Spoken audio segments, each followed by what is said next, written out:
third thing I'd ask for.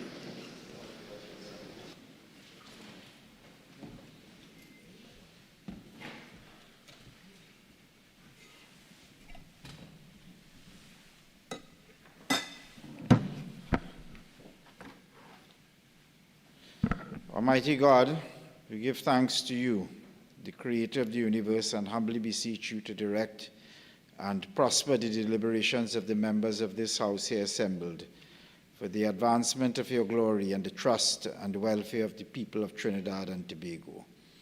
Grant that peace and happiness, truth and justice may be established amongst us for all generations.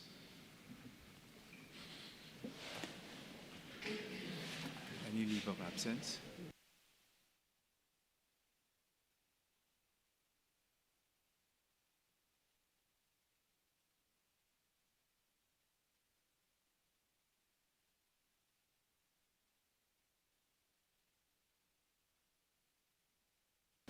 This game is start already. Yeah. I saw it this morning and 5 minutes. Papers. Honorable Minister of Finance.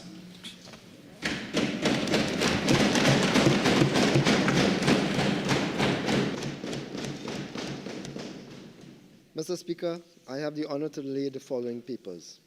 1. The report of the Auditor General of the Republic of Trinidad and Tobago on the financial statements of the North Central Regional Health Authority for the year ended September 30th, 2014. 2. The report of the Auditor General of the Republic of Trinidad and Tobago on the financial statements of the Fair Trading Commission for the year ended September 30th, 2023. And 3. The report of the Auditor General of the Republic of Trinidad and Tobago on the consolidated financial statements of the Trinidad and Tobago Civil Aviation Authority for the year ended September 30th, 2007. Mr. Speaker, I beg to move that papers 1 to 3 be referred to the Public Accounts Committee. Honourable members, the question is that papers 1 to 3 be referred to the Public Accounts Committee. All in favour say aye. Aye. Any against? The ayes have it. Honourable Leader of the House.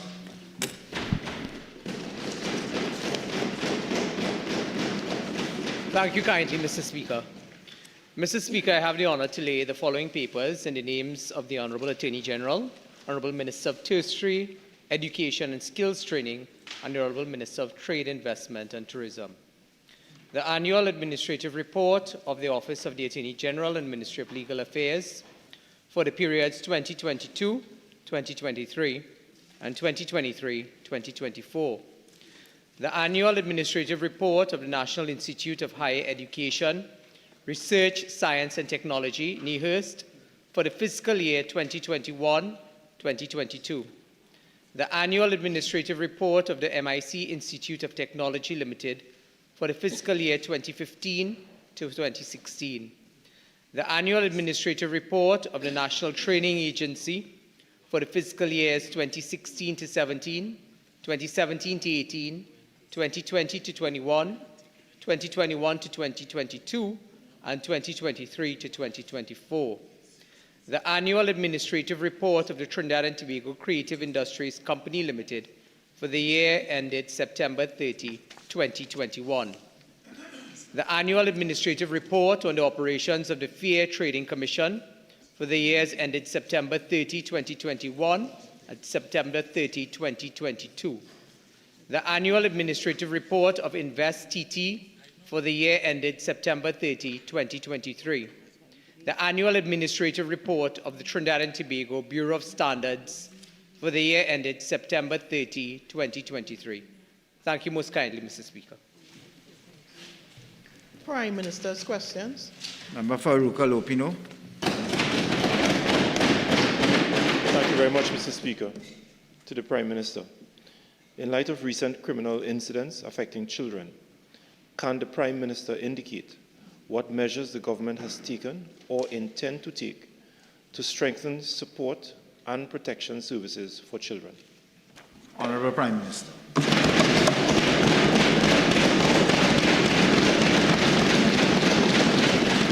Thank you, Mr. Speaker.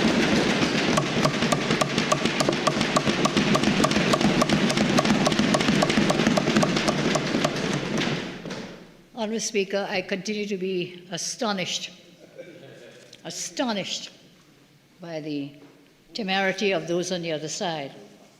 Today, very concerned about our nation's children, because when they had the opportunity to do so, to take care of the children for the past 10 years, they failed so to do.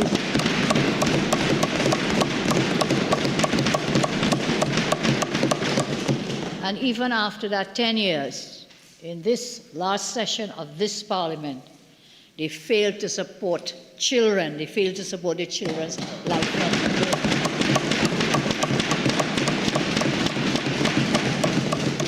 However, my government is fully committed to protecting our nation's children. We have adopted a whole-of-government approach to safeguarding children.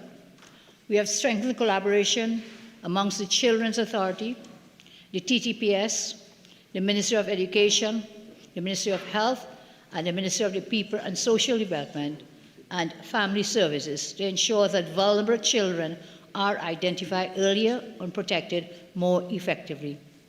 We have accelerated efforts to strengthen children protection systems, improve case management, and enhance information sharing amongst agencies so that warning signs do not fall through the cracks.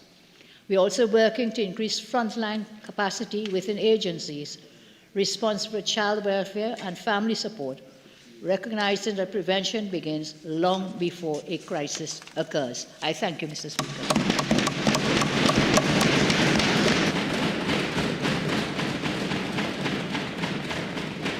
Member for Diego Martin North East.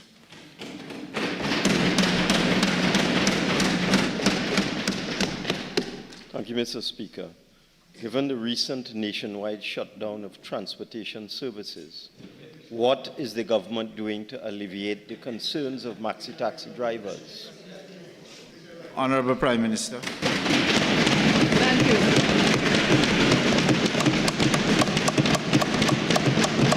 Thank you so much, Mr. Speaker. Again, I continue to be astonished and amazed by the temerity of those on the other side. First of all, Mr. Speaker, there was no nationwide shutdown of any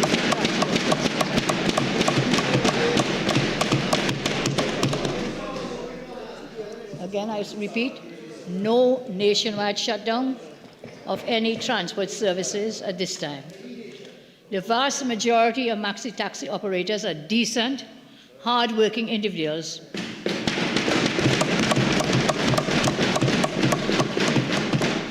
and they ensure our loved ones are taken to our schools, their homes, and workplaces safely.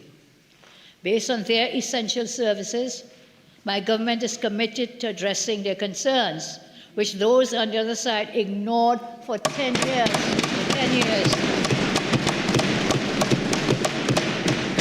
And so, the Minister of Transport, as he has done over the last year, will continue to work, consult and engage all stakeholders involved in our national transportation services in the national interest.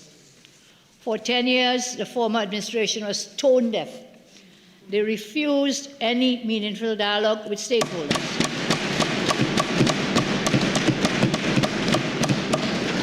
We on this side continue to remain open to listening to the concerns and acting where and what is needed. So we will continue to dialogue and have consultations with those involved in the sector. I thank you, Mr. Speaker. Statements by ministers. Honourable Minister of Health.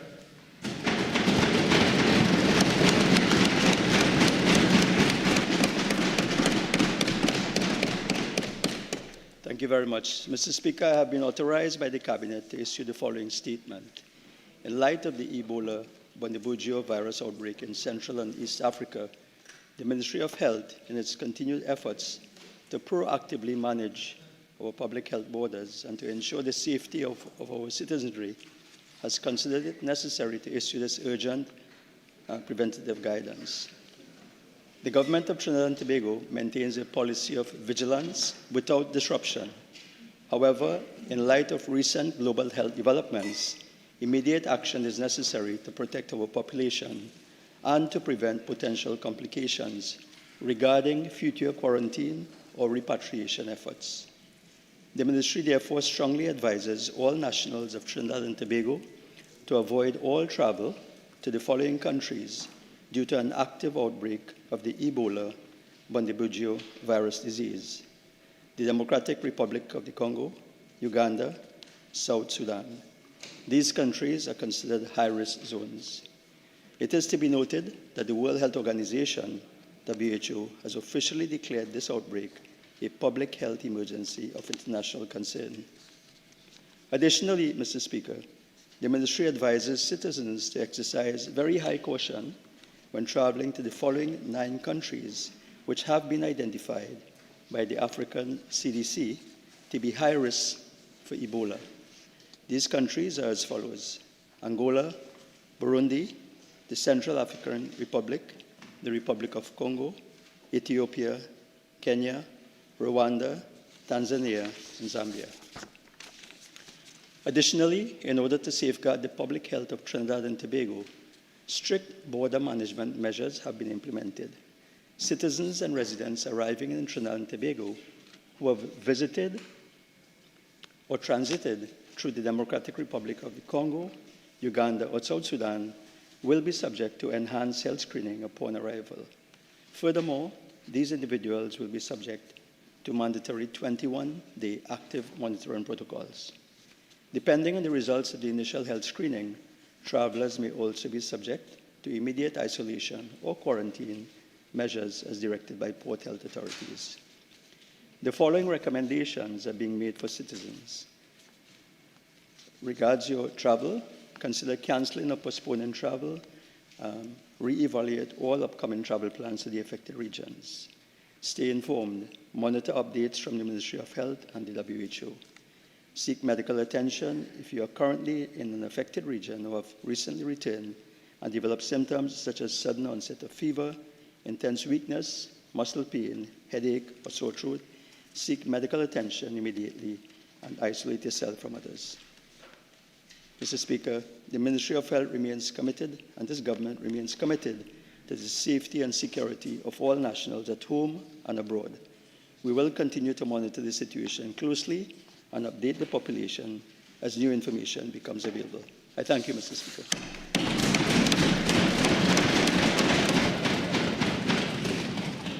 Public business, government business, bills, second reading. Honorable Minister of Finance.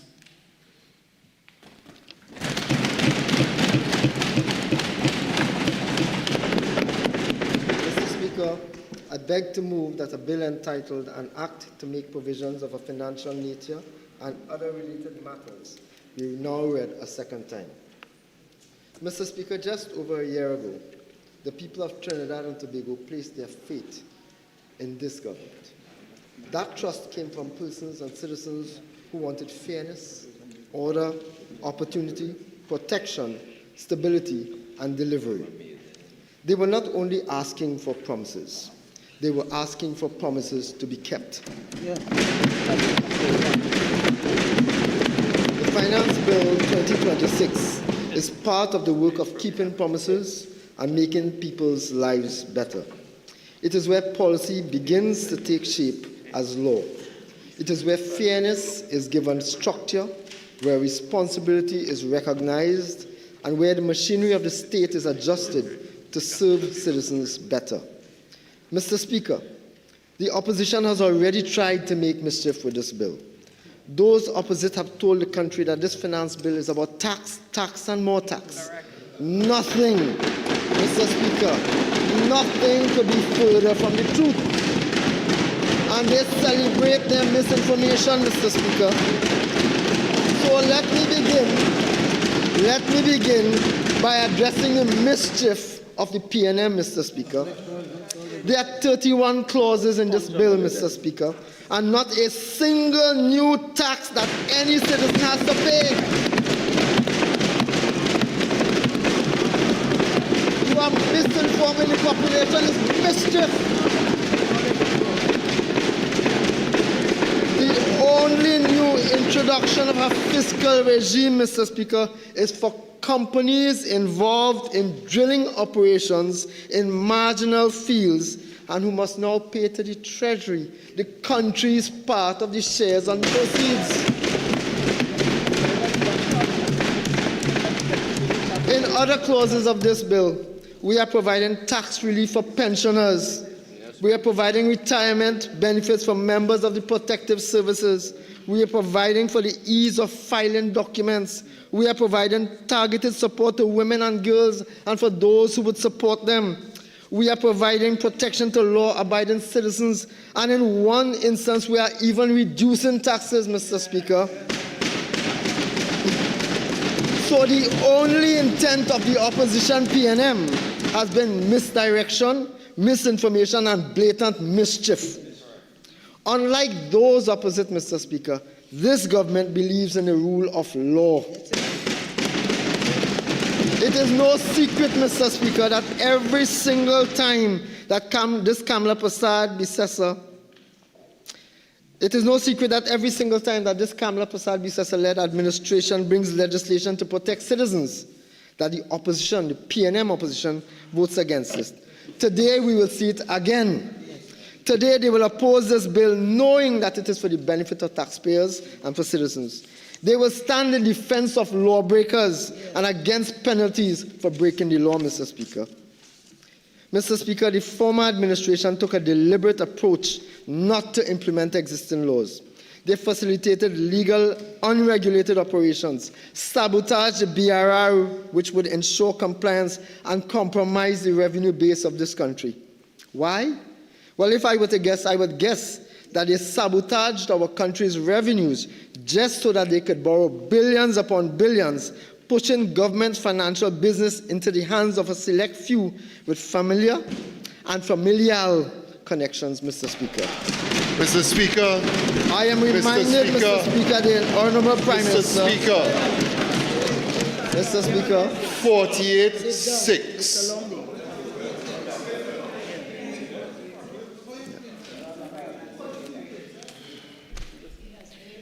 48-6 is imputing improper motive.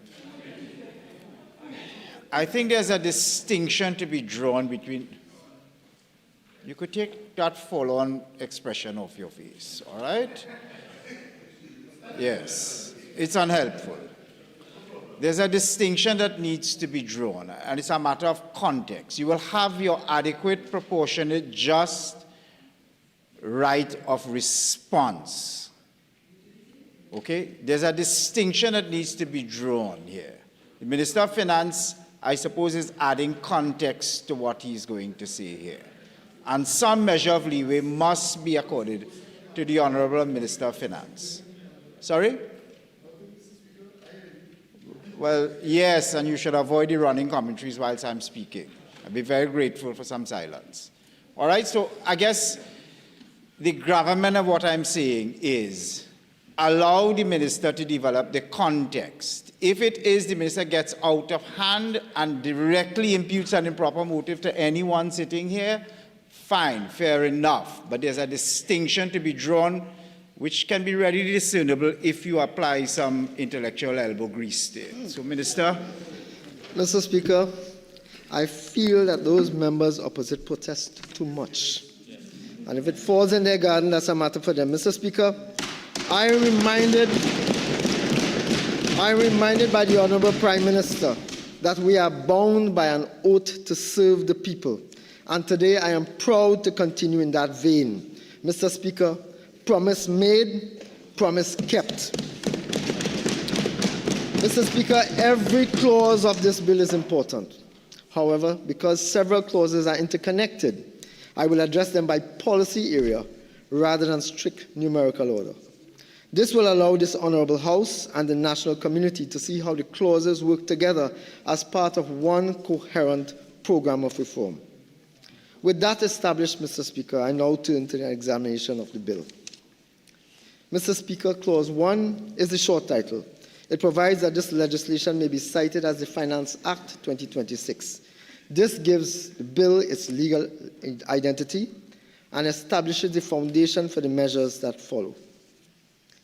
Clauses 4, 5, and 11 deal with officers in the prison service, the police service, and the fire service. Mr. Speaker, these clauses provide that where an officer acted in a higher office for a continuous period of not less than 1 year, but less than 3 years, immediately before compulsory retirement, or immediately before proceeding on annual leave prior to compulsory retirement, that officer will be eligible to have his pension, gratuity, or other allowance calculated as though he had been substantively appointed to that higher office. Mr. Speaker, this matters especially now. These men and women of the protected services have been asked to carry a country under pressure, and until now, until recently, have been asked to do so with inadequate resources and equipment to support them. Thank God that this administration came into office, Mr. Speaker.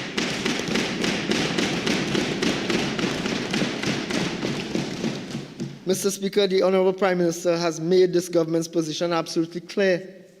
We support the men and women who carry the mandate to protect and serve. They are not to be used as political targets. They are not to be used as victims, Mr. Speaker. They are to be respected as public servants carrying one of the hardest responsibilities in this country. And Mr. Speaker, every arm of the protected services have faced staffing constraints and considerations and challenges under that former administration, and that didn't happen by accident. It happened because for years the former administration failed to address manpower shortages and failed to move with urgency to confirm officers in positions. Do you know what this caused, Mr. Speaker? Not just the loss of morale, not just frustration within ranks, not just emotional and psychological burnout. This shortage is directly related. Mr. Speaker, I apologize. This shortage is directly related to the massive crime waves that existed under the PNM.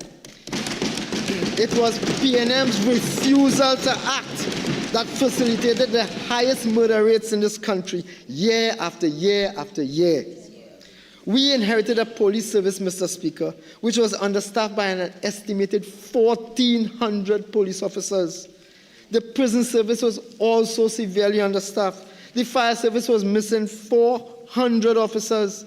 The result was a system where officers were repeatedly being asked to undertake responsibilities, sometimes in positions several layers higher than their substantive positions, but without being able to receive appropriate retirement benefit.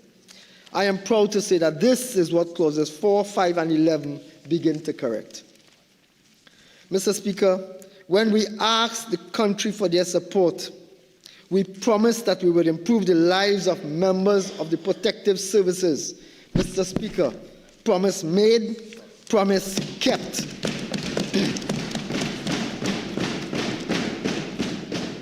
I turn to Clause 21, Mr. Speaker. Clause 21A amends the Income Tax Act to exempt income derived from approved deferred annuity plans and approved pension fund plans with effect from January 1st, 2026. In the case of an approved deferred annuity plan, the plan must be purchased by a resident of Trinidad and Tobago and must mature between the ages of 50 and 70. In the case of an approved pension fund plan, the plan must be purchased by a resident of Trinidad and Tobago. The new subsection 1B also makes it clear that this applies to plans approved before, on, or after January 1st, 2026. Mr. Speaker, this is a major win for responsible citizens who have been planning for their retirement. This promise to pensioners, Mr. Speaker, that the income from approved pension plans will be tax-free was made by the Honourable Prime Minister Kamla Persad-Bissessar. Mr. Speaker, promise made, Promise kept again. Clause 20. Clause 20 amends Section 43 of the Exchequer and Audit Act. It allows monies donated by any person to be paid into a fund established under that section and provides for a certificate to verify the donation in the form approved by the Minister of Finance. Clauses 21B and 21A amend the Income Tax Act and the Corporation Tax Act to allow for donations for bona fide contributions to such funds. For individuals, the deduction is limited to 20% of total income or $20,000, whichever is lower. For companies, the deduction is limited to 15% of chargeable profits or $100,000, whichever is lower. This is of direct benefit to women and girls exposed to period poverty and to the many civic-minded citizens, institutions, and businesses that support this Women's Health Fund. We had promised this in the 2026 budget, Mr. Speaker. Mr. Speaker, promise made, promise kept. Clause 14A. Insert a definition of marginal marine gas field into the petroleum regulations.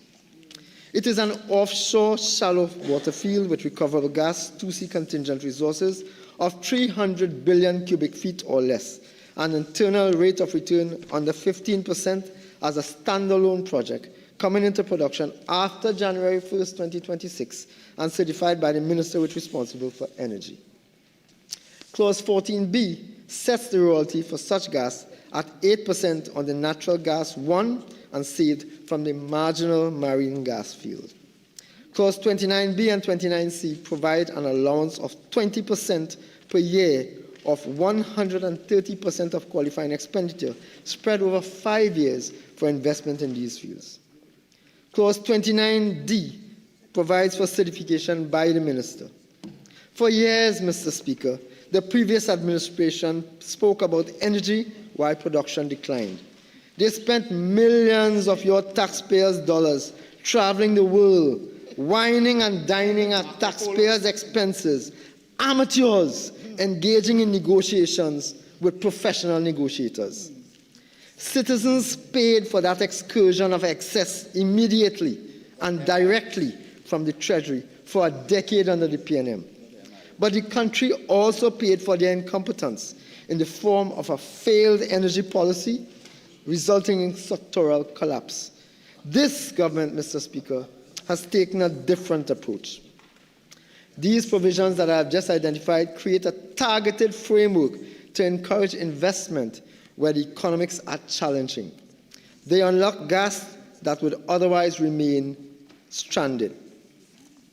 Mr. Speaker, energy remains central to our economic base, and the next stage of development requires properly designed incentives, encouraged investments, and resources brought into production.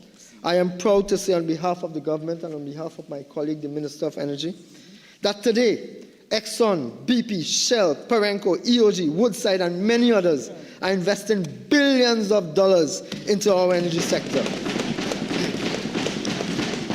Mr. Speaker, when we asked the country for their vote, we told them that we will revitalize the energy sector. Mr. Speaker, promise made, promise delivered. I turn to tax administration, surcharges, and credits. Clauses 21B and 22A are already addressed under the Section 43 funds framework, which I just described. Clauses 22B and 23 deal with clarifying and administering other tax matters. Clause 22B amends the Corporation Tax Act to correct terminology and align the definition of business levy with the Miscellaneous Taxes Act. Clause 23B replaces the term gross assets with total assets in the Miscellaneous Taxes Act, bringing clarity to the commercial asset levy applied to licensed financial institutions and local insurers. Clauses 23D and 23D through 23G deal with the landlord business surcharge.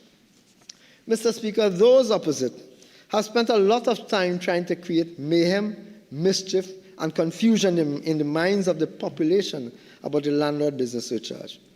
They have repeatedly said that this is the same as the P&M property tax. That is absolutely untrue.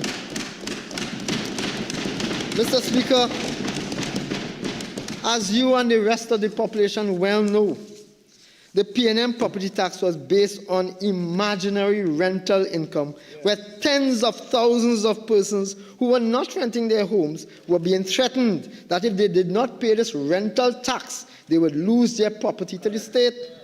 That was the P&M property tax. The landlord business surcharge does not touch the pensioner living in the home they've built over the years who is not earning an income from rent. The surcharge only applies to persons who are renting out their property.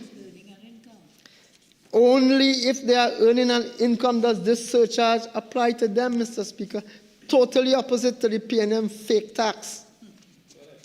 Clauses 23D to 23G provide that the one-time registration fee of $2,500 applies per landlord, regardless of the number of premises being rented out. The P&M told this country that landlords had to register multiple times if they had multiple properties. Again, P&M were misleading the country, Mr. Speaker. Further, these clauses now remove the requirement for quarterly returns, align payment dates with the quarterly income tax periods, and empower the minister to amend the list of exempt persons by order. Importantly, clauses 21D and 21B and 22B provide a tax credit against annual income tax liability for any landlord business surcharge paid up to the full amount of that liability. In plain language, Mr. Speaker, in plain language, for those on the opposite side, in plain language, the surcharge operates within the income tax framework. It is treated as a prepayment against tax liability. It prevents an unfair double taxation burden on landlords who already declare in rental income and pay what is due. Again, totally different to the Nancy story that the P&M has fed the population. But you have to ask yourself, Mr. Speaker, who exactly is uncomfortable with this measure? It cannot be the honest landlord already in the system. It cannot be the taxpayer who declares what is earned and pays what is due according to law. The discomfort comes from those who have benefited from hiding income while the honest citizens carry the burden in this country. So when the P&M opposition fights against compliance, fines and enforcement, the country must ask, who are they protecting? Are they protecting the honest taxpayer or the recusal twins, the ones who hide wealth, avoid contributions, wait for amnesty, and leaves the burden on those who obey the law? We are ensuring that tax-compliant landlords are not put at disadvantage to lawbreakers, unlike those on the opposite side. Mr. Speaker, promise made, promise kept.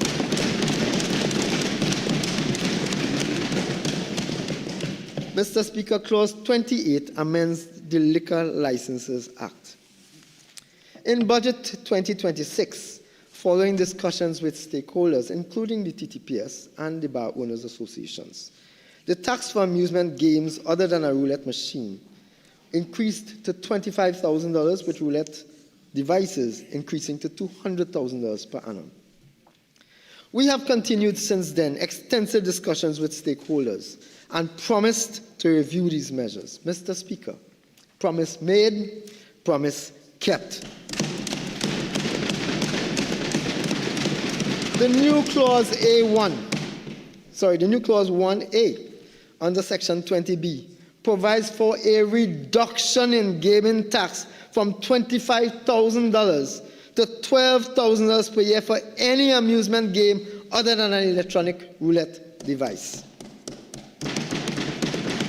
In the case of roulette devices, Mr. Speaker, the tax is now reduced to $120,000, keeping it exactly in line with what exists at casinos. Mr. Speaker, promise made, promise kept.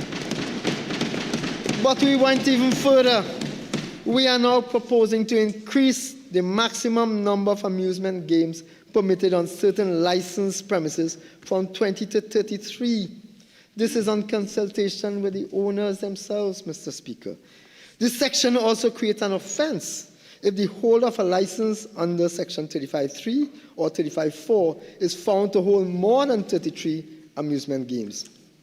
This breach carries a fine of $25,000, imprisonment for 1 year, and possible revocation of the license. Importantly, too, Mr. Speaker, clauses 28B and 28C is in keeping with the request from the operators and will convert the gaming tax from an annual payment to equal quarterly payments. This will greatly assist the cash flow of operators who can now make payments on a quarterly basis instead of on an annual basis. Mr. Speaker, transitional provisions apply for the period April 1st, 2026 to June 30th, 2026, and any excess tax already paid will be treated as an overpayment and will be refunded. I know that PNM does not want to hear this, Mr. Speaker, but promise made, promise kept. Clause 28 also raises fines for businesses who may engage in breaking the law, specifically related to proper record keeping and availability for inspection by relevant officers. Mr. Speaker, clauses 3, 7, 8, 9, 10, 12, 13, 15, 16, 17, 18, 19, 23A, and 30 amend fines across existing legislation. These include the Gambling and Betting Act, the Registration of Clubs Act, the Pharmacy Board Act, the Pesticides and Toxic Chemicals Act, the Tobacco Control Act, the Motor Launchers Act, the Shipping Act, the Copra Products Control Act, the Forest Act, the Sawmills Act, the Conservation of Wildlife Act, the Animal Disease Importation Health and Welfare Act, the Miscellaneous Taxes Act, and the Spirits and Spirit Compounds Act. Amazingly, Mr. Speaker, but not surprisingly truthfully, it is these fines for persons and businesses breaking the law, which seems to have raised the opposition's fury more than anything else. Ironically, not one of these offenses has been created by this government. Not one. The offenses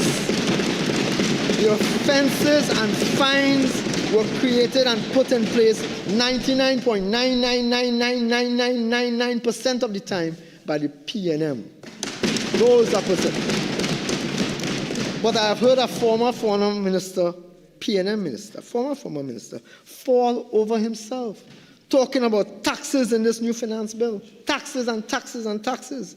He said that citizens and business owners and operators will face more taxes because this bill increases fines. Let me say it again, in case you missed it, Mr. Speaker. He said that citizens, business owners, and operators will face more taxes because this bill increases fines.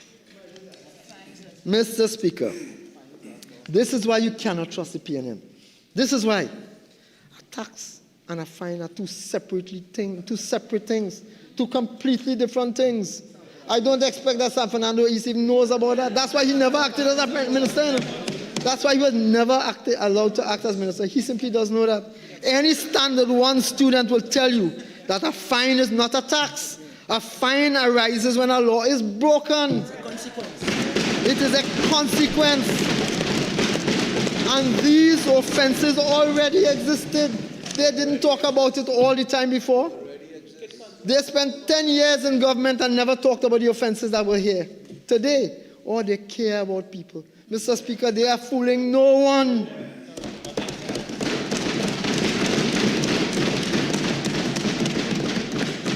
Mr. Speaker, these offenses already existed. The requirement for licenses already existed. The requirement for a permit already existed. The duty to comply with the law already existed. What this bill does is update the fines so that the law has meaning in 2026.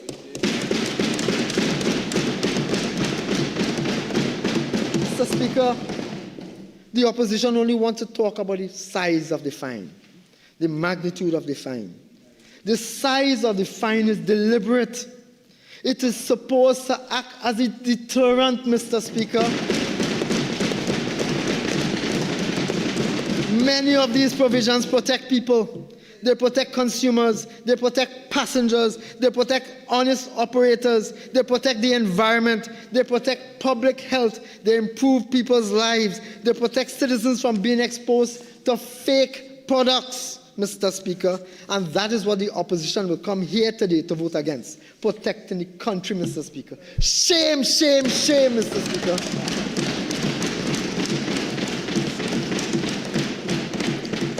Let me then spend 2 minutes on the Copra Products Control Act.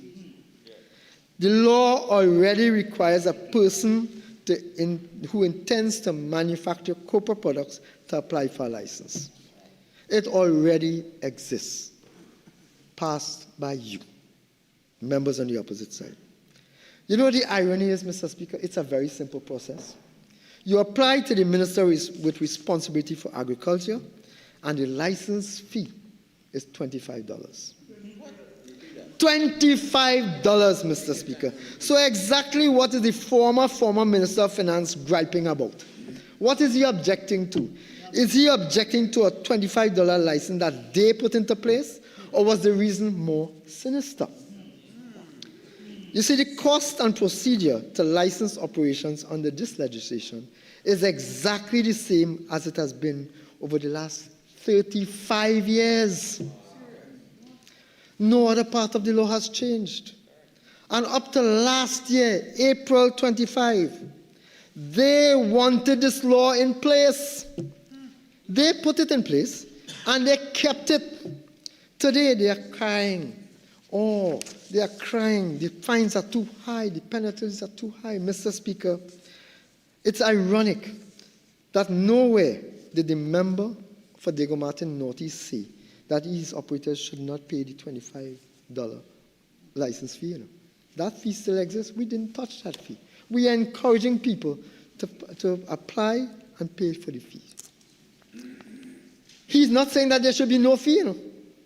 He's not saying that there should be no fee. Bear that in mind. He's not saying that the fee should not exist. What his concern is not for those who are abiding by the law. You see, he doesn't care about those who are abiding by the law. His concern was for lawbreakers. They don't care about the honest law-abiding citizens. Their focus, the PNM's focus, continues to be lawbreakers.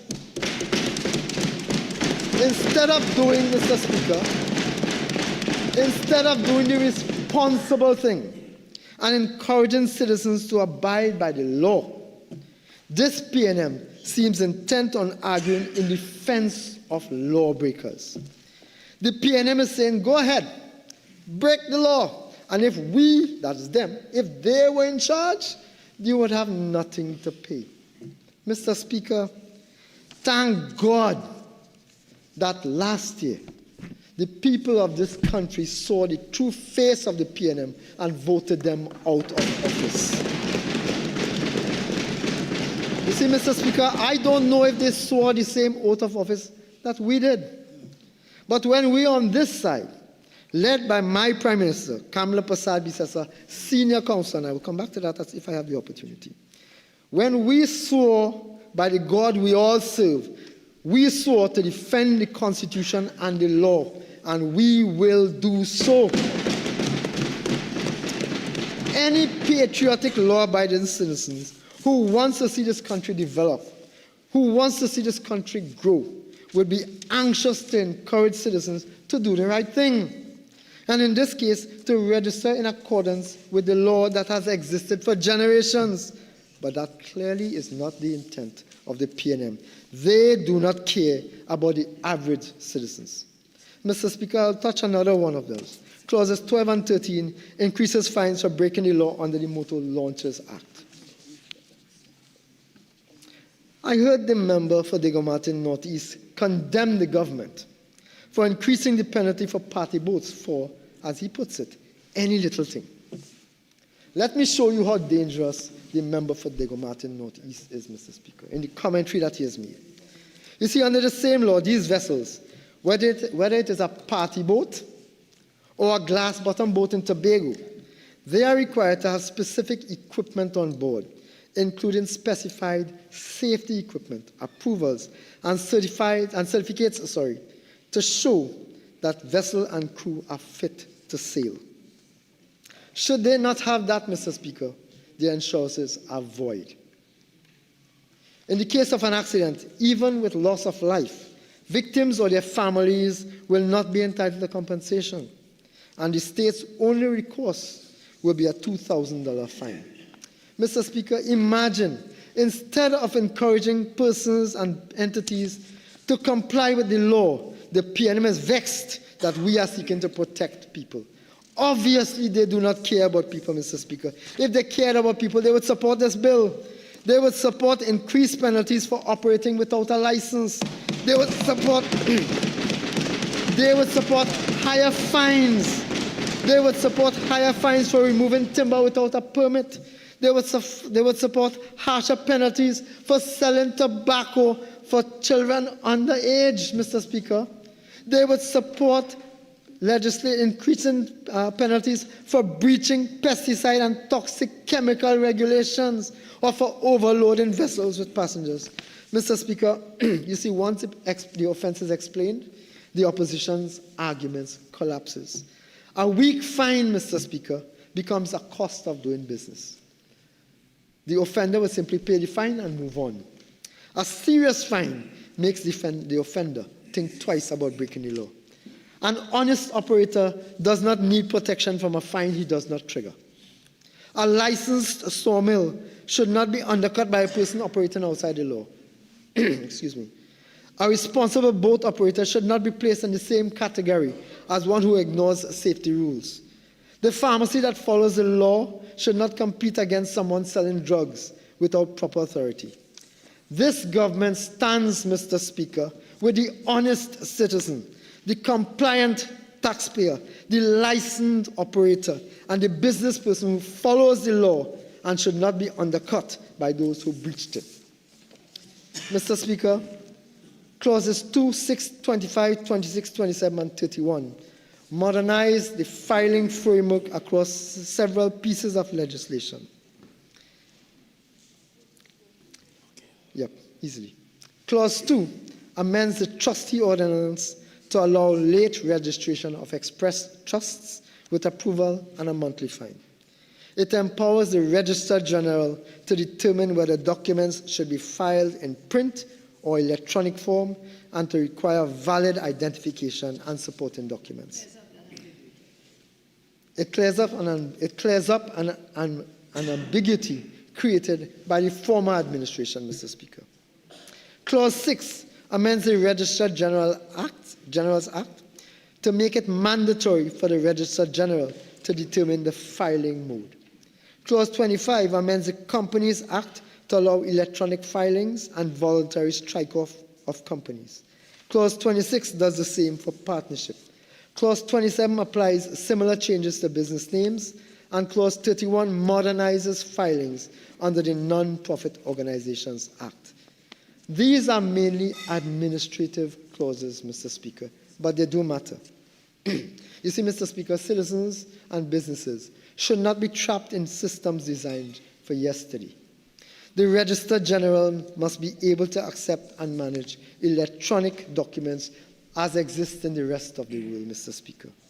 Companies, partnerships, business names, and non-profit organizations should have modern, clear, and secure filing obligations. In the digital age, Mr. Speaker, the government must move with the times. And Mr. Speaker, during our campaign, we indicated a priority to upgrading, to digitization, to bringing Trinidad and Tobago into the modern era, Mr. Speaker. Mr. Speaker, promise made, promise kept. Mr. Speaker, Clause 24 amends the Customs Act. It prohibits the importation of goods in whole or in part by forced labor when designated by the minister with responsibility for trade. Trinidad and Tobago must not allow our market to become a destination for goods produced in conditions that violate human rights. This clause, Mr. Speaker, places the law on the side of ethical trade and aligns our customs regime with global efforts to combat forced labor. Mr. Speaker, this issue has become a very prevalent topic over the last decade. It is to the credit of this administration that we brought this legislation today, when the former administration spent 10 years talking the talk and never walked the walk, Mr. Speaker. Mr. Speaker, promise made, promise kept.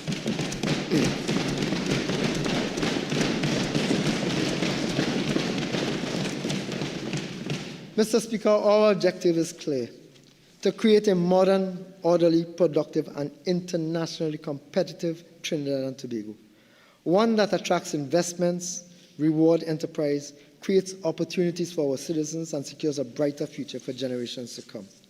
The bill before this House, Mr. Speaker, reflects that commitment. It outlines not only where we stand today, but where we intend to take this nation tomorrow. Mr. Speaker, any right-thinking, patriotic citizen or any representative of same will absolutely support this bill, especially given that its intent, purpose, spirit, and execution is designed to protect citizens of this country from abuse, from risk, from safety hazards, etc., Mr. Speaker. You see, Mr. Speaker, when we came to the country for their vote, Mr. Speaker, we told the country that we will put people first. Mr. Speaker, Finance Bill 2026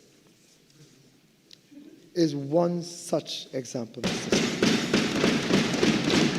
Mr. Speaker, in closing, promise made, promise kept.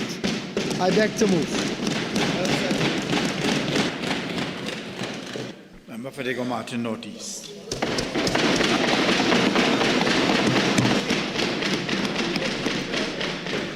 I get up. The next thing you say, you see me?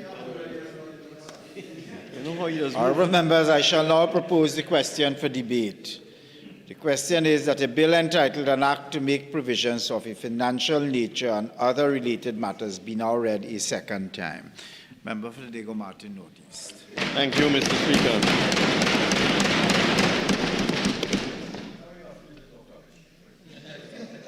Mr. Speaker, the dominant theme of the minister's presentation, promise made, promise kept, tells me, Mr. Speaker, that those opposite are living in cloud cuckoo land.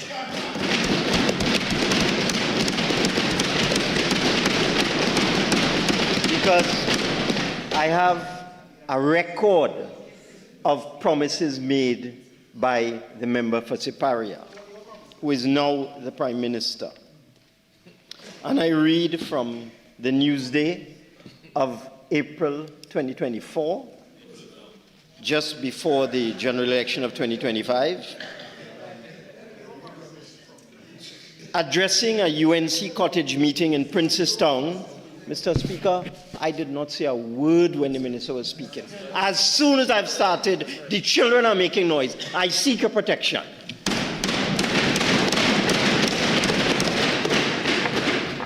Now that you've put it as dramatically as that, Mayaro, I think you are the main offender. So allow the member to continue in some relative silence. Thank you, Mr. Speaker.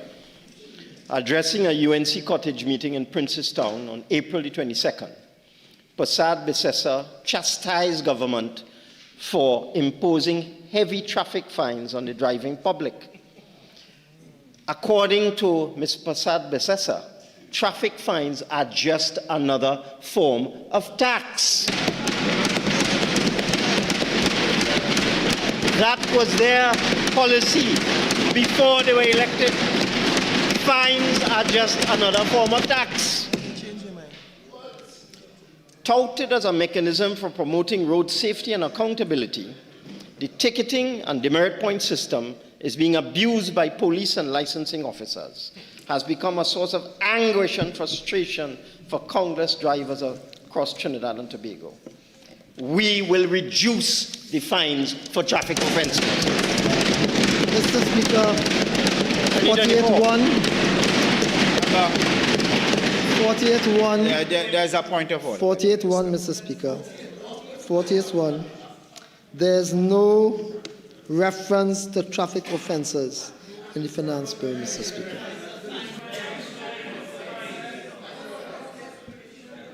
No, whilst that may be so, I think the general tenor of your speech allows a proportionate response to that. Mr. Speaker, on more than one occasion, in fact ad nauseum, the minister accused me of saying that they plan to increase taxes in this budget. In this finance bill, I spoke about fines. But I'm now showing you that the leader of the UNC equates fines to taxes.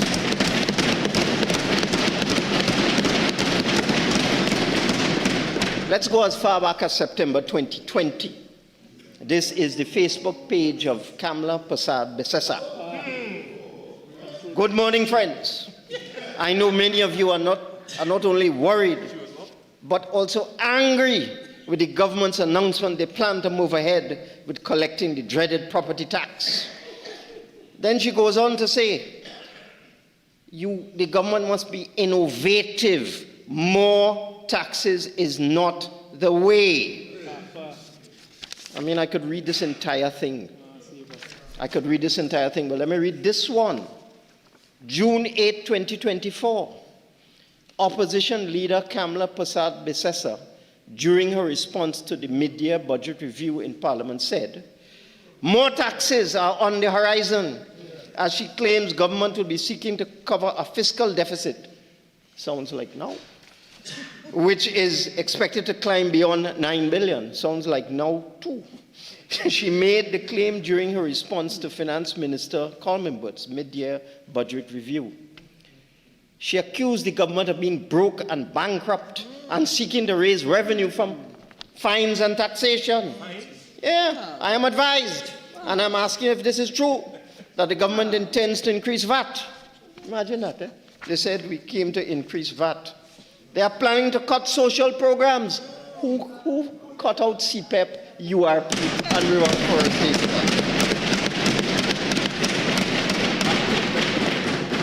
Now, whilst I've given you some leeway, that part of it crosses the boundaries. So, no problem. Come and start to color between the lines again. No problem, Mr. Speaker. The mantra of the member for Siparia is that you can't tax a nation into prosperity. That is like a man standing up in a bucket and trying to lift it up by its handle. So I heard the minister say, promise made, promise kept. They never promised to increase taxes and increase fines and introduce new taxes. They promised the opposite. Mr. Speaker, how can you say, and let me go through all of the increases that we are looking at. Clause 2 introduces a penalty for late registration of an express trust or legal arrangement. Clause 3 increases fines for employing a disqualified person under the Gambling and Betting Act. Clause 7 increases the fines for supplying, selling, or keeping liquor in an unregistered club. Clause 8 increases the fine for selling certain drugs without a valid license. Clause 9 increases fines for various offenses under Section 13. Clause 10 increases the penalties under the Tobacco Control Act for offenses under Sections 13 to 17A. Clause 12 increases the fine for offenses when no fine is stipulated under the Motor Launches Act. Clause 13 increases the fine for exceeding passenger limits. Clause 15 increases the fine for manufacturing without manufacturing copper without a license. Clause 16 increases the fine for removing timber without a permit. Clause 17 increases the fine for operating without a log haul permit. Clause 18, sorry, I ain't reached 19 yet, increases the fines for failing to produce a license under the Conservation of Wildlife Act. Clause 19 increases the penalty for contravention of the regulations under the Animal Diseases Importation Health and Welfare Act. Clause 23 increases the fines for a myriad of offenses under the Miscellaneous Taxes Act. Clause, Mr. Speaker, I did not say a word. I have members of it just screaming as I'm speaking. I seek your protection, Mr. Speaker. You know, it's astonishing sometimes how little it takes to get members on both sides distracted. It's even more astonishing how easily members complain when they themselves engage in the same thing. All right? Members, it's only 11:30. Let the member continue in some peace. And don't allow yourself to be distracted so easily as well. Otherwise, we'll be up and down all day. So let's continue, please, in some silence. But you couldn't possibly be referring to me because I did not say a word when the Minister of Finance was speaking. You could not possibly be referring to me. And an exceptional day for you. Doesn't matter. I did not say a word when the Minister spoke. Clause 28 increases the fines for exceeding amusement game limits. Clause 30 increases the fines for a series of offenses under the Spirits and Spirit Compound Acts. That is promise that they make that they kept. They promised to go increase all them fines. They're living in cloud cuckoo land, Mr. Speaker. Disconnected from society. They scored the base degrees upon which they did ascend. Caesar. Brutus. Ambition. That's what it is, ambition. They scorn the base degrees on which they did ascend. Now, let's look at the tobacco. Let's look at the actual increases themselves. Under the Tobacco Control Act, selling tobacco to under 18s, $300,000 and 27 months imprisonment. Conviction on indictment, $600,000 and 3 years imprisonment. A first offense under summary conviction under the Tobacco Control Act, $150,000 and 9 months.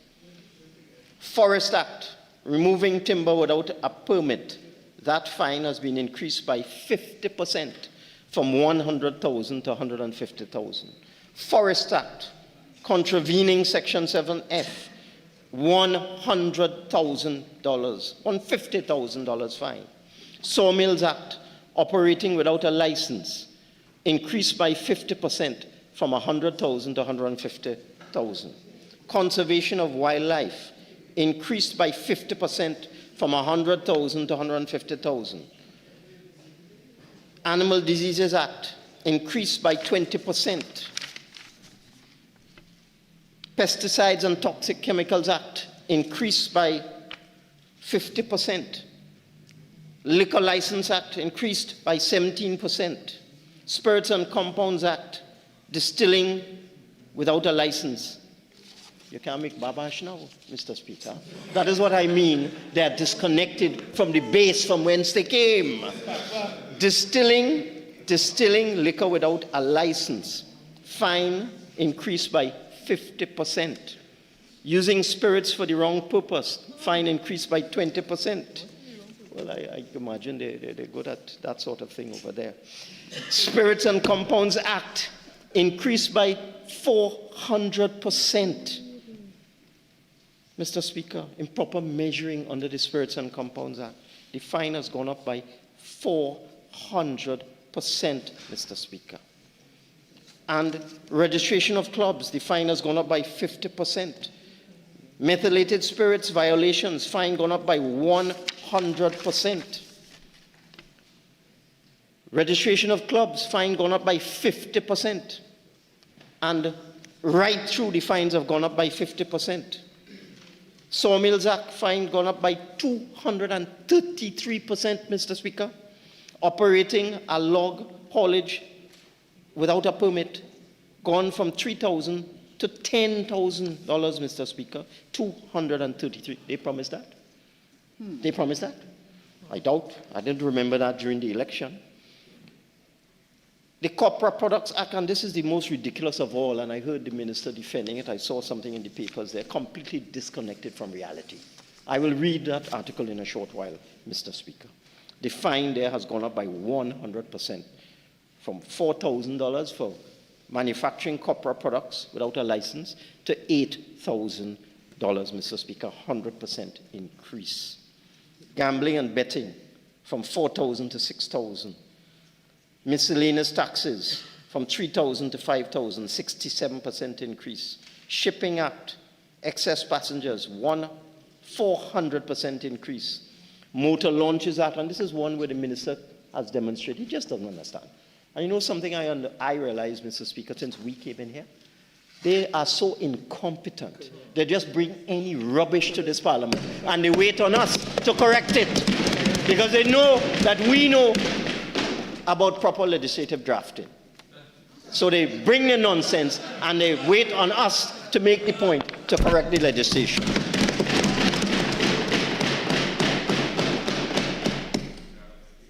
Motor Launches Act, 275, and this is the point. The point I made about the Motor Launches Act is that where no penalty is prescribed, they now have put in a penalty of $7,500, Mr. Speaker. That is a 275% increase. And that's for anything. That's for anything in the Motor Launches Act. And for the information of the minister, because he just doesn't know. A party boat is also a motor launch. A motor launch is something propelled by a motor under a certain dimension. Propelled by a motor. But you see, they just don't know, Mr. Speaker. They just don't know. And Spirit and Compounds Act, Distillers License, Mr. Speaker, I do not want to hear from the Attorney General. You say that I should not be easily distracted, but he's shouting across at me. I ask for your protection, Mr. Speaker. They are shouting across at me.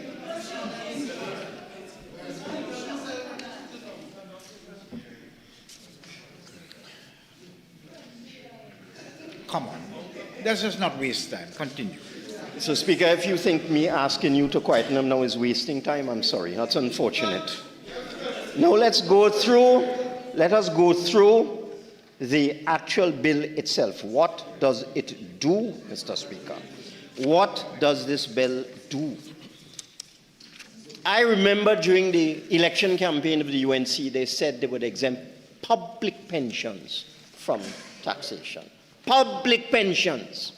What happened to that promise? It just disappeared into the ether.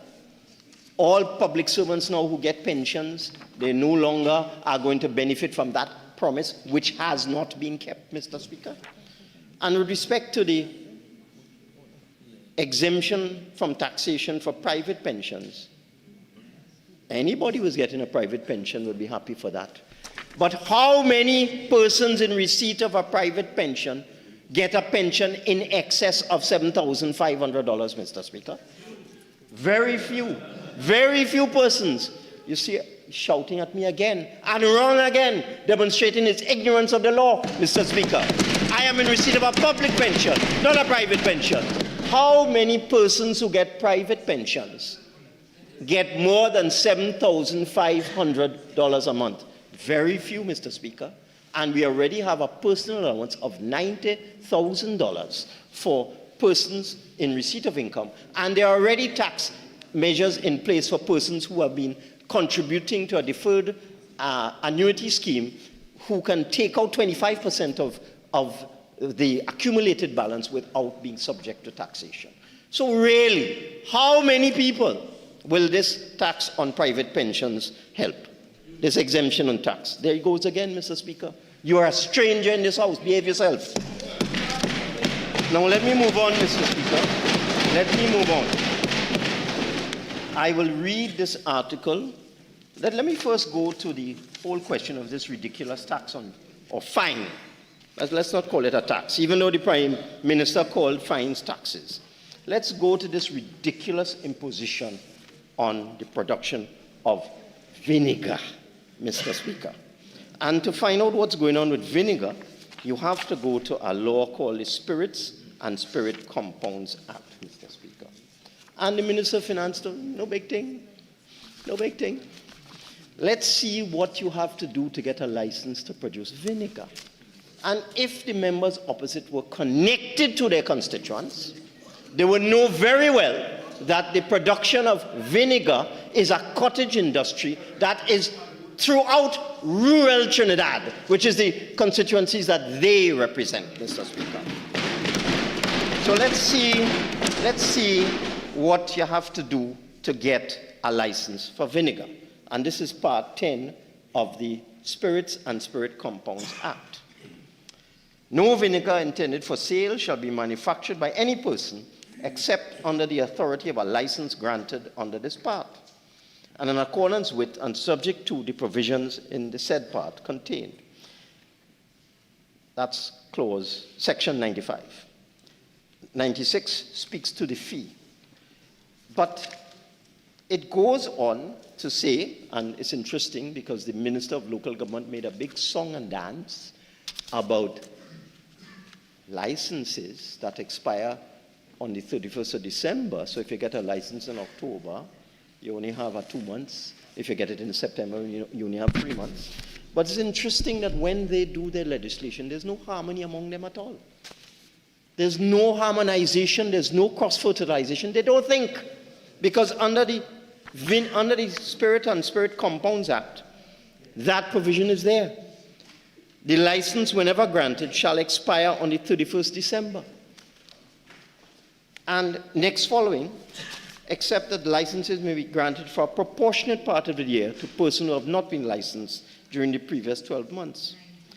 Licenses granted under this section shall be in such form as the controller may from time to time approve and signed by him.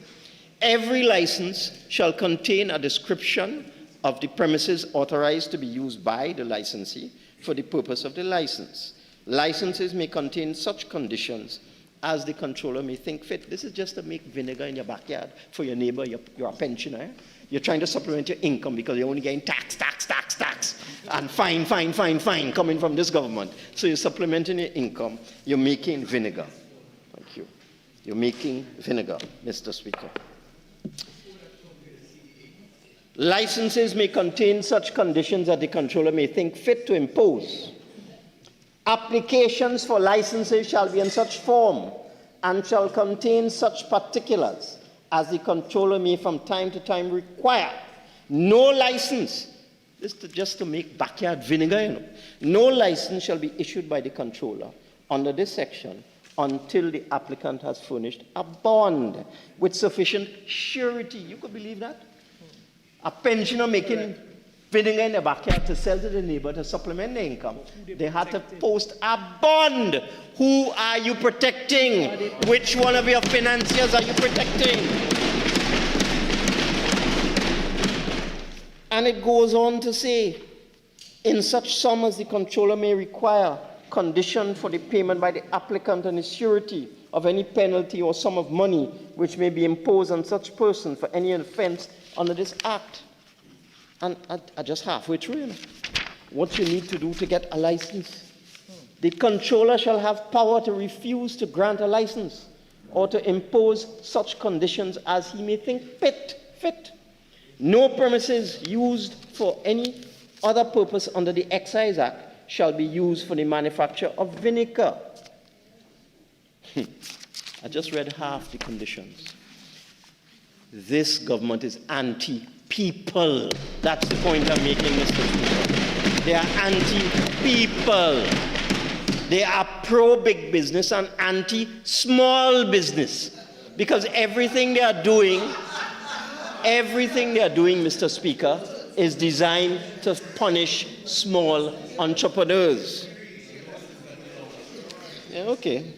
Go ahead and, Mr. Speaker, listen to them. As I said, I did not say a word when the minister was speaking. I'm sure you can hear them babbling. that. Well, you could Whereas tell anybody on everyone- my side also, Mr. Speaker. Sorry? You could tell anybody on my side also. Oh, so you're giving me permission to berate You are in your own charge. members? You are in charge. As if I need that permission? Anyway, enough of the jokes. Let's continue. I'm not joking. I am making a point. They are disconnected from the base of this country. Trinidad Guardian, Tancoo, Mr. Speaker, would you? I am asking. You may think it's nothing, but they are babbling and murmuring over there. There they go again, Mr. Speaker. Mr. Speaker. Listen, how you use your time is a matter for you, right? I have implored members on both sides to allow members to continue with some relative degree of silence. It seems to be a cultural issue in this House that people tend to disturb each other. How you deal with it is a matter for you. I can only ask people to be quiet. But this is not a schoolyard. This is not a classroom. This is the Parliament of Trinidad and Tobago. You all must be expected to deal with minor intrusions and minor disturbances because you are all guilty. No one is immune. No one is innocent of not disturbing the other side. So please, let's do it with a modicum of manners and let's do it with some grace. And let's continue, otherwise we're going to waste time. Thank you, Mr. Speaker. So here we have an article, June 9, 2026, Trinidad Guardian. Tancoo defends proposed copra fine as producers seek consultation. Yesterday. And in this article, the minister just dismisses the concerns of the copra producers in the constituencies now represented temporarily by some members of the UNC in the Southwest Peninsula. Just dismiss them. As far as he's concerned, they're talking nonsense. And if you listen to the theme of the minister, they're all lawbreakers and criminals too, as well. So let's see what the copra producers had to say. Mr.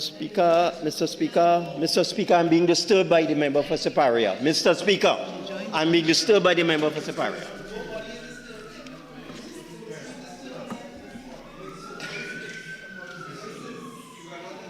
Are you? This member for Siparia is shouting at me across the floor. Is it shouting across the law or an allowed rumination as to what year the law is? I heard it. I didn't think it was directed to you. Unless you want to think that it was directed to you. I don't think it was directed to you.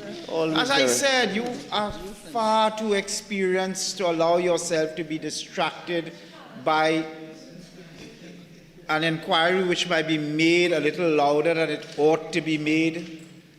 It's not to say anyone is here is completely innocent of that. Everyone in this chamber is guilty of it. So come on, let's just not be distracted by that. I repeat, Mr. Speaker, I did not say a word when the minister was speaking. That may be so, but we're talking today, and I did not say a word. So let us go to what the copra producers in Icacos have to say. Producers in Icacos say the proposed increase has generated anxiety among many people involved in the coconut industry, particularly smaller operators. And you see all these fines that I read out there, Mr. Speaker?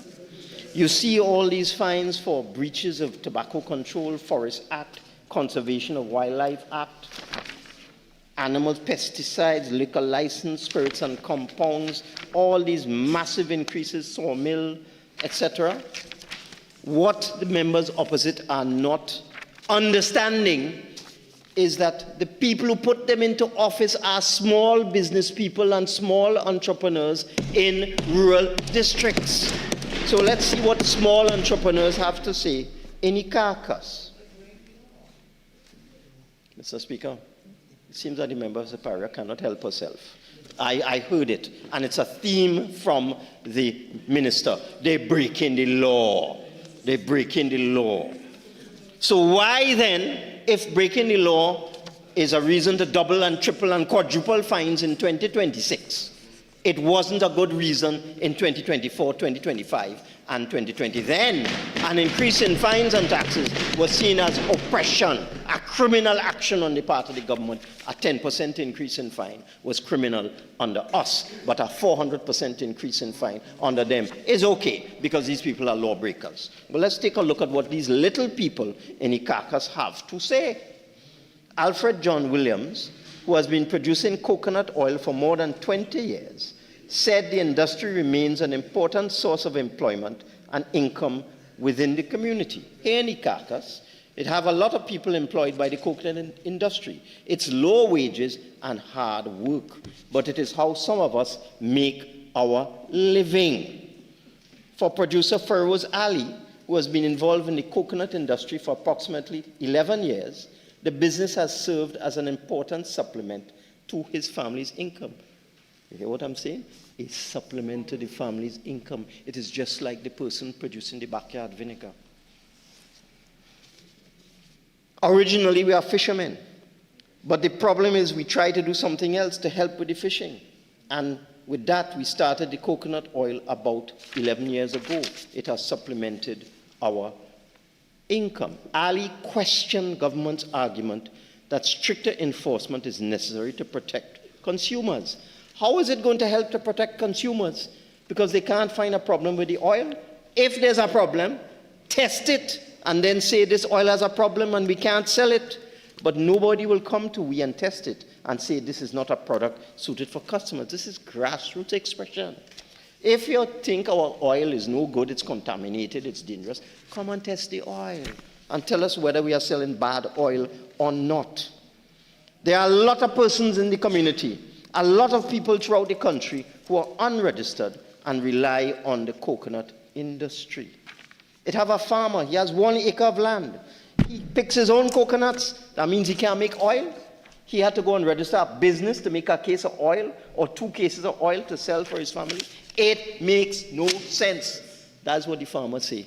I totally agree with Mr. Feroz Ali. Absolutely right. Because when you're imposing fines, increasing fines, imposing taxes and so on, there's the whole question of proportionality, Mr. Speaker, of which I suspect you have some understanding of the whole question of proportionality. And why is it, I mean, look, I have to go back to traffic fines. Point. Your time is almost up. Do you want your 15 minutes?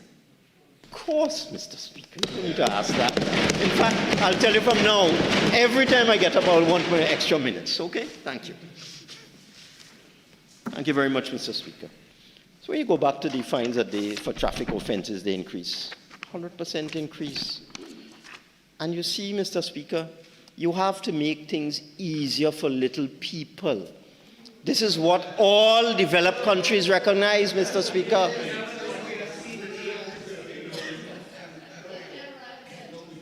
Mr. Speaker, it seems that they want to enter the debate in my time. I mean, I'm sure you're hearing them. But the whole question is, Mr. Speaker, when you are increasing fines, what is your objective? What is your objective? Your objective has to be proportionality, Mr. Speaker. It is whether the fine is intended to be a deterrent or whether it is intended to raise revenue. And fines fail, Mr. Speaker. You have underground activity, you have smuggling, you have all sorts of unlawful conduct when fines are unaffordable for the poor. And I go back to these traffic fines. There are some poor people retrenched as CPEP workers, and I'm just using that as an example, who were using their cars for PH, and they get 7 fines, $12,000, they had to park up their car. When fines are unaffordable for the poor, Mr. Speaker, they are unfair.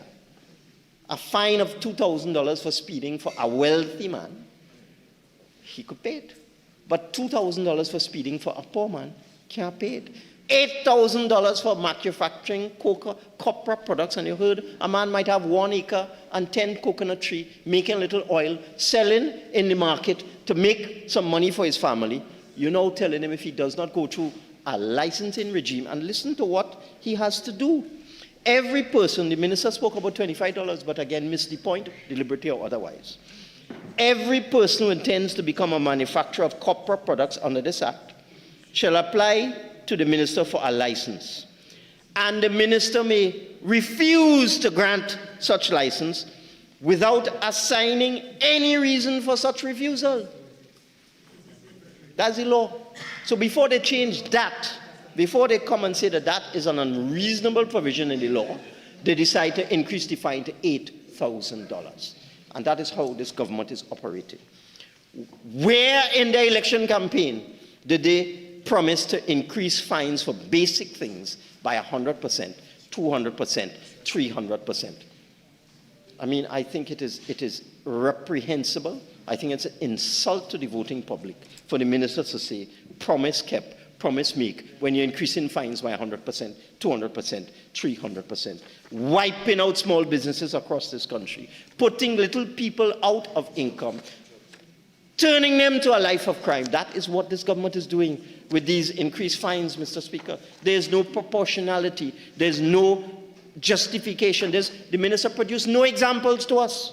No examples as to why he wants to double the fine for producing copra without a license. Why he wants to double the fine for producing vinegar without a license. He produced no examples. What is the frequency? What is the occurrence? What is the record show with respect to people being charged for producing copra without a license, or being found guilty of that, or being found guilty of producing vinegar without a license? Where are the records? There's no justification whatsoever. It's as if they just sit down in a room, they say, boy, things looking tight. We ain't going to make the budget revenue this year. Let me just increase fines by 100% and hope we could make our deficit figures with that. Well, let's go to the landlord surcharge. Minister demonstrated once again absolutely clueless when it comes to what he said and what he did.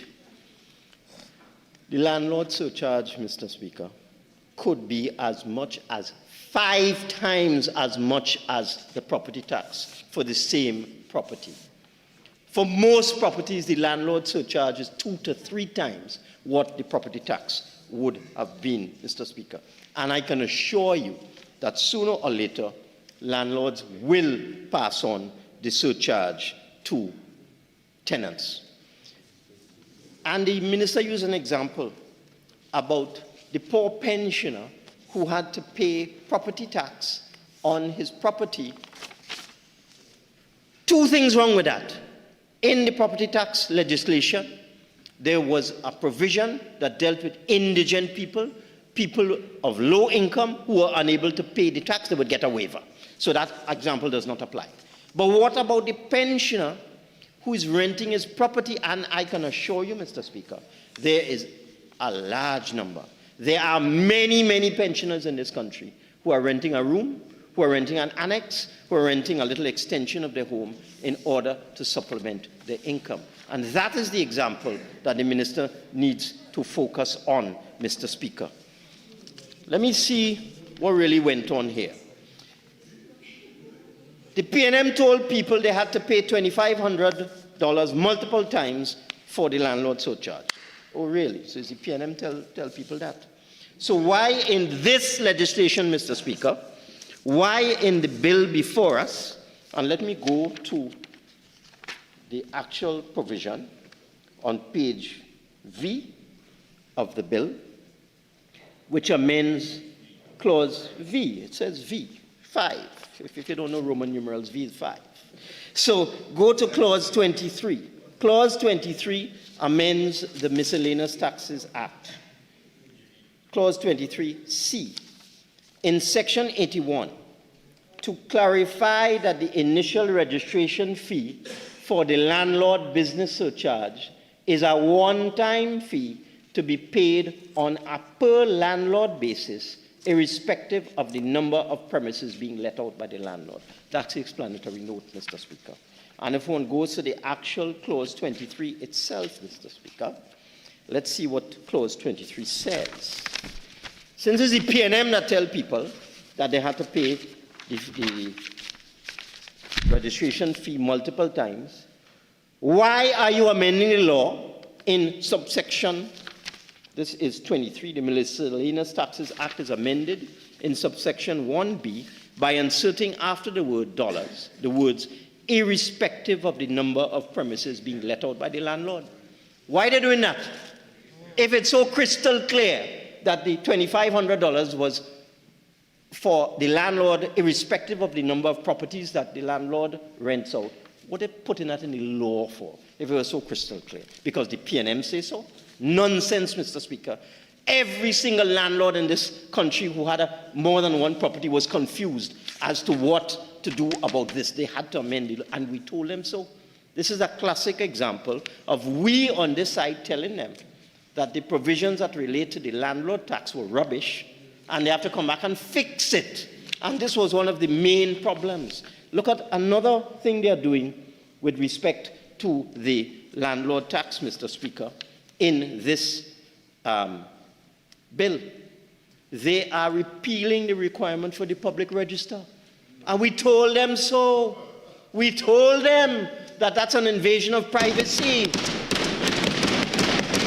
I brought a matter on the motion for the adjournment. I tell the minister all of these things, that there is no provision in law for a tax credit. Minister issue a press release saying people will get tax credit, you know. He come in now to amend the Income Tax Act to allow for the tax credit for the landlord surcharge. He come in now to amend his own Finance Act to say that it's irrespective of the number of properties that you have. He come in now to remove the requirement for the public register. Everything we told them, he come in now to fix. That's what I tell you, they are lazy. They're incompetent. They don't know what they're doing. Bringing rubbish legislation to this house time after time again, and they know we on this side will fix it, Mr. Speaker. Laziness on their part. Laziness. Absolute laziness. Every single matter I brought up in that matter on the motion for the adjournment with respect to that foolish landlord tax, they have now fixed it in this thing, except one. They still have nonsense inside of here, Mr. Speaker.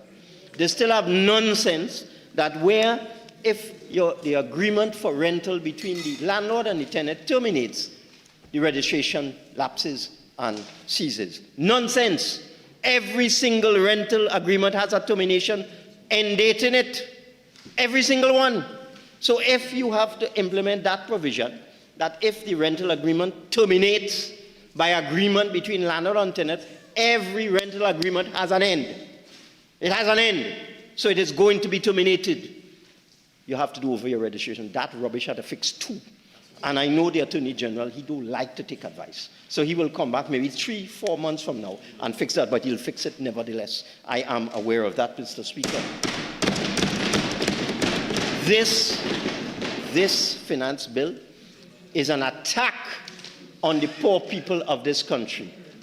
It's the same way they attacked poor people with the increase in traffic fines in December, Mr. Speaker. It is the same way in the last Finance Act, because this is a continuum.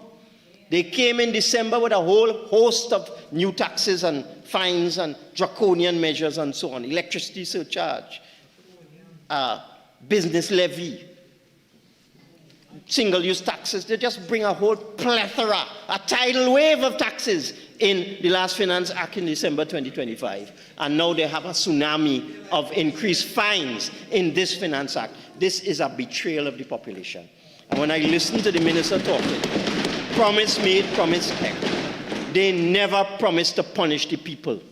But people, they should have known, and they already know, because on the last occasion, it took the UNC 3 years to get to the point where they knew they were going to lose the 2015 election. This time, it happened in 3 months, Mr. Speaker. They know how unpopular they are. And when the minister gets up and says promise made and promise, he promised to increase fines. He promised to tax people. He promised to punish people. He promised to put small businesses out of business. He promised to mash up all the cottage industries all over the country. He promised that? No, they didn't promise that. They're just talking. It is the hubris of office that infects them every time they get into government. Thank you.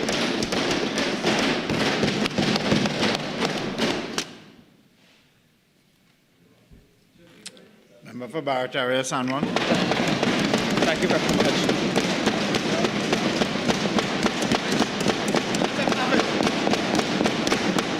Thank you very much. Thank you very much, Mr. Speaker. Mr. Speaker, like the Prime Minister, I too am astonished. I'm astonished at the temerity and the hypocrisy and the shamelessness from the member for Diego Martin Northeast. A man who presided over the Treasury for the last 10 years, who increased gas 5 times in this country, come to lecture us about the little man. The little man. He probably have a different definition for the little man. But, Mr. Speaker, he has lost all shame whatsoever.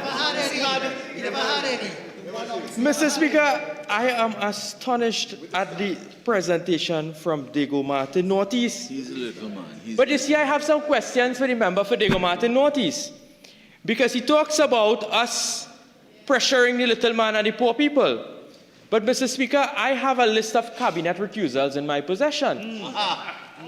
In 2016, I think this may be historical, where Diego Martin Northeast, as the Minister of Finance, recused himself from the measures for the inclusion in the Finance No. 2 Act of 2016. Mr. Speaker, I rise on Standing Order 48.1. What is the relevance of the Minister recusing himself?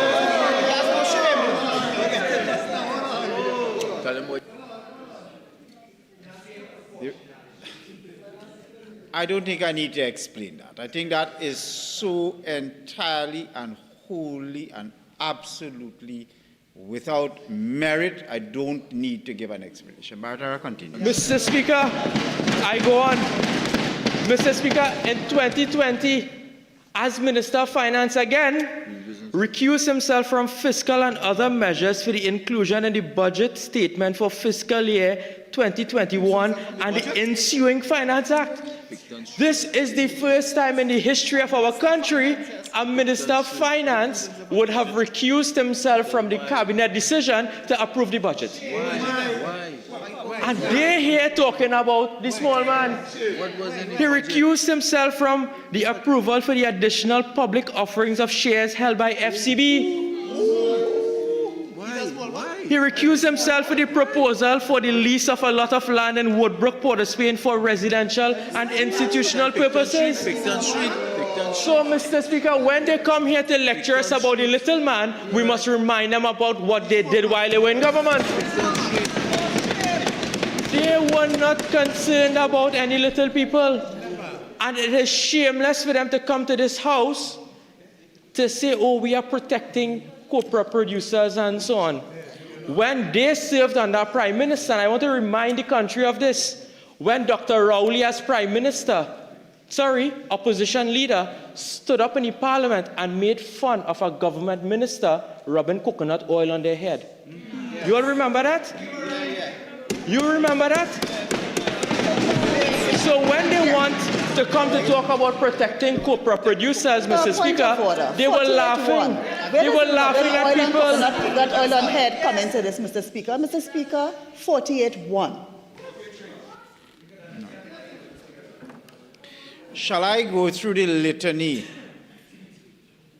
of criticism made by the member of Diego Martin Northeast in order to lend a contextual measure of proportionality to what the member of Barataria is saying? Lazy, incompetent, rubbish, absolute laziness, incompetent, rubbish, nonsense. They don't think. Pro-big business, anti-small business, anti-people. Shall I go on? Mr. Speaker, all of those would have referred to the bill, but what... Have a seat. Have a seat. Have a seat. Barataria, have a seat. in the context of a debate, a response is entitled to be contextually proportionate. Where you have a member who stands up and delivers what can perhaps be described as a dystopian dissertation on this bill, the member following is entitled, within the rules, to give some measure of contextual proportionality. So Mr. Speaker. Mr. Speaker, thank you. I'm wasting my time. San Fernando East. I don't need assistance from you. I don't need to clarify anything for you. Well, I perhaps am drawing on your disputatious antecedents to say that I don't need your assistance. But I will continue. Much, Mr. Speaker. So, Mr. Speaker, they can Mr. Speaker, 48-1, please. Mr. Speaker, point of order. What is this? Could you please explain what Dr. Rowley making fun of a person using coconut? Have rule on that. Have a seat. Have a seat. A rule. Have a seat. I've ruled. So, thank you very much. Let's move on a bit. Yes, thank you very much, Mr. Speaker. So, miss me with the fake outrage when I come to talk about the small man. Miss me with that. Don't tell me about that. That's a kind word. Right? That's the next word. You see, the hypocrisy from the other side, Mr. Speaker, because I went through from 2016 to 2026 all of the Finance Act. All. I went through all. As soon as they came into power, they increased the business levy. What? They increased environmental levy. What? They wanted to introduce property tax. While they said that they reduced VAT, they put back VAT on almost all of the zero-rated items, 12.5%.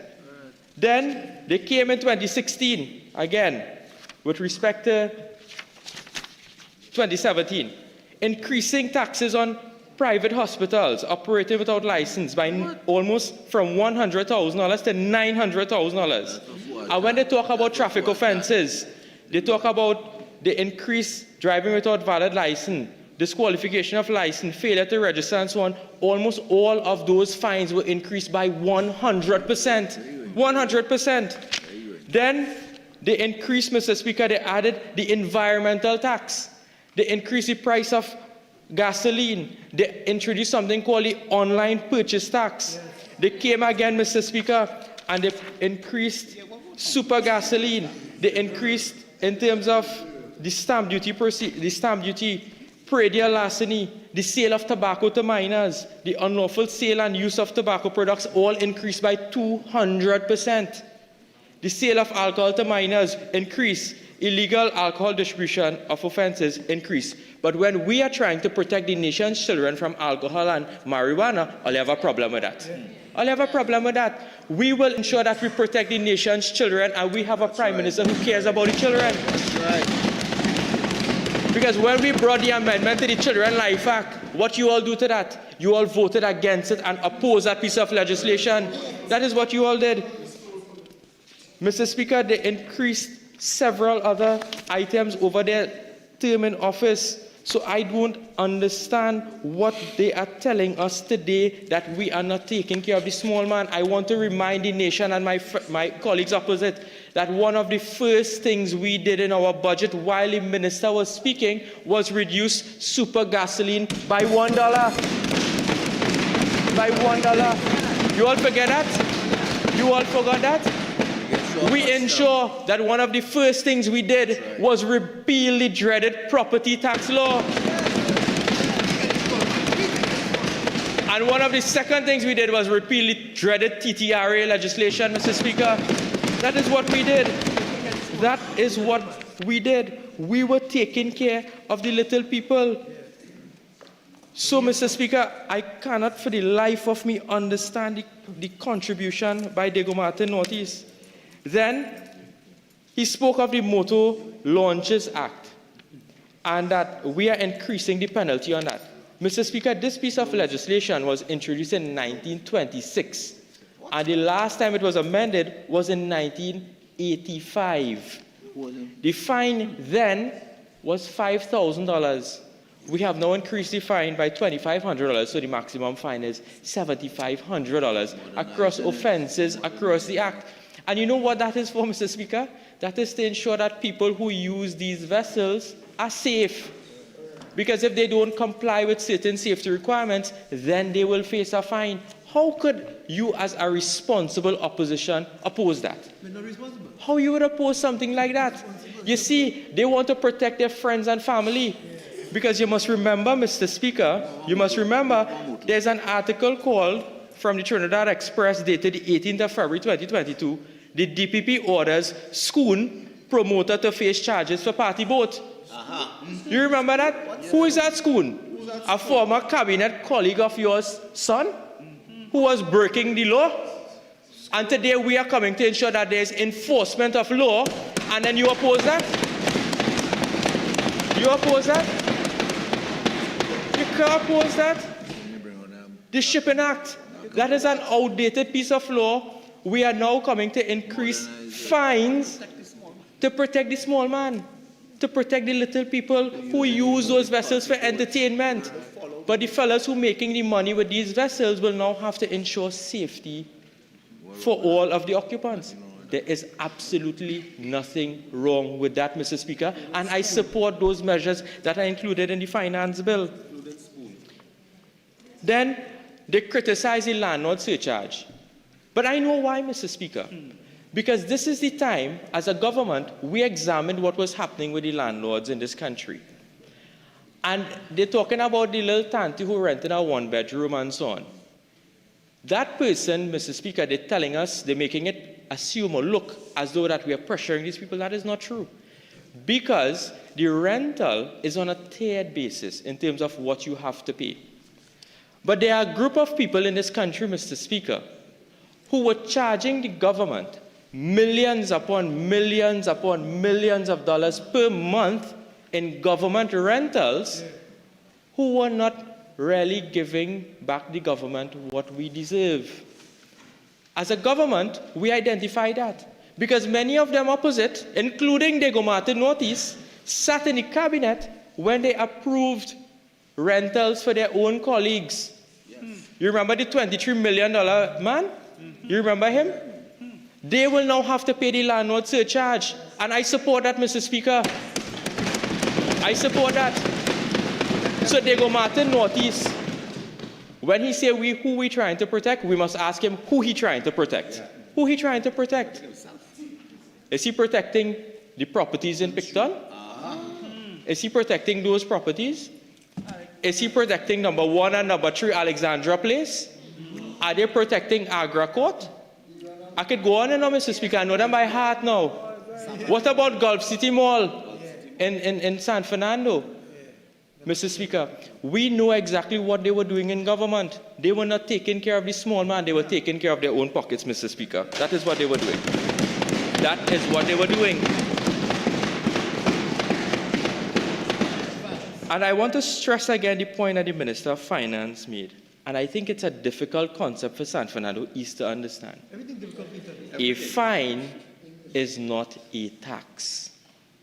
A fine is that you have a legal obligation under the law.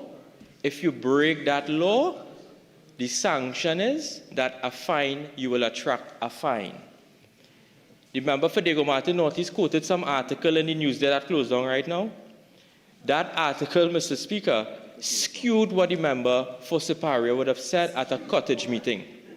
The member spoke of property tax, the member spoke of the TTRA, and other sorts of taxes, Mr. Speaker. So Diego Martin Northeast is cherry-picking what is really being reported in the media. What is really being reported in the media? He's cherry-picking. And Mr. Speaker, I want to go on to a particular set of amendments you will see in the Finance Bill that tracks or touches and concerns the Companies Act, the Partnership Act, and so on. And this is a very important matter, Mr. Speaker, because these amendments stem from a particular judgment that was handed down by the High Court, CV 2025-01220, Atticus Development Limited, First Floor Limited, Mezzanine Limited, Second Floor Limited, Super Brands Limited, Ultra Brands Limited, Coronet Brands Limited against the Registrar General, judgment delivered on the 22nd of April 2026 by the Honorable Frank C. Persad. And Mr. Speaker, what the amendments in this bill is doing is to ensure that there is no mandatory filing, online filing at the Office of the Registrar General in the company's registry and so on. Right after general election 2025, on the 2nd of May 2025, this claim was filed, Mr. Speaker, and the court matter is over. There is no appeal, so we are not sub judice. And the court ruled that the mandatory filing at the Office of the Registrar General is not compliant with the current construct of the law. In 2023, a miscellaneous provisions bill was passed by the former PNM government, indicating that they are now going to receive filings in the company's registry online on a mandatory basis. Very clear. Company's registry will now accept documents online, mandatory. PNM government, Reginald Armour, former Attorney General, introduced that measure. As soon as they came out of government, Mr. Speaker, one Sinclair O'Neill, a PNM lawyer who was fighting the PNM internal election, who sat on a PNM townhouse panel with the member for Arima, filed his claim challenging the same PNM law that they passed. That is what they did. That is what they did, Mr. Speaker. So the same law they passed is the same law they challenged right after the general election. That is what they did. The court ruled against the state, Mr. Speaker, and that is why we are here right now. That is why we're here. You all passed bad law, you went to court and tell the court we passed bad law, and the court struck it down. Mr. Speaker, so therefore, what the court said in this particular judgment is that at the time, at paragraph 55, I'm quoting, at this time, there is simply no foundational legislative framework which sanctions the approach that was taken in 2023. The Company Act was not duly amended, and it still provides for physical filings, and the regulations cannot mandate the exclusive use of digital platforms. So the court found, as a matter of fact and interpretation of the law, that the law that they passed in 2023 was not compliant with the policy that they implemented at that time. Again, Mr. Speaker, it always takes a UNC government to fix the mess that the PNM left. It always does that. It always takes a UNC government to do that, Mr. Speaker. Mr. Speaker, there's another particular amendment that is very important to this finance bill, and that deals with the amendment to the Trustees Act. In the Trustees Act, Mr. Speaker, we are required to be compliant with our international obligations, and I want to commend the Attorney General, the Prime Minister, the Minister of Finance, with respect to the laws, regulations, and meetings and so on that we had with the CFATF team, with the Global Forum team, because it took, again, a UNC government to get us off those lists, those blacklists. And the trustee ordinance was one of those particular pieces of legislation that touched and concerned our CFATF requirements. The law, when it was passed, required that if a trust was not registered by a particular date, the trust becomes null and void. And the Registrar General had no discretion to take registration or applications post that date of the act coming into force. What we are doing here, Mr. Speaker, with this piece of legislation is that we are now allowing the Registrar General to take late applications for registration to ensure that these trusts can be registered. And there's one particular trust that this affects, and that is the Asa Right Center. And this particular piece of legislation will fix that particular matter, Mr. Speaker, and therefore on payment of the required fees for late registration and so on, those particular trusts that may have been affected by that amendment for non-registration, they will now be required to register, and they will now exist legally within the legal framework. So this piece of law will in fact correct that particular matter, Mr. Speaker.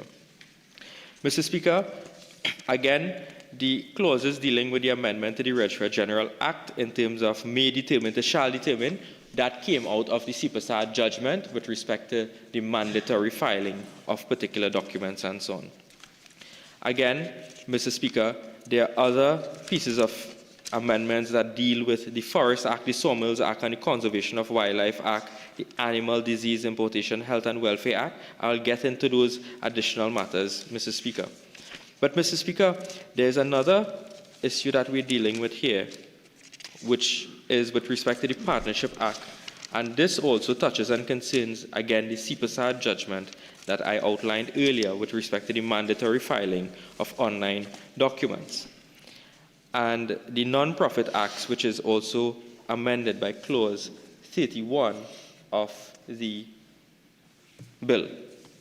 Mr. Speaker, with respect to the landlord business surcharge, that is something I want to get back to, because the opposition has been touting that to be a property tax.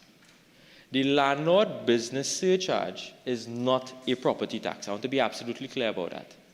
It is a tax that is tied to the earnings of a person's property. It's not a property tax.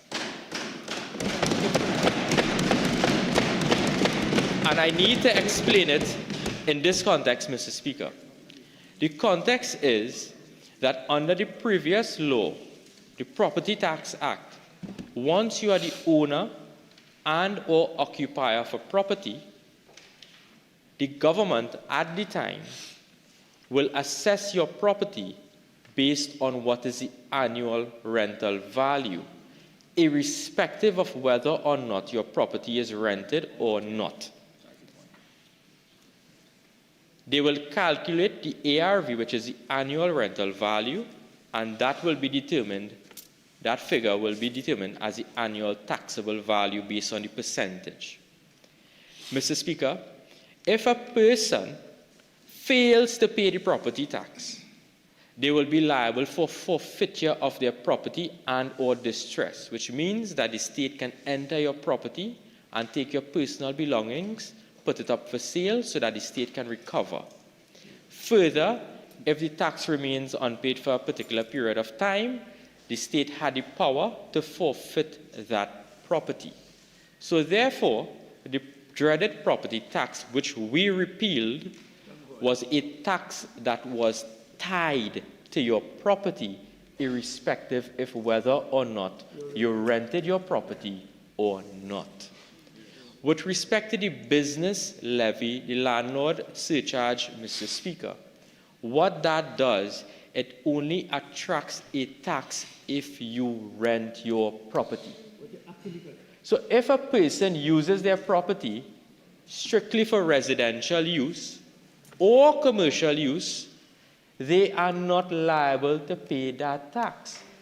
But if they let their property, meaning they rent their property, or rent any part of their property, and they earn an income due to that rental, this surcharge will be attracted to the person and not the property, because the tax is dependent on the monies you collect from the rental.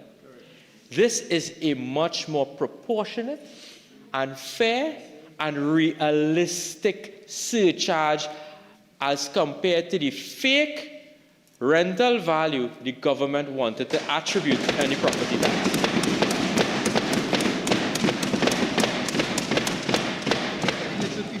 You see, Mr. Speaker, the Honorable Prime Minister assigned the Valuation Division to the Ministry of Land and Legal Affairs. And I went into the Valuation Division, Mr. Speaker, and I discovered certain things that I don't know if this was by design or pure coincidence. But they had an army of field officers inside there going around checking properties to determine ARVs. And those persons targeted particular communities. What? Mr. Speaker, I looked at the GIS map at the Valuations Division, and I realized that there was a concentration of properties in this country that was being valued in particular parts of Trinidad. And I asked myself, why? why wasn't it spread evenly across the board?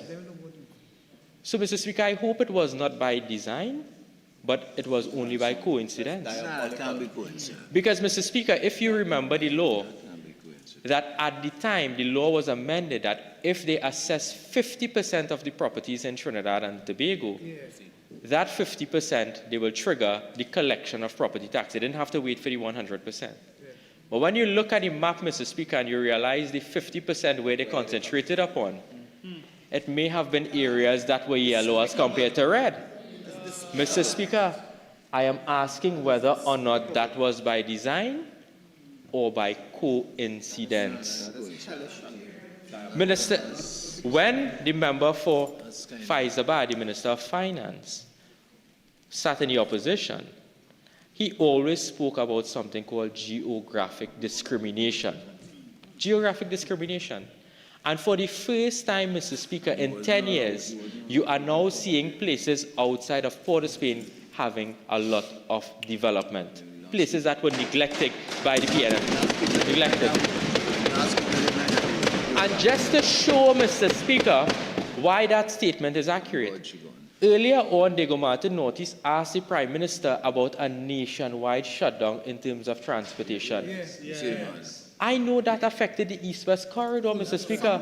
South Trinidad was functioning, Central Trinidad was functioning, East Trinidad all the way to the east was functioning, Tobago functioning. How can you say one part of Trinidad and Tobago is nationwide? There is a country beyond the lighthouse, according to the Prime Minister.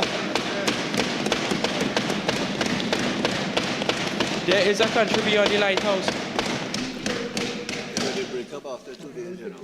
Mr. Speaker, the member for Diego Martin Nortis spent most of his contribution talking about who we're protecting for vinegar and coconut oil and so on, Mr. Speaker. But why didn't he focus on some of the fiscal measures as outlined in the income tax, in the aid of the industry amendment and so on, where through strategic leadership and a Minister of Energy who knows what he is doing, and a Prime Minister who is in control of the government could meet with multinational oil companies, Mr. Speaker, and ensure that the agreements that are locked into place benefit all of the people of Trinidad and Tobago. And this finance bill is going to assist with that, Mr. Speaker, when it comes to the marginal fields. We were elated as a cabinet and a government to ensure that we can have people like Exxon back on our soil. Through strategic leadership, Mr. Speaker, the Prime Minister announced on the last day we had Parliament that Oxy is now in partnership with Exxon, Mr. Speaker. I think it's a 10% buy-in of the deal with Exxon, Mr. Speaker. And I was happy that the Minister of Energy invited myself and the Minister of Public Utilities on Monday evening to witness the signing of the MOU between Oxy and Exxon, Mr. Speaker. It was a defining moment for Trinidad and Tobago. It was a defining moment for Trinidad and Tobago. You see, none of us on this side, Mr. Speaker, would recuse ourselves from the cabinet when it comes to fiscal measures in the budget or finance bills. Because when we take decisions in the cabinet, Mr. Speaker, it is to take decisions for all of Trinidad and Tobago, and not the select few. Not the select few, Mr. Speaker. And this finance bill that is before us shows that, because what you see in this bill is that you see that the police service, the prison service, where there were long-standing issues in relation to certain matters of their acting appointment and so on, which were left without any attention, and now getting the attention it deserves, that we are fixing these things through legislative amendment, Mr. Speaker. The fire service in particular, the prison service, and also the police service regulations are fixing those things in terms of the acting positions of first and second division officers for the police service. In the prison service, you have other officers who are acted in higher office, and in the fire service, Mr. Speaker, those amendments also touch those officers there who would have served in higher offices. But you see, my friends opposite was not concerned with those matters. They were not. They were concerned about hand selecting a commissioner of police by going to President's house and intercepting the list from the President's hand. Come on. Thank you very much, Mr. Speaker. Mr. Speaker, when you look at the increased fines here, these fines deal with provisions in terms of persons who offend. For example, we have in terms of the Pesticides and Toxic Chemicals Act and the Pharmacy Board Act, these particular industries are heavily regulated in terms of importation, storage, and control of these particular material, Mr. Speaker. 2015. Yes, Mr. Speaker, I need the extra time. You see, and Mr. Speaker, I want to focus on these two particular clauses, which is 8 and 9 of the bill, that deals with the Pharmacy Board Act and the Pesticides and Toxic Chemicals Act, because those are very important, Mr. Speaker. There is currently much anticipation and interest in the public domain when it comes to the procurement of pharmaceuticals in Trinidad and Tobago. And, Mr. Speaker, it is well known now that you had a lot of political interference when it comes to the importation of pharmaceuticals. I'm not going too much into the details. I can say what is already in the public domain. There is evidence being given by public servants in this country, Mr. Speaker, that says that a former Minister of Health directed the payments of certain suppliers and contractors of who should be paid and how much they should be paid. No Minister of Health should do that. And then when he has to appear before a committee, he has his friends on the committee fixing and writing a statement. Mr. Speaker, 48-1, please. Thank you. Barataria. Can't be illiterate. Barataria. Thank you very much. I don't think I need to explain that to you. Thank you very much, Mr. Speaker. But, Mr. Speaker, those are very concerning matters that I think I have an obligation to raise in this Parliament. Because when the member for Arima was slow to act, it took the public and the United National Congress to force her hand. Okay, I have rule on that. Let's move on. Next point.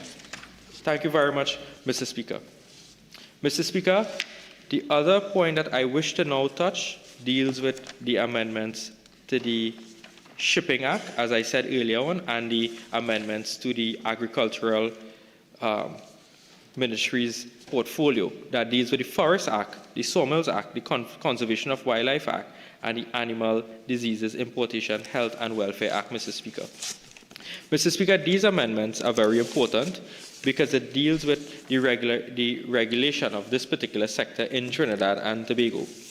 Under the current construct, Mr. Speaker, we on this side identified that there was a lot of issues when it comes to those particular areas of governance. There was a particular reforestation program that was set up in terms of the reforestation sector and so on, that we would have found a lot of ghost employees and ghost gangs, Mr. Speaker, which we had to take a very serious decision with respect to protecting the public's purse. Therefore, Mr. Speaker, what we have done as a government is strengthen the forestry division within the Ministry of Agriculture and Fisheries, instead of giving party officials contracts and so on to plant trees that we cannot find up till to this date, Mr. Speaker. Under the Sawmills Act, Mr. Speaker, and the Forest Act, those particular amendments, the general intent of this amendment, Mr. Speaker, is to deter illegal forestry operations and deforestation to enhance critical climate mitigation, preserve essential global biodiversity and protect public health, and secure the sustainable and economic viability of forests, and that deals with the removal permits, the maximum allowance for removal permits, and so on. With respect to the Sawmills Act, Mr. Speaker, it deals with the regularization of the timber industry to prevent illegal logging and ensure the sustainable management of state and private forests. The deterrent of illegal timber operations will allow for enhanced transparency and traceability in lumber production. It touches and concerns Section 4A of the log haulage permits. In terms of persons who fail to obtain these permits will now have to face increased fines, Mr. Speaker, and the penalty for operating without a sawmill license, and that fine will also be increased, Mr. Speaker. The Conservation of Wildlife Act is to seek to reduce illegal hunting, minimize wildlife exploitation, and legitimize hunting whilst ensuring biological conservation. It touches and concerns Section 6.3 of the Act, Section 6.4, and Section 6.5. With respect to the Animal Diseases Importation Health and Welfare Act, Mr. Speaker, the proposed increase in the maximum penalty from 50,000 to 60,000 is reasonable and proportionate enhancement of the enforcement provisions available under Section 15 of the Act, and the amendment seeks to reduce the threat of increasing risk posed by transboundary animal diseases, pests, including highly pathogenic avian influenza, African swine fever, and New World screwworm, Mr. Speaker. These particular amendments, Mr. Speaker, will address monitoring and enforcement and ensuring, Mr. Speaker, that we now have a more robust structure to deal with all of these matters, including sawmill licenses, illegal removal of timber, and also to protect from animal diseases, Mr. Speaker. Mr. Speaker, these particular amendments are very critical to our governance. These are promises that were made by our government, promises that are kept by our government, Mr. Speaker.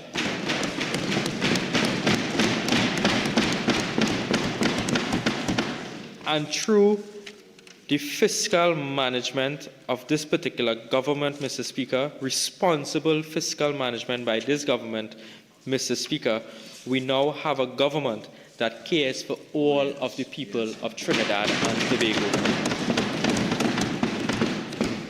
Mr. Speaker, gone are the days where you will have cabinet ministers recusing themselves 60, 70, 80, and sometimes 90 times, Mr. Speaker, from cabinet decisions because it benefits their own self, their friends, or their family, Mr. Speaker.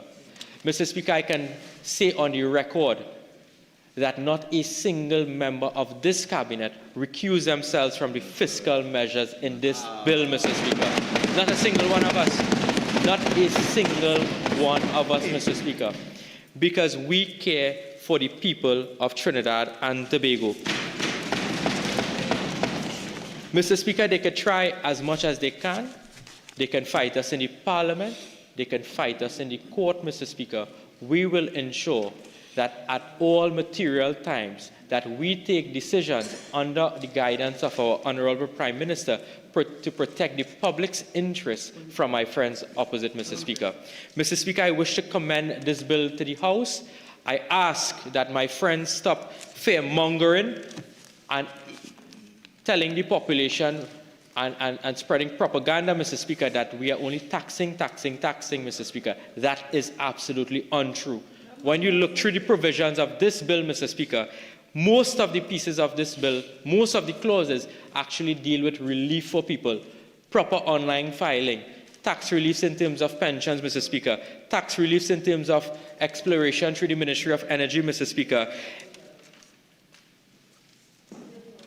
dealing with lawbreakers, Mr. Speaker. Mr. Speaker, this government, we are ensuring that we protect the people from the PNM and the criminals. I thank you very much, Mr. Speaker.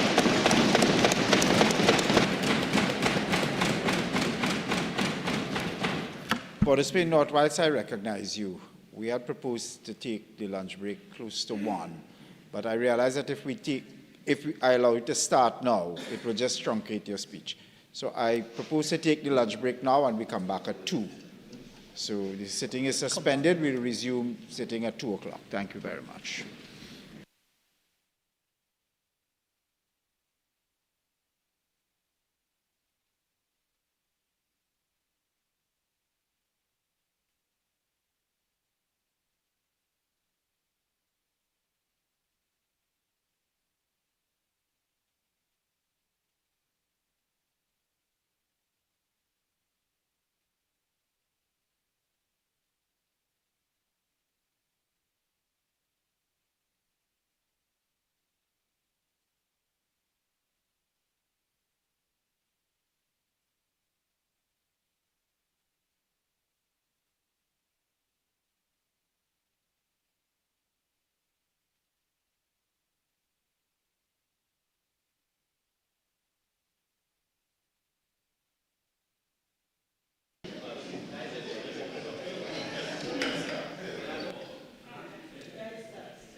Port of Spain North, St. Anne's West.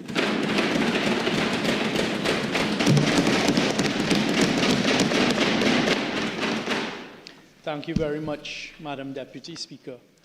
Madam Deputy Speaker, for the viewing and listening public, I think it is important that in this afternoon's session, we respectfully remind them that what we're here to debate at this point in time is the Finance Bill 2026.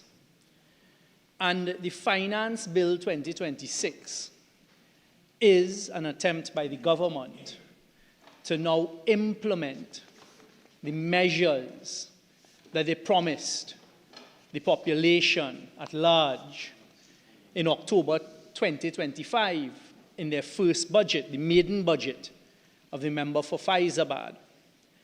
And at the outset, it is important to put on record that we are here now in June, the middle of June, 9 months after the delivery of that maiden budget, and only 3 months shy of the completion of this fiscal. And the question that immediately arises is why did some of these measures take 9 months to reach here with only 3 months left in the fiscal? Because this is a government that even today we heard with jovial voices and beating on desks, promises made and promises delivered. But I can tell you, Madam Deputy Speaker, that that is a very different reality to what the majority of the population of Trinidad and Tobago are feeling and facing today. They talk about listening in astonishment.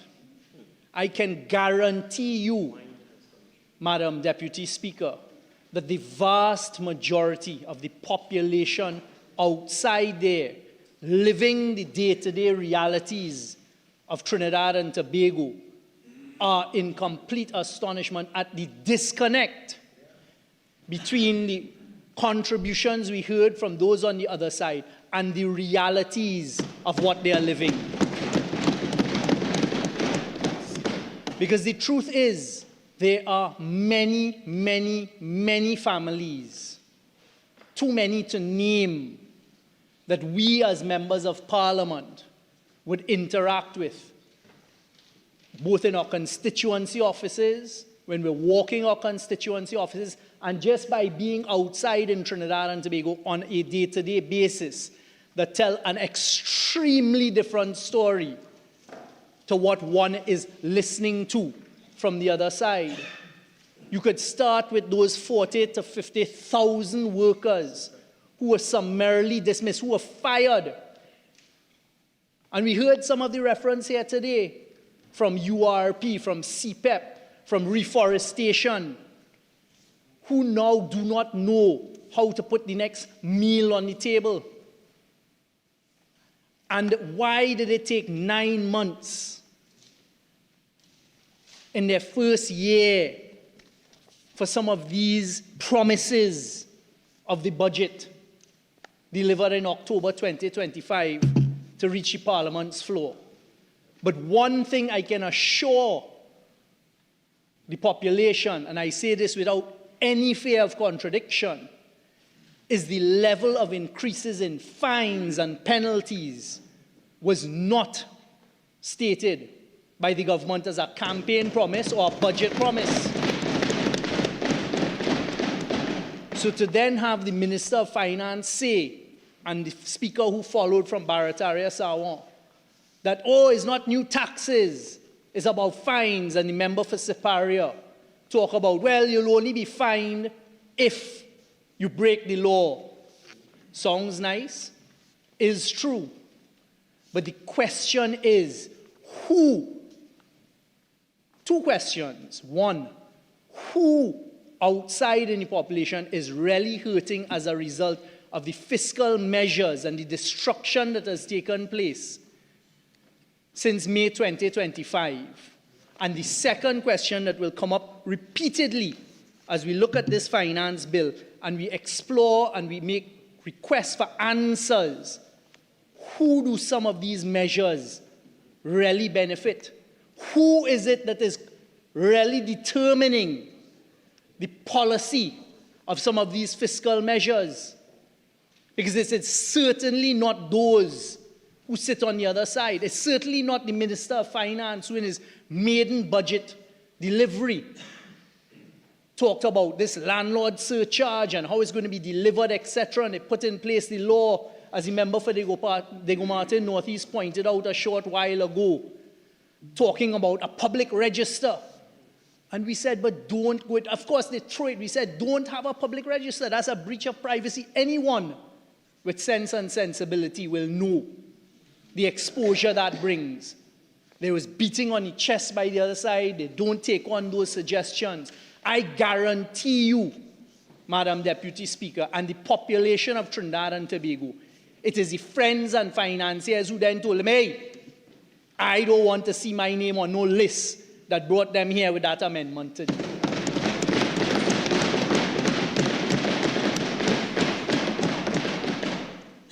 What we're seeing is yet another tangible measurement of the incompetence of those on the other side.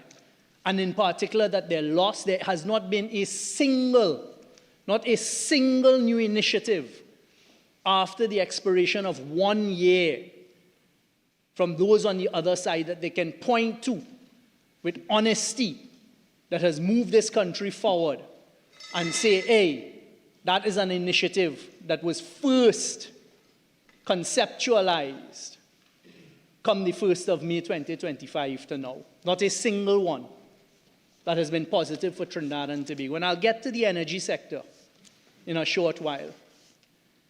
Because that, thank God, is something that everything was put in place to benefit Trinidad and Tobago and to keep us going. And all this beating on the chest about Occidental and 10% has nothing to do with the government. Not a single thing.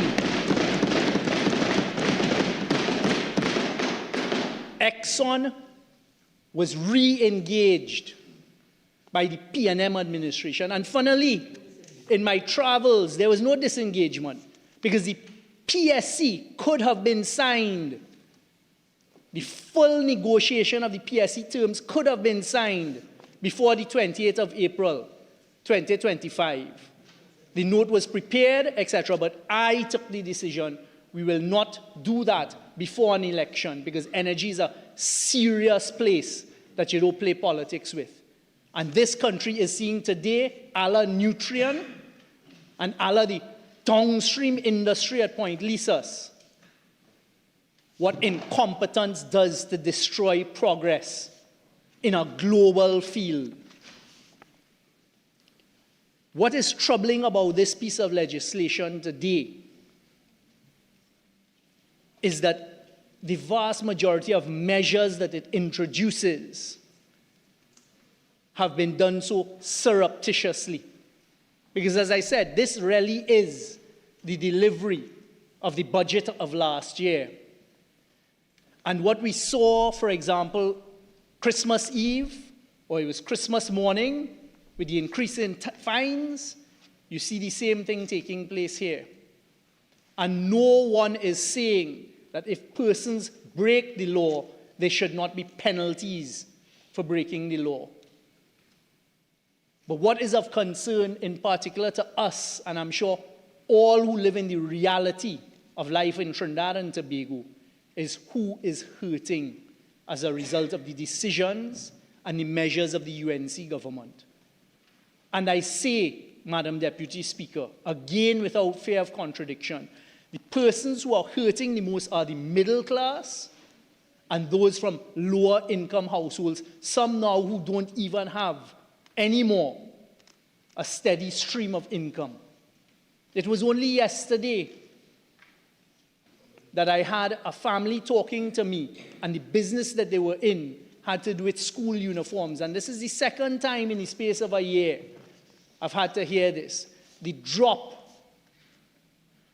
in the production of the number of school uniforms and the embroidery of school uniforms. I first heard about it last year as the school year was about to restart in August. And it is simply because many, many, many families of those that you all have heartlessly fired cannot afford to buy new school uniforms for their children. And that is who we're concerned about. And when we look at these measures, we are seeing the UNC's policies after 1 year have done no more harm and destruction to our middle class and our lower income citizens in Trinidad and Tobago than even COVID did. And that is the reality. So I am not here to join in any laughter and any merriment, because I know as a representative, and I am certain all of my colleagues on this side know, and even some on the other side know, the real difficulty that many, many of our citizens are having making it day by day. And there are no measures in here, not a single measure in here, not one, that is going to make life easier for any of them. We've heard all of the grandeur plans, all of the promises made, promises kept about employment, none of which have materialized.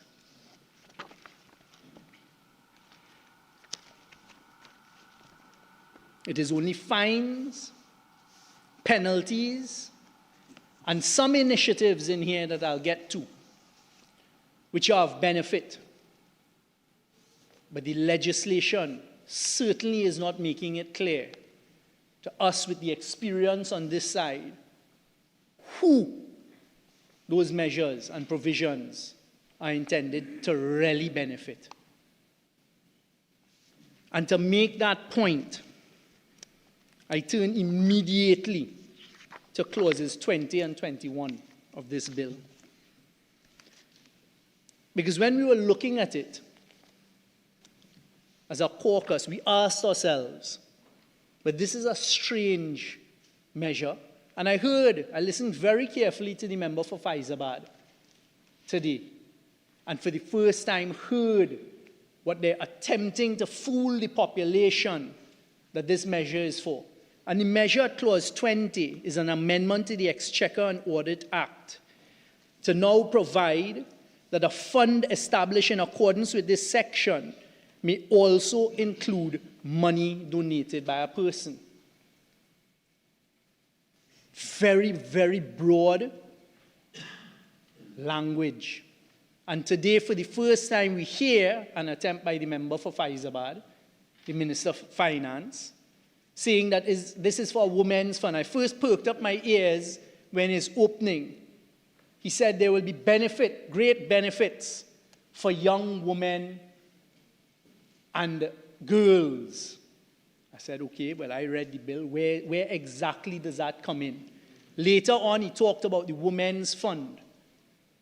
Do not be fooled, Trinidad and Tobago. This language here, they are now making it allowable. They're now putting in place the opportunity for, and I quote, a fund established in accordance with this section may also include money donated by a person.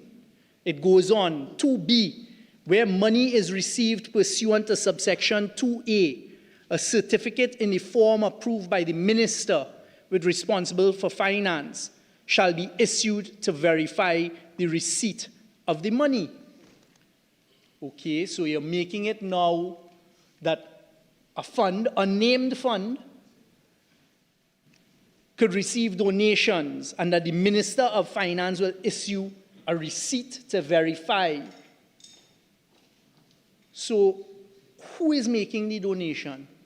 And there is no definition. It is not tied to this women's fund. Knowing how those on the other side operate, this is a provision that is open to abuse And we have serious questions on this side as to exactly who it is donating what. Because you see, further on in the Act, it goes on to say that they will allow tax deductions for an individual of up to $20,000 towards this fund, and then also to corporations to this fund. But again, when you go to those, it is just a fund. It is not the women's fund. And you see, this is the surreptitious nature of those on the other side. As Trinidadians and Tobagonians, we wish we could trust the government and that it is the women's fund. But then the question arises, if you are putting in place these specific provisions that are now allowing tax-free and tax-credited donations to be made, why didn't you say what fund it is? And by leaving it open with just the definition or the undefined a fund, it is now open to that singular person holding the position of Minister of Finance to determine which funds and who benefit from this.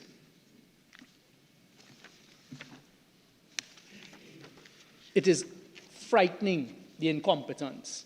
It is glaring, the level of incompetence by those on the other side.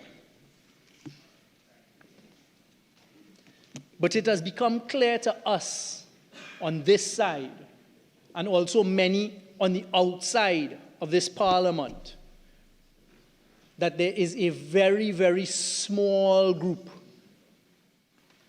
of friends and financiers who really are the ones that are dictating some of these policies. You are seeing for the first time, certainly in the last decade, a government that does not face the population, a prime minister that does not answer or put herself in a position to answer questions which are burning questions that the population has, including some questions directed at this piece of legislation. Now I add, because credibility is important for us on this side, that there are certain measures in here that we could associate with. There are certain measures in this finance bill, some of which were referred to by the two previous speakers on the other side, that are good measures. But it is those that they then fit in without any warning to the population whatsoever, not in any budget speech, not in any prior consultation, that have us particularly concerned. So, for example, the provisions where they are saying that a person who acted at a higher level in the fire service or in the prison service or in the police service in that period of a year before their retirement, at least a year before their retirement, and they now attract a gratuity or a pension based on that higher salary. We have no problem with that. That is a good measure. We are concerned as to where the revenue for all of these promises will come from, because as many public servants are learning now, the promise of 10% has not materialized, will not materialize, and certainly that back pay is as good as seeing a snowman in hell. But these are the realities. So good. Police officers, prison officers, fire service officers deserve to be recognized and to be compensated in the manner proposed here. So those are examples of initiatives that we, on this side, can associate ourselves with.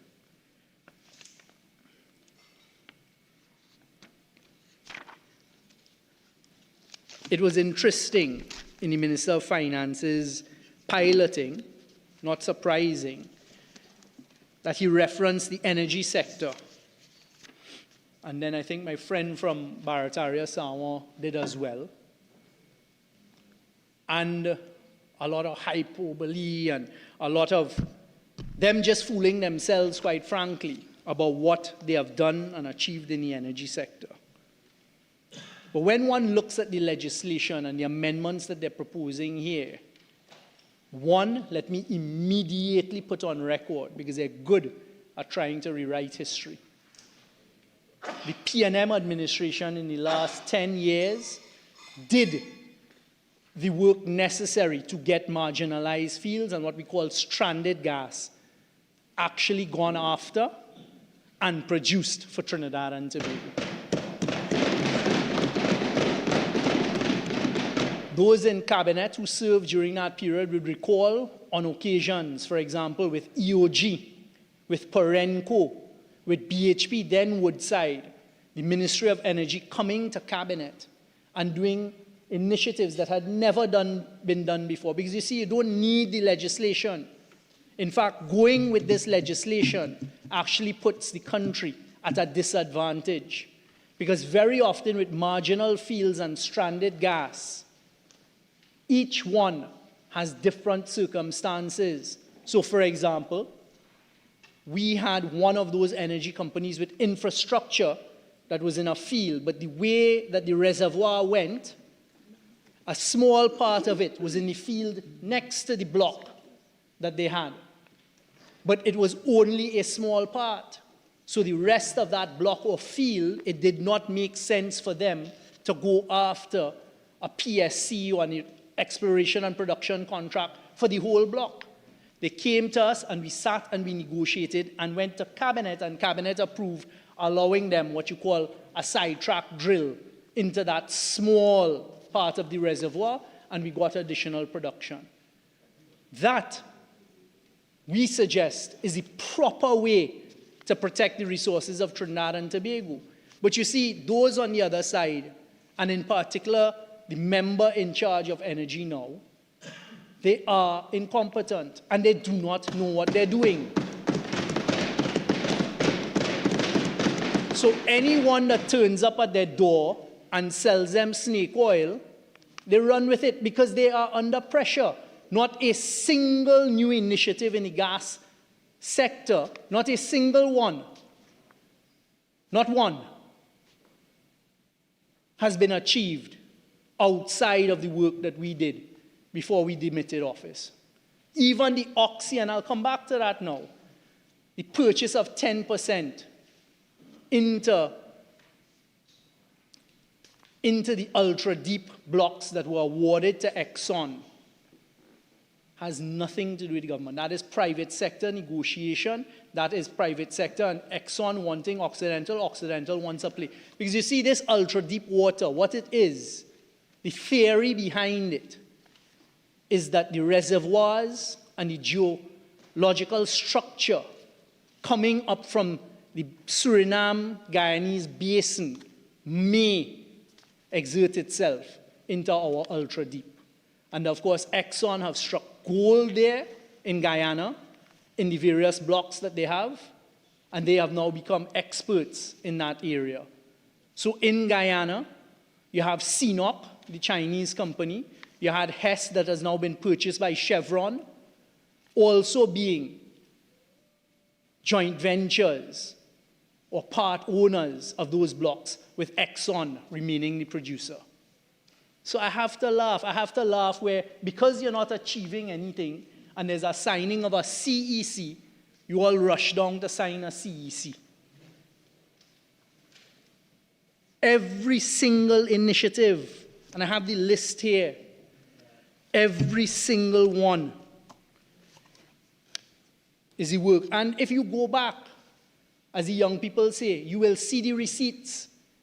Because in the period prior to the 28th of April, we listed it out and we said, hey, this is what the country has to look forward to.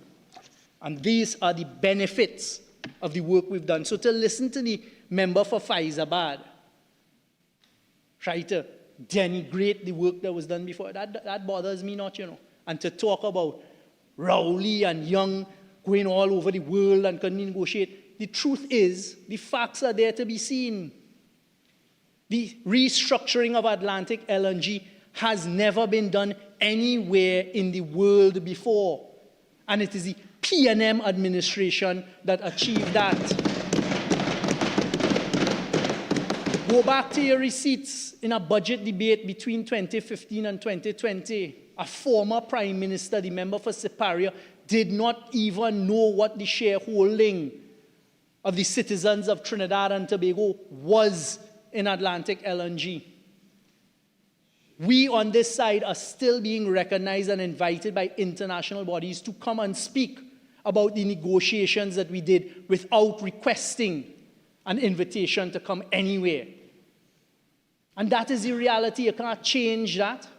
And the benefits that the member for Faizabad are getting today to be able to pay the bills of Trinidad and Tobago, this is a fact as a result of the negotiation that we did to introduce for the first time a basket price of indices for the gas.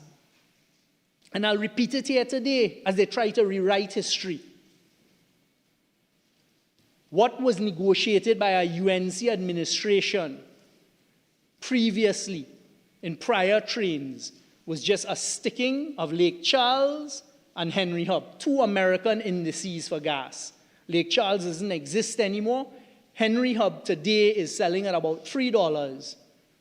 We looked at it and we said, okay, production is going down. And I'll come to the royalty that they've come here today to now drop to 8% in a short while.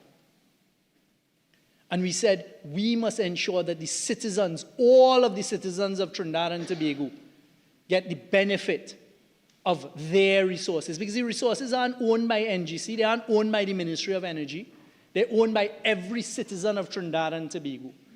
And we saw that our cargoes were being paid for Henry Hub pricing, $2, $3, but they were being sold in Asia and sold in Europe at higher prices. So we found a way to address that, and today the Minister of Finance and Trinidad and Tobago are benefiting from that. Because whereas if you use the pure Henry Hub price, you'll be getting less than $2. Today they are getting over $7 for the same molecule of gas, only as a result of what we did in negotiations. Today, JKM, Japanese Korean marker, is trading at over $16. TTF and NBP, two European markers, over $17. So a third JKM, a third TTF and NBP. And then we said, well, let's not only tie it to gas, let's tie it to oil as well. And we put a third Brent. And that singular decision that we fought hard for, because nobody wants to agree to pay us more for the gas. And that is the work of the P&M. That's not old talk and sitting down here and, oh, they went all over the place and they wine and dine. And that is the reality of what was achieved. Instead, what have you achieved in the past year on that other side? Shut down Nutrien. That is what you've achieved. That is your legacy. You have others on the estate now looking, worried. The stakeholders, the petchem industry, worried and questioning, do we pick up our plants from Trinidad and Tobago and do we go to other jurisdictions where the gas exists? We sat down here and we were ridiculed non-stop, continuously up to now, about Venezuela. You can't even go to Venezuela.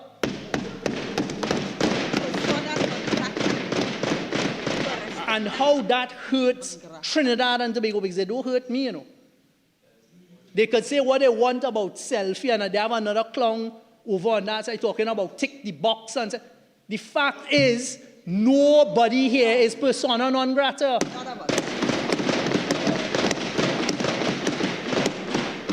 And how it hurts Trinidad and Tobago is if you are not sitting at the table where the decisions are being made, you will not get the best deal for Trinidad and Tobago. So I know as a fact, what Trinidad and Tobago now is being saddled with is whatever the multinationals, and that's the back engineering they talk about, you know. Wherever Shell and BP tell them they have to take, they have to take. Because they're not sitting at the table with the people who own the gas and who are determining allocation of gas and who are determining cost of gas, price of gas, who will get it, where it will go.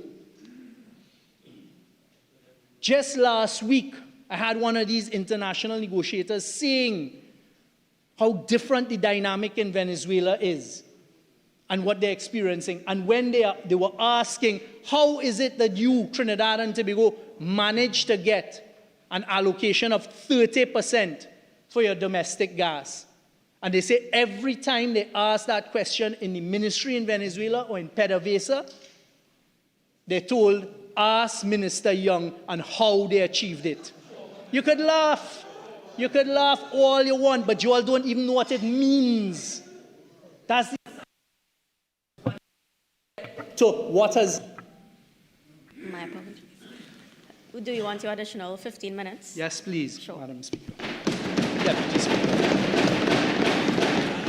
I heard the old talk about, oh, well, billions are going to be spent by BP and Shell. Correct, but not as a result of anything done by those on the other side.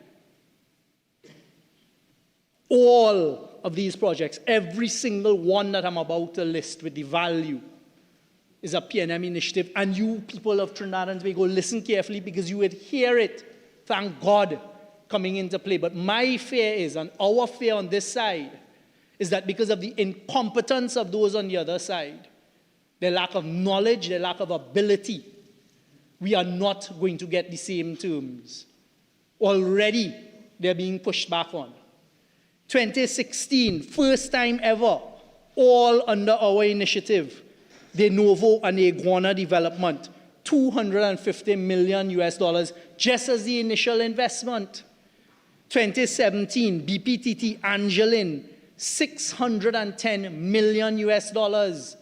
Our negotiation, our work, our initiatives achieved because we went to where the decisions are being made and they respected us. BPTT 2018, Cassia Sea Compression Project, that was tied into the Atlantic LNG restructuring.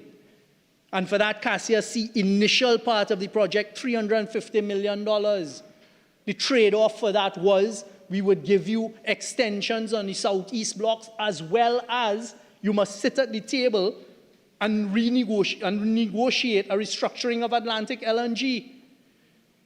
BPTT in 2018, Matapal, $565 million US. 2019, BHP, Ruby, Delaware Development, $500 million US. This BHP project of Ruby, Delaware, only came about because the then Prime Minister Rowley, Dr. Rowley, then Minister of Energy, Minister Khan, myself, maybe Minister Khan wasn't there, on a working trip at the invitation of the Prime Minister of Australia. When we were in Australia, we went to see BHP, and they said they were not going to invest in Ruby, Delaware. And it was that Prime Minister and his imploring on them and his negotiating with them got Ruby, Delaware done, $500 million, and extended BHP and Woodside being in Trinidad. 2020, Barracuda with Shell, $439 million. These are just the initial investments. These are the projects that continue to produce gas for Trinidad and Tobago. Not a single new one has come about as a result of an initiative that was conceptualized by those on the other side. De Novo, Zandali, $52 million US. Shell, Colibri, $649 million US. In 2021, Touchstone, Cascadura, $76.4 million. Even what Touchstone are doing now and the acquisition of the central block from Shell, that was done by us. Thank God that was done. 2022, BPTT, SIP.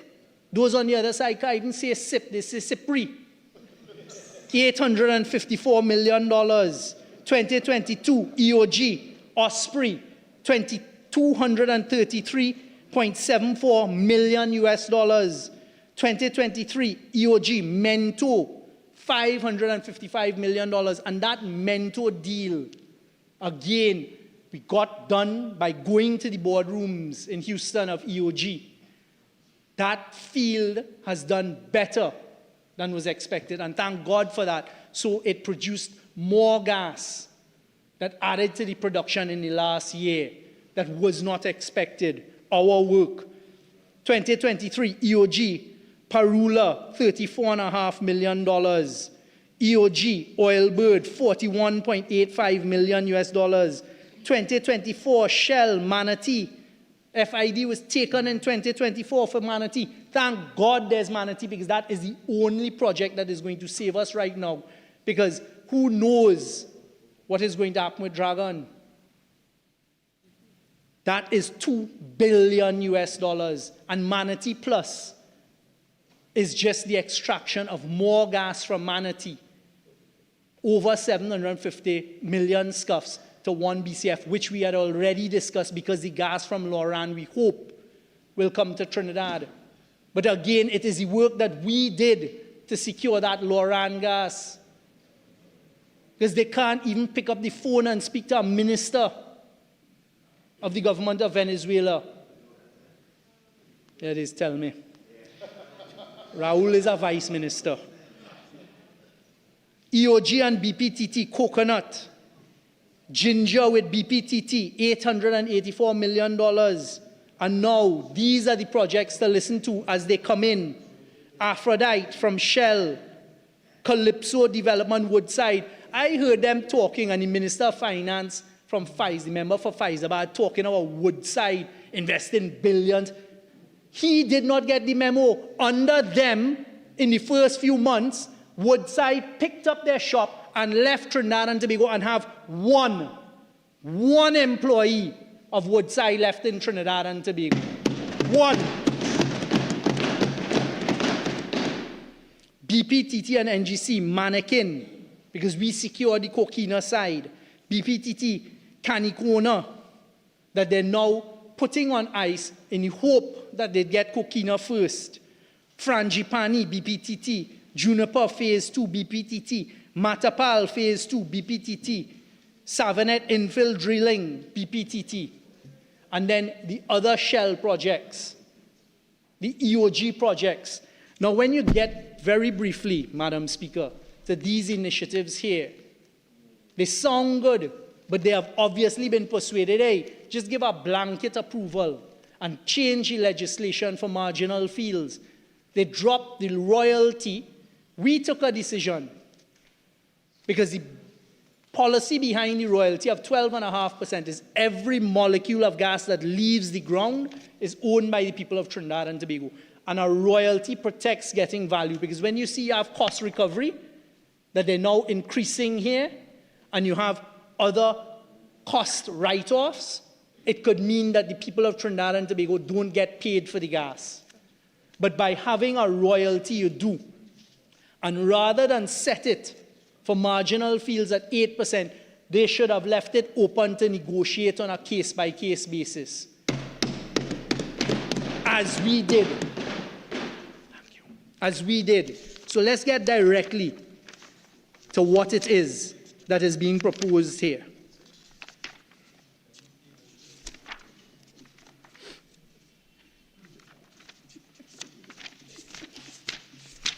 Dropping it from 12.5% to 8% is obviously a submission being made by the producers. The producers want to maximize their profit. Nothing wrong with that.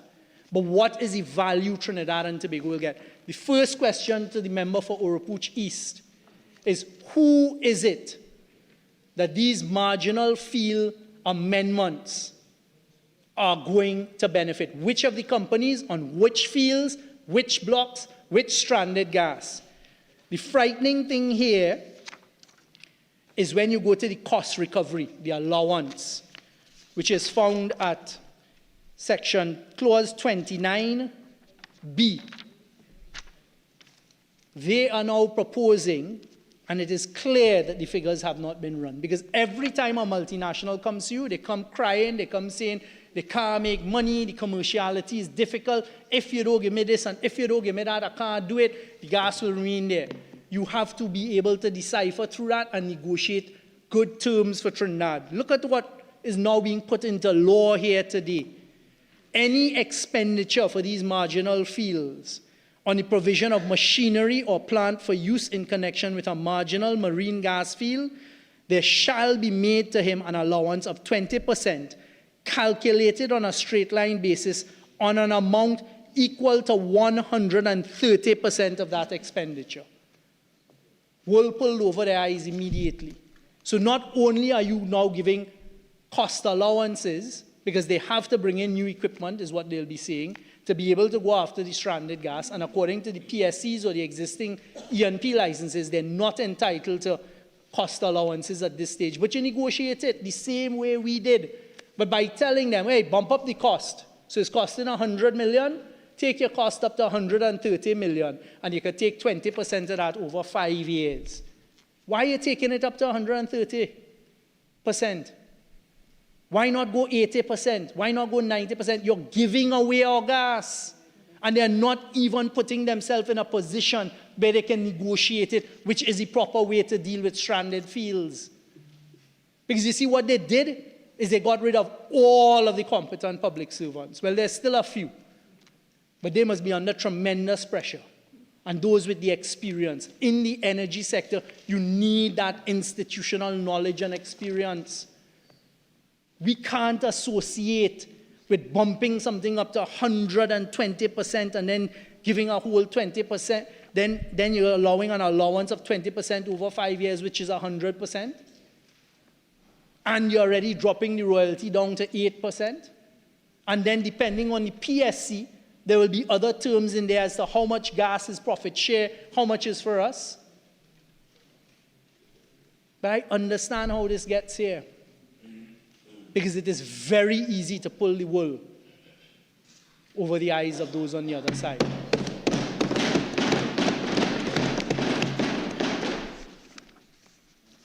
The next question that we had was, where does this magical 300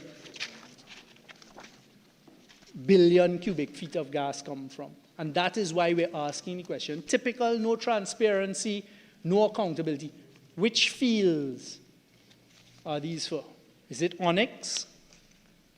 Is it that one of the producers now is saying, hey, give us an opportunity? We dealt with that before. Sit down, negotiate, make them bring in their commercial cost.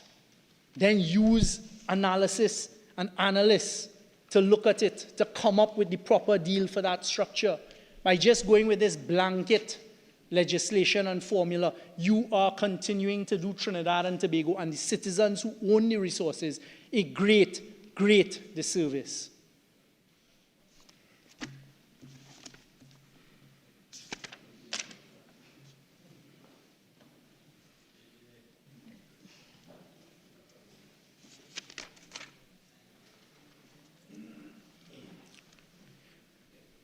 There are other, you didn't even understand when I started, you don't understand now, you'll never understand.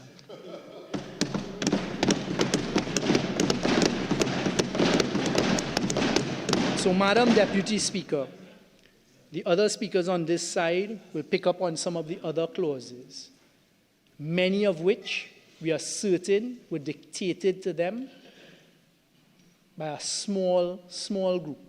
Maybe the group that gets the $1.1 billion contracts, maybe the group that get the $100 million contracts. The same thing that took place with the EV vehicles. Madam Speaker, today is another dark day. And whilst there's some provisions that we can associate with, there are many others that we have questions about. And in particular, these to deal with the energy sector should not tie your hands via legislation, because every single marginal field and every single reservoir of stranded gas has different commerciality. But I don't expect those on the other side to understand. Thank you very much, Madam Deputy Speaker, for the opportunity. Member for Oropouche East.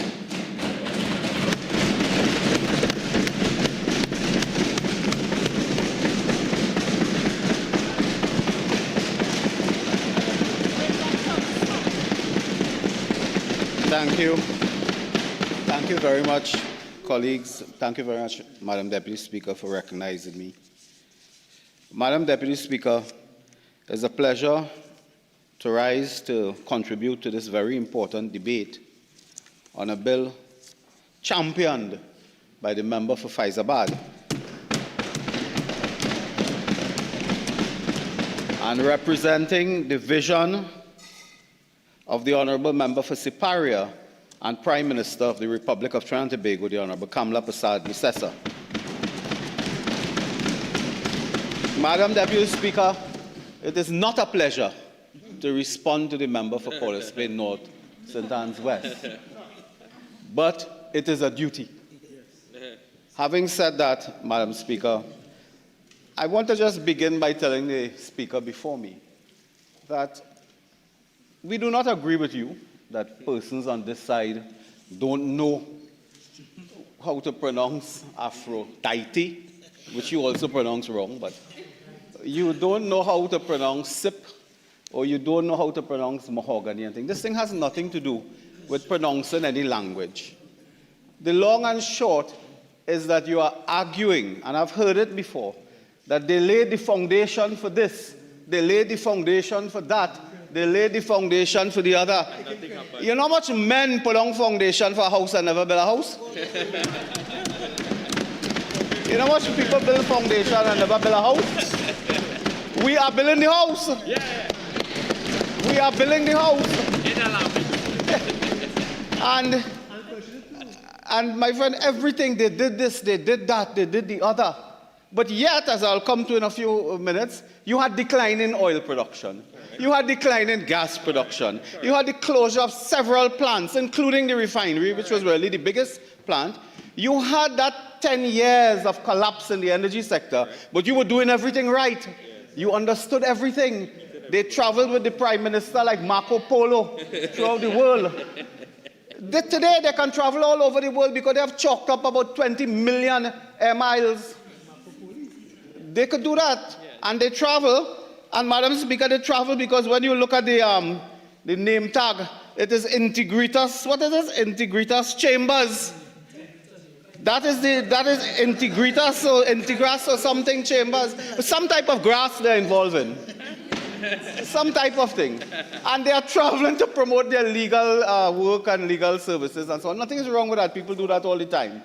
But posing all over the place, Integratias or Integrate or something, in great chambers, and selling themselves as authority. Madam Deputy Speaker, this matter before us is very clear-cut in terms of the provisions in the bill. It is very clear-cut. I will get, of course, to the key issues involving the energy sector in a few minutes, but I just want to remind my friend opposite who has this tendency, everything started, they negotiated with ExxonMobil, and he said today the production sharing contract could have been signed before April 2025. Madam Speaker, the truth is they did not even settle the language relating to that contract prior to April 2025. There were exceptions and there were commercial terms still to be negotiated. The final commercial and legal structure for that production sharing contract was settled after April 2025. That's a fact. Madam Speaker, ExxonMobil, when they came here in August 2025 at the Diplomatic Center, in a function presided over by the Honourable Prime Minister, it was Mr. John Adil, a global executive from ExxonMobil, who said that Trinidad and Tobago had become the gold standard in negotiating in terms of efficiency and timeline. When myself and the member for Barataria Sawa and others took a quick tour of the vessel, I don't like pronouncing the name of the vessel to Amazon Warrior, I think. Notwithstanding that, when we took a tour of that vessel on its way out to the deep water, they told us that was the fastest and most efficient experience they have had with any government in terms of signing a contract and getting out in the deep water for seismic work. The seismic work is now 85% completed ahead of its schedule. That is what we are talking about. Madam Deputy Speaker, that is the efficiency. The member for Barataria Sama was there. He was in awe. Yes. When he looked at the technology and what they were doing. That didn't happen under the PNM administration. But what happened under the administration, by the way? We should really take a look at that before we get to marginal feel and so on. We had recently, I think 2 Fridays ago, executives from Occidental, Oxy as they call it, came to Trinidad, met the Honorable Prime Minister. I think it was Indian arrival day period because we were in Indian when we met those persons. 72 hours later, we signed off and approved the 10% buy-in. Oxy didn't come on the PNM in power, you know. They wanted to be assured that this country had a future. They wanted to be assured. They wanted to come at a time when they have confidence in their investment. Why they didn't go before? Why they didn't join up before? They did not. So, Madam Deputy Speaker, to hear the member talk, you know, about they did this and they did that and so on, and nutrient shut down and this one shut down. I just want to remind the former minister and former prime minister that under the PNM administration, Yara shut down, Methanex closed to Titan, MHTL was idle, both plants, Mittal shut down, the refinery shut down, as I said before. They mash up Petrotrin. They did all of that. And you know, Madam Deputy Speaker, if they had done all of that bad work, and somehow, by some miracle, production went up, revenue went up, foreign exchange went up, you would say, well, they are strategic decisions. Yes. But everything went down. Correct.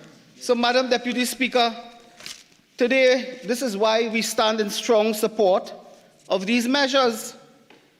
And again, I have to say, I said it before on the record, I don't want to waste too much time now.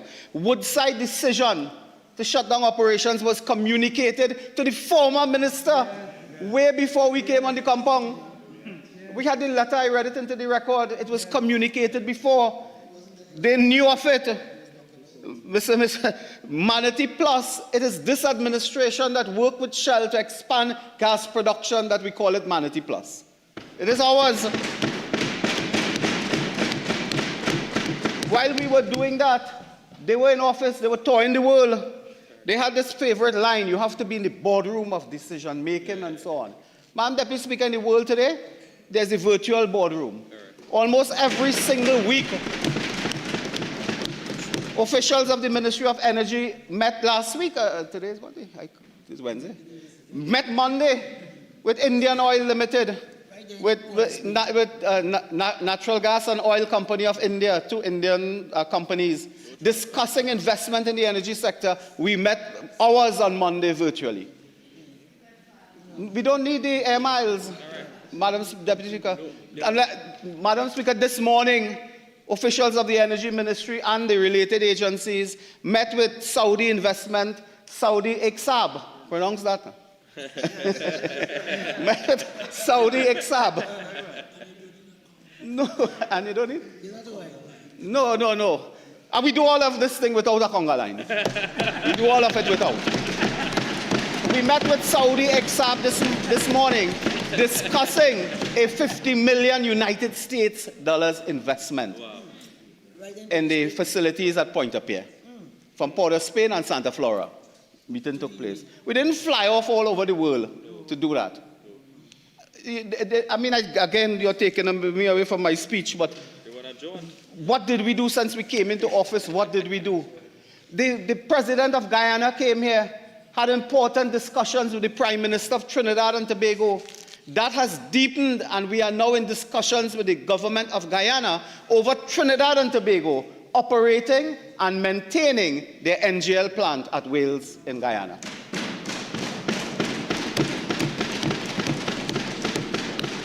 They could not do that. They didn't have that vision for the region, for the energy region. So, Madam Deputy Speaker, the world in terms of the energy sector is changing. We have now to root our development in a new reality of the energy markets throughout the world, with changes taking place due to geopolitical matters, market issues, and of course, product and commodity elements. So we are set to do that. In our ministry, Madam Deputy Speaker, We are proud that we established the Energy Accelerator Hub. That is something we did. This government did that. Wasn't there before. Because we were hearing complaints by everyone concerning the time it takes for inspections, the time it takes for certification, the time it takes for license, the time it takes for what you call environmental approvals. Right. And the member, you know, he says, you know, in a frivolous manner, we take out picture when we give CEC. But do you know it took them about 3 years under PNM government to get a CEC? It takes us about 3 to 6 months under this government to get a CEC. It deserves a picture. Yes. It deserves a picture. In the fastest possible time. Up to yesterday, I received a message from Touchstone Exploration concerning the hold-up of a process that is required for completion of a particular type of inspection. I said, of course, we will try to deal with that. Instead of the 2 weeks they told you, we'll try to deal with it in 2-3 days. Because that is keeping back production. That is the efficiency we bring. Not just talking and traveling the whole world and collecting air miles and whatever you get for credit card. Remember, for Trinity Maloney is not here, but she would have helped me with that. Madam Deputy Speaker, Madam Deputy Speaker, we cannot invite investment on one hand and delay it with the next hand. We cannot speak about increasing production and bringing new projects online while we dilly-dally with an incentive framework. The gas is in the ground, the oil, the gas is in the ground, thousands, maybe billions of years. It will not come up to the surface for you because it somehow loves you. It will come up because you put an investment framework in place. You put a particular fiscal framework in place. You encourage. Otherwise, you cannot create the jobs, you cannot create the revenue, you cannot create the foreign exchange and the economic activity you want. What is the sense you leave everything in the ground and say, okay, well, next 100 years, somebody will go for it? Because you are saying, oh, you're giving away and they're pulling wool over your eye and all this type of thing. All of that is nice, but leave the gas in the ground. Today, you have to work with players in difficult situations, particularly where some of these projects are not economically viable of their own. It requires additional help when you look at the economic scenarios. And the member would tell you, want you to believe that we don't look at economic scenarios. What, we go on the blackboard with chalk and draw it well? No, these are sophisticated things with technical people. And you look through all economic scenarios and then you leave it and then you test what they have given you. You go and test all of that and then they come back and 3 or 4 divisions have to work on this: legal, commercial, technical, engineering. You don't go on a draft board or the board and drop something. So this is the result of a lot of thinking and technical work that tells us, and we have at the ministry solid technocrats. Solid. And generally, when they tell you something, even if you don't at first want to believe or agree, generally they are on spot. So if they produce this framework, we test it, we go through it, it is something that is solid enough. This is not for one company, this is for all. All. I heard a member talking about drilling, about horizontally or to go in everything. You want to go and drill in somebody else? Well, I mean, that sounds bad by itself, but, you know, you have to remember that this is a technical framework for incentives, for situations that deserve that type of help. Madam Deputy Speaker, our energy security is linked to our economic security, and might I say even our national security. And it is for this reason that we have decided to place, and I want to get to it quickly because time has a way here when I'm speaking. I think it goes faster than normal. I want to go quickly to the clause in the bill that deals with this particular matter because we can speak about it somewhat. I think it's clause 24, we'll get it. The clauses 14 and 29, unlocking marginal marine gas fields. Madam Deputy Speaker, the most significant energy sector measures in this bill are really clauses 14 and 29. Clause 14 introduces a targeted royalty framework for marginal marine gas fields Clause 29 introduces enhanced capital allowance under the Income Tax Act. Together, these measures are designed to unlock gas resources that would otherwise remain undeveloped. So let us be precise, Madam Deputy Speaker, this is not a giveaway. This is not an indiscriminate concession. This is working with the energy companies to find the gas, to develop the field, to bring it to market, for the government to get revenue, which you were not getting before. You were not getting before. What did they get before? I have the data here, Madam Deputy Speaker, and I'll just put it on the record for the benefit of colleagues. The reality of this country's energy sector, Madam Deputy Speaker, there was a natural decline associated with aging fields and production on a downward path. When we came into office, this is the challenge we face. Today, this script is steadily changing to one of resilience, investment, and recovery. After a decade of falling production, the domestic energy sector began to show clear signs of stabilization and growth in 2025. Oil production increased from 52,810 barrels per day in January 2025. So January 2025, 52,000 barrels. Madam Deputy Speaker, by November 2025, we had reached 54,000 barrels per day. Over the same period, natural gas production increased from 2.41 billion cubic feet per day to 2.5 billion cubic feet per day. This momentum has continued in 2026. Let's get to 2026. So all the travel, you travel all over the world. You're going in everybody's boardroom. You drink coffee and tea everywhere in the world. Did you see that? Did you see the increase in production?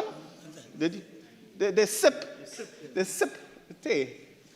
Madam Deputy Speaker, this positive momentum continued. During the first 5 months of this year, 2026, natural gas production averaged approximately 2.4 billion cubic feet per day, supported by stronger than anticipated well performance and the ongoing efforts of upstream operators to maximize production. The medium-term outlook is increasingly encouraging. Looking ahead, several significant upstream developments are expected to strengthen domestic gas supply and help offset natural decline.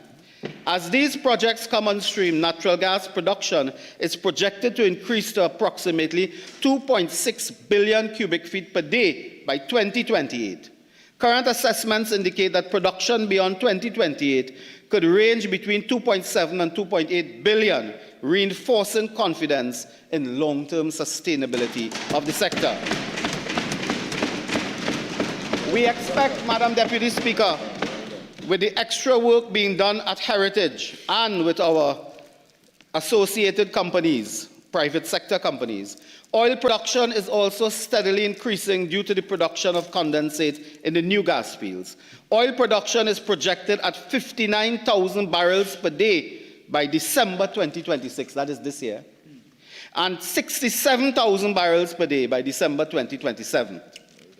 There's a reality, Madam Deputy Speaker, that we are existing in a mature energy sector. We need strategic investment. We need new upstream developments. We need infrastructure enhancement.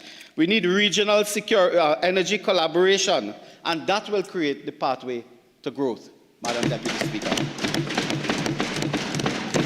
And increasingly, we must focus on deep water, or what is called ultra-deep water. And I tell you, in ultra-deep water, you don't need no floaties there. You know? You can't use floaties there. That's serious business, requiring enormous investment by players, and certainly a government cannot put out that type of money and take that type of risk by itself. You need support from the international energy sector. So our sector is rebuilding. The recovery is already underway, and the outlook for 2027, 28, and beyond is well positioned to enhance energy security and generate economic value as we go forward. Madam Deputy Speaker, this is why we are looking at these two clauses today in particular to help support our effort. These measures apply, Madam Deputy Speaker, to qualifying marginal marine gas fields that meet defined criteria. A marginal field is one with estimated gas reserves of 300 billion cubic feet or less and an internal rate of return of 15%. And that is important because energy projects generally, we are told, that their internal rate of return is 15 to 25%. So we are looking at projects with 15% or less as a rate of return. That's the project we want to help. Not the project which has a huge rate of return, then why you don't need to help? You need to help those that don't have that huge rate of return. And where you are dealing with smaller fields and players that specialize in this type of operations.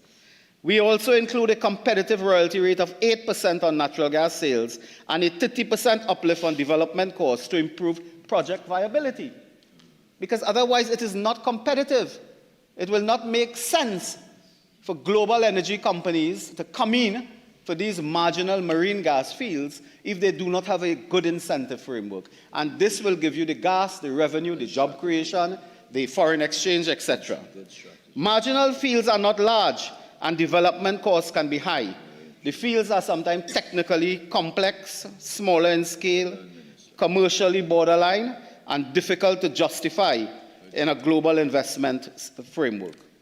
Without targeted fiscal adjustment, many of these fields would remain stranded. An undeveloped field produces no gas. People don't believe that. It produces no gas, it creates no job, it pays no royalties, it pays no taxes, it generates no foreign exchange. It provides no feedstock to Point Lisas, which they're crying about. It supplies no LNG. It supports no contractors. It doesn't strengthen energy security. But a developed marginal field contributes to production, economic activity, revenue. That is what we are about today. We are converting stranded molecules into national development. We are converting uneconomic resources into production. We are converting geological potential into jobs, foreign exchange, and public revenue. That is energy economics 101. Madam Deputy Speaker, I have all here the good results of the sector to indicate that several of our petrochemicals players have increased production. They have registered increasing revenues over the last year. The NGC in particular, Madam Speaker, as we are all aware, have been able to deliver a strong financial performance in 2025, recording a profit after tax of $3.2 billion. Largest profit in 11 years. Double the $1.6 billion in 2024. This was a result of improved operational performance, stronger commercial management, and the benefits of strategic initiatives undertaken. You know, it's interesting. Remember, we're getting rid of all the good people. But when you get rid of what he's calling good people, you get more results. Oh, yeah. So what do? Keep bad people and drop revenue. Yeah? It's interesting. You get rid of what they call good people, but yet production goes up, revenue goes up, profit goes up. So that's an interesting point. Interest goes up. Yeah, interest goes up. The NGC's contribution to revenue, as I said, has increased over the last period under the UNC administration. And we have the data, Madam Speaker, for Trinjan 1. They moved from 79.9% utilization in 2025 to 93% utilization in January, February 2026. Across the board, Point Lisas Nitrogen Limited moved from 79% to 95% utilization. We have seen this increase. Madam Deputy Speaker, all of this is happening, all the good news. The former Prime Minister told us about Venezuela, that we can't go to Venezuela and we can't this and we can't that and so on. And he himself was I don't know, his Photoshop or what, but was pictured with an official over there, or what is purported to be there. Not in the Congo line, I think that was a couple of years before. Barataria Sawa is provoking here. Identifying as the same suit. Well, I don't know about that. I don't know about it. But Madam Deputy Speaker, what I want to say about that is that we are working with our partners. We are working with our partners, and every single week we get a report. And in this case, it is our legacy partners, BP and Shell, others as well, with BP and Shell, we are working with them. NGC is working with them and with the officials in Venezuela. Again, this notion, and I think it's cultural, maybe politically cultural, that somehow you have to board a jumbo plane, a jet plane, and land in some country and take out 25 pictures, and that means you're working. And a jaunt, to use that term of the Foreign Affairs Minister. That somehow that means you're working. But if you are in Trinidad, you are in touch with people on a daily basis, you are conducting meetings, business, doing all the technical work, you're not working. That's not considered work. And this is why in the 10 years they were there, they traveled from Australia to Hawaii, from Alaska to Argentina, from Hong Kong to King Kong, and they achieved nothing. And they achieved nothing. Yeah, they achieved nothing because their mindset is that business means that you have to go photograph in the palace. I don't want to go in nobody's palace, you know. There's some helicopter pass and pick me up and take me out. I don't want to go in nobody's palace that way. But, Madam Speaker, we are working in the sector. And I'll just bring one example to you to tell you that there's some good news to come in the coming days. We have now sufficient and widespread interest in the refinery. It is a matter of time now before some important decisions are taken. Madam Deputy Speaker, it is a matter of time before the Prime Minister will direct on some important decisions to deal with that refinery. But the appetite is now there. The appetite is there. I do not know how we could keep people. I do not know how we will push them away from the door. I don't know how. Yes, we are on the verge of confronting that because of the level of interest now being showed by investors, by governments, state-owned companies, and by international private sector energy companies. Because the energy world has really changed in the last year with developments in Venezuela, increasingly Guyana and so on. Yeah, and you know, I have to thank the member for Birchwood again. He just reminded me, you know, we have been in this office for 14 months or so. I don't know. The refinery fees we pay are the ones we inherited. We're not paying $1 more than what we inherited, and we didn't get a good inheritance. Huh? Every month, this country pays $450,000 to maintain the refinery. Mothball. Spraying chemical, going down the nut and bolt and putting them anti-corrosion, dusting and so on. Right. $450,000 goes a month. If you add little costs for human resources and all type of thing, about $700,000 we pay per month, and we get nothing. We don't get 10 cents from that. When they were in office, they tried their best between 2019 and 2024. Madam Speaker, I have to tell you quickly, this business. And you know what they did? We have the documents here now. They hired a company called Scotiabank Global Banking and Markets. That sounds familiar? Scotia Capital USA. Who is that? Who is that?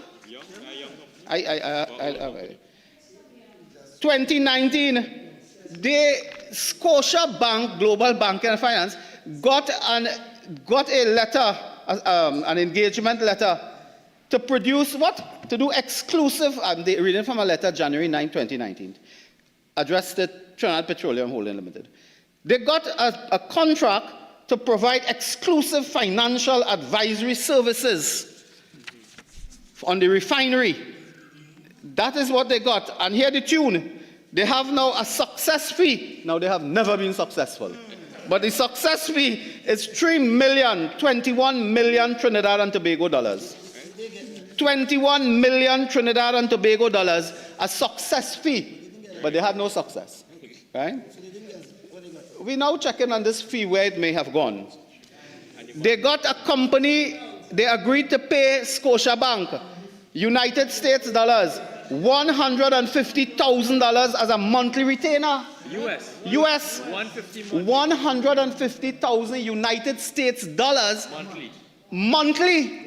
Every month, by the time the 30th come or the 31st, Scotiabank got 150,000 United States dollars. Right. Dealing with refinery matters. Nothing has happened. Nothing happened in the period. When I say nothing happened, except Scotiabank going with $150,000 a month, and they had a success fee, which was not successful. at 21 million. This is January 2019. I then go to finish it. April 2021. Member, letter to Trinidad Member, would you Petroleum like your Holding. additional They 15 renewed minutes? Please? Sure. Please, if you would. Thank you. In 2021, when nothing happened, in 2021, by 2021, nothing happened. They say, okay, nothing happening, you all take a next contract. Because we realize this thing taking time. Same Scotia. Same Scotia Bank. Yes. That nothing happened. Take a next contract again. And they write Mr. Reynolds Adjoda Singh, Deputy Chairman, right? And they continue now. Okay, we're reducing the success fee a little bit to 2.4 million US dollars. Right? 18 million TT dollars. And every month now, take $100,000 more US per month. Right. So they renew the contract with Scotiabank. This is an Art Collins type operation. Huh? The Prime Minister said about Art Collins. This is really an Art Collins type operation. I don't know which room and who could sit down in and concoct these elaborate, sophisticated, comprehensive schemes. Yeah, what kind of mind will do this? Then, May 2024, 1 year before the general elections would be due. May 2024, a letter to Michael Kwamena now, TPHL again. Again, Scotiabank. They say, okay, we extend this thing for you. You have to continue looking for help from the refinery, and we'll give you now 55,000 US per month. And the success fee. And the success fee of 1.5 million United States dollars. We are going to check on this, surely, because we are also being informed that the total paid to Scotia Capital for this engagement, and Elise brothers and sisters, but colleagues, the total paid to Scotia Capital, this belongs on the platform, the total paid to Scotia for this engagement has been 4 plus 3, 7, 8 million United States dollars. Now you understand what happened here? The figures I called there didn't add up to 8 million United States dollars. 8 million United, multiply by 7 to get more or less where you're going to that. They paid Scotia Capital, and we cannot find the letters, the official letters confirming these agreements. They cannot be found. We located 3 and 2 are still outstanding. No investors. 2 are still outstanding. And when they failed with this, they then got the Dan Paul committee to look at the projects and decide on a preferred bidder. That was what they did. And Jindal come. And I think, we name? Jindal. Jindal was here lurking somewhere around. And they said, well, you're looking like a good man. Take that. Yeah, chasing it down. Madam Deputy Speaker, that's how they conduct their business. The Finance Minister. Dan Paul, yes. He's the former. But, Madam Deputy Speaker, we have been able to put a lid on this business. We are not paying at this stage for no financial advisor to tell us that we have to speak to this company or that company. We have qualified people to speak to them. When it comes to technical details, we have legal teams, financial teams. So we are not going to be paying 8 million United States dollars to do nothing over that short period of 2019 to 2024. And that has been their history. And today, I'm hearing opposite the member for Diego Martin Northeast, talk about friends and family and so on, and who getting this and who getting that. Did you all hear that? Yes. I thought it was something. The acoustic. No, I thought it was the lunch. Madam Deputy Speaker, I have in my hand another piece of correspondence which I want to put on the record. You see, recently the Prime Minister instructed us, over the last few months, that this sector, the quarrying sector, aggregate. It's Port of Spain, Port of Spain, not Diego Martin West. But you were the one talking about the not helping the small man and so on. Yeah. All right. That's self-serving, huh? Okay. That's now. They are standing order against that. Huh?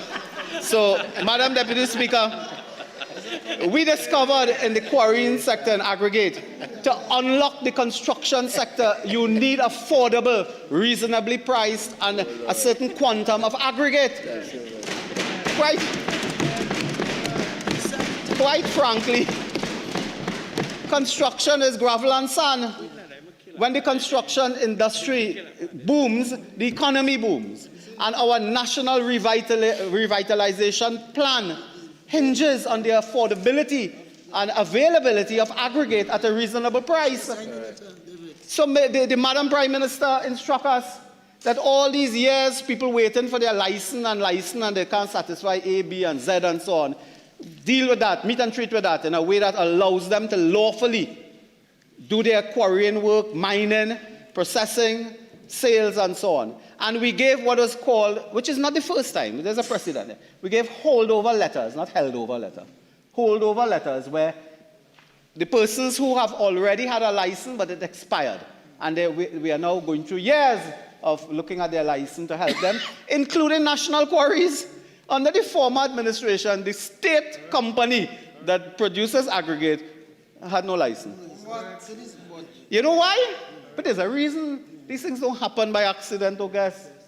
They would not give the state company a license. They would not give the other producers, the other people, sometimes persons who are in the industry 75 years and so on, would not give them license.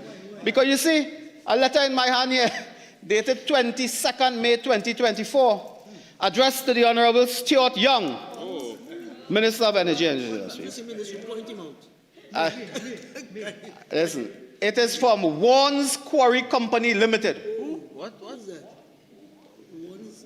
Signed by one Kieran Warner, Director. Alan Warner, that's the man. Addressed to the Honorable Stuart Young, and it says, Dear Mr. Young, reference is made to the above caption, which means request for permission to operate wash plant at Moonilal Road, Aqua Santa, Waterfield. Blah, blah, blah. So please be advised that we are in this business and so on, and we have obtained a license to occupy the land situated at Moonilal Road and so on, so on, so on, and we would like permission to, of course, operate our aggregate plant.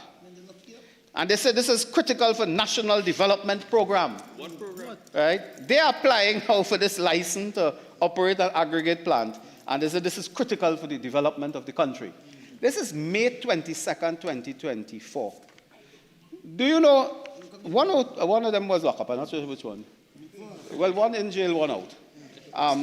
Madam Deputy Speaker, by June 18th, which is how much weeks there? About 3 weeks, huh? 3 weeks a little bit. By June 18th of the same year, 2024, Mr. Kieran Warner receives a letter from the Ministry of Energy and Energy Industries. Given the importance and critical role played by Warren's Quarry Company Limited with respect to the supply of sand and gravel aggregate for highway construction. You know, this is a matter to cry, you know. Given the importance and critical role played by Warren's Quarry Company Limited, you are conditionally authorized to undertake mineral processing operations pending the processing of your application for a license. This permission is valid until December 31st, 2025. We were in office then, of course. And they got this in 21 days. Wow. So people waiting 4 years, 5 years for a license cannot get any. But so, and this doesn't qualify as a holdover letter. It is just saying you are authorized. Go and do it. Go and do it. Madam Deputy Speaker, this is what we face. And yes, it was the same guy, they said, I'll take it myself. Yeah. Warren's Quarry Company Limited was never issued a processing license for the operation. Was never issued a processing license. But they got an authorization after writing the minister. In 21 days, they got an authorization to operate. So they got a hold and yeah, that is what we confront. And that is why, Madam Deputy Speaker, we have to look at this thing in a particular context. So when they talk today about friend and family and who helping here and who helping in 21 days, you got a letter to operate a processing plant. When people waiting 4 or 5 years and crying and bawling, business closed, sell away truck, sell away equipment, when National Quarries itself couldn't get license. You had your friend receiving his license in 21 days. Madam Deputy Speaker, I want to close up. I think I have about 5 minutes now. But to indicate that the country, Trinidad and Tobago, ought not to be worried at all. Be assured that those projects between Venezuela and Trinidad and Tobago are on board. That, no pun intended, but we have also worked out that that will be the biggest pieces of Trump that we will have. That will be the big piece of Trump. But in the absence of that, we have very good cards.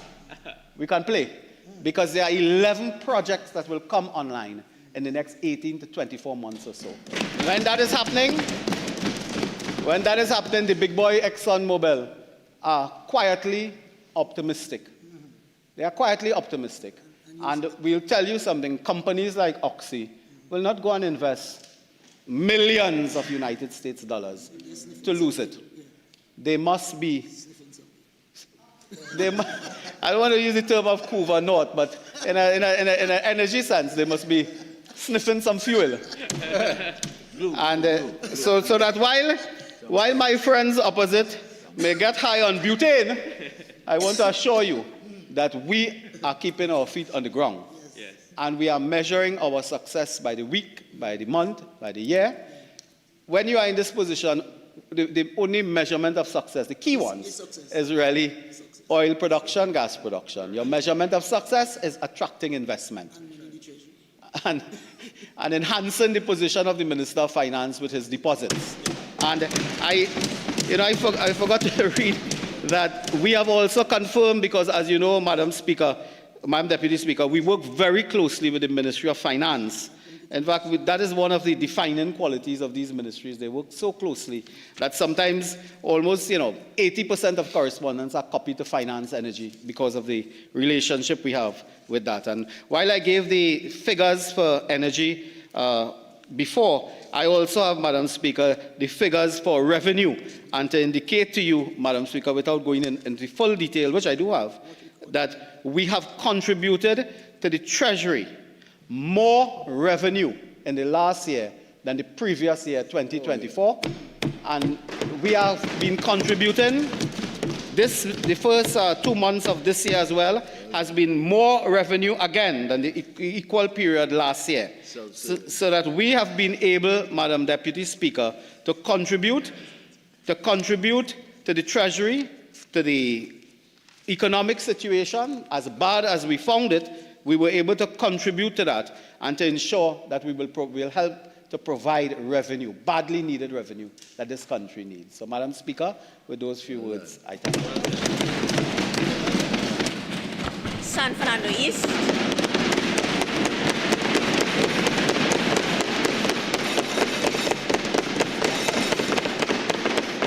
Madam Deputy Speaker, thank you.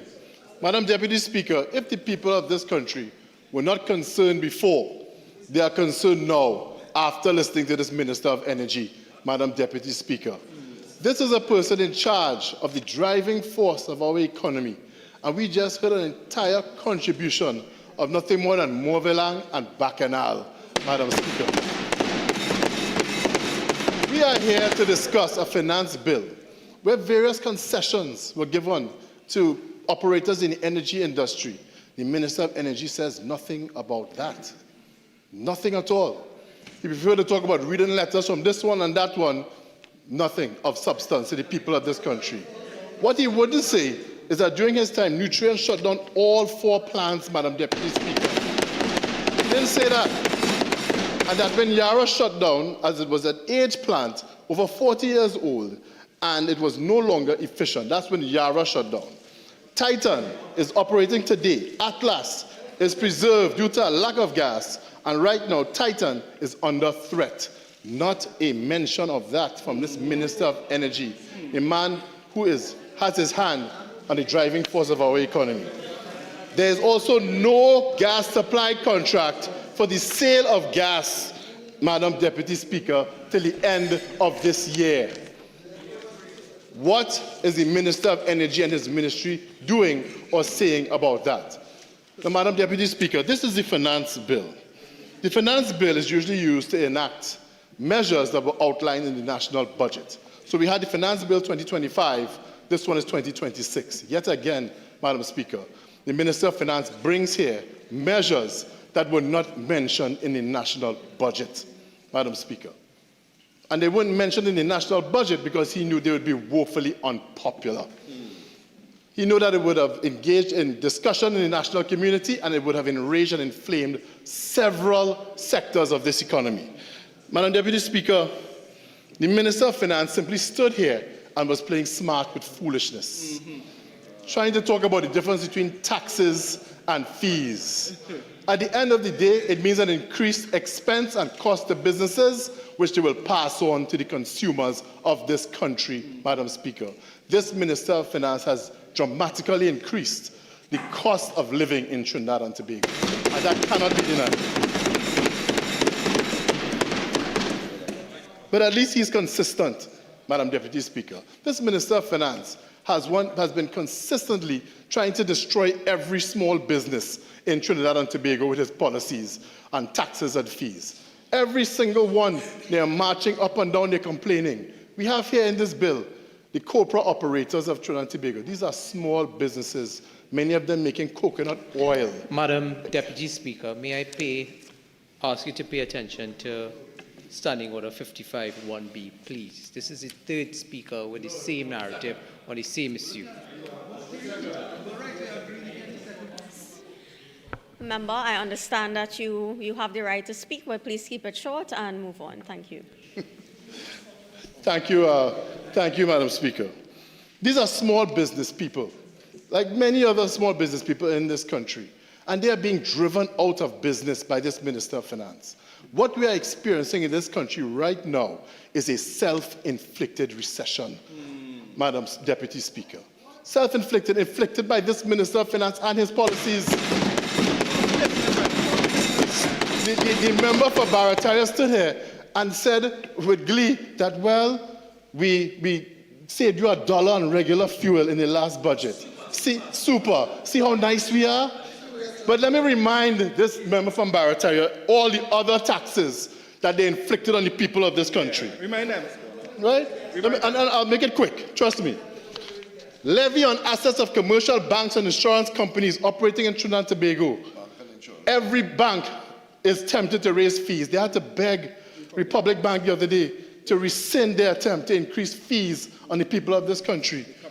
Landlord business surcharge, I'll talk more about that, or the property tax by another name, over and over and over. We have to explain to the member for Barataria and others that there are only a handful of ways of measuring property values in this country. One of them is by revenue. It was called the annual rental value. Madam Deputy Speaker, what they are using here to gauge the tax is called the annual rental income, Madam Deputy Speaker, which is exactly the same thing as the annual rental value. Madam Deputy Speaker, it is exactly the same thing. You have three ways, right? You can either compare properties, you can do it by cost, or you can do it by revenues. They are valuing the property using the revenue method, Madam Deputy Speaker. They just don't get it, but I will teach them, no problem. No problem. What they're also not saying, and they refuse to say, is that that single tax that they have inflicted on landlords in this country has trickled down to renters. If they had been attending their office hours like us, they would have met several people, several of their constituents who would have said that they were renting at a time, but they could no longer rent because the landlord didn't want to go through the entire process and pay the fees that were inflicted on them by this landlord tax. So they are literally putting people on the street, Madam Deputy Speaker, without a care in the world. Could not care less. They are making life unaffordable in this country. The Minister of Finance is taxing people into poverty in Trinidad and Tobago. And putting small businesses out of business. All of them catching the Tancoo flu, as they call it.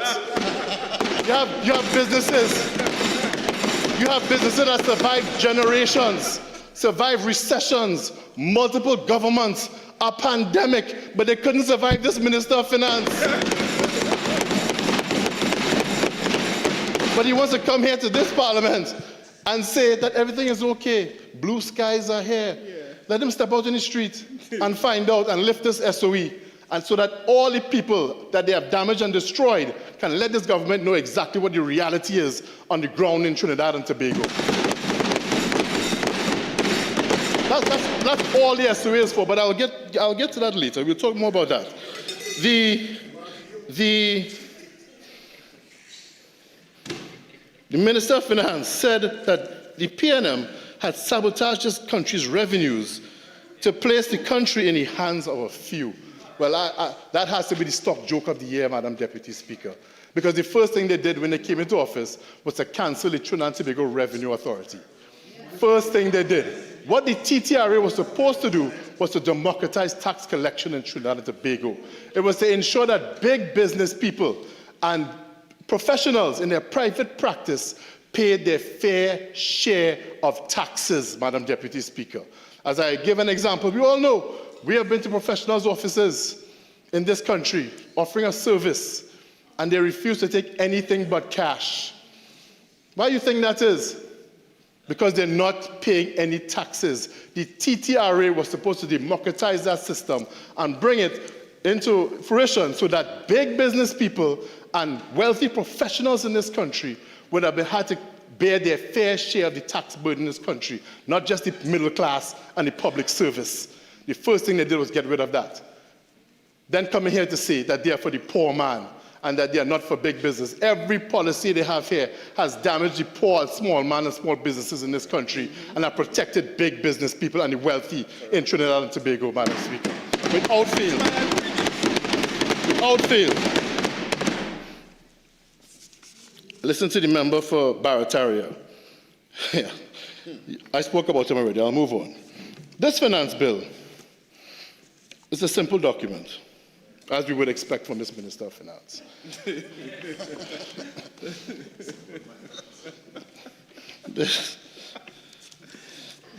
It is essentially about pension tax relief, pension reform for the protective services. It is gaming liquor law reforms, landlord business surcharge amendments, tougher fines and penalties across many sectors. Trust Registration, Companies Act, Partnership Act, Forced Labor, Energy Sector, other tax amendments, Mr. Speaker. And we've spoken about several clauses thus far, but I want to point out a few. Anytime they bring a bill to this Parliament with this many clauses, we know they have something to hide. We know there's something inside here somewhere that they don't want us to see. Madam Deputy Speaker, I tell them we are the People's National Movement. We miss nothing. We miss nothing, and we shall expose all. So they can stand here with all the old talk, all the bacchanal, all the bus and mark, we're still going to expose them. And let the national community know exactly what kind of government this is. What we have here is a smash and grab government, Madam Deputy Speaker. They're not here for a long time, they're here for a good time. They just want to pocket everything they can as quickly as they can and get out of office as quickly as they can. That's what they're about.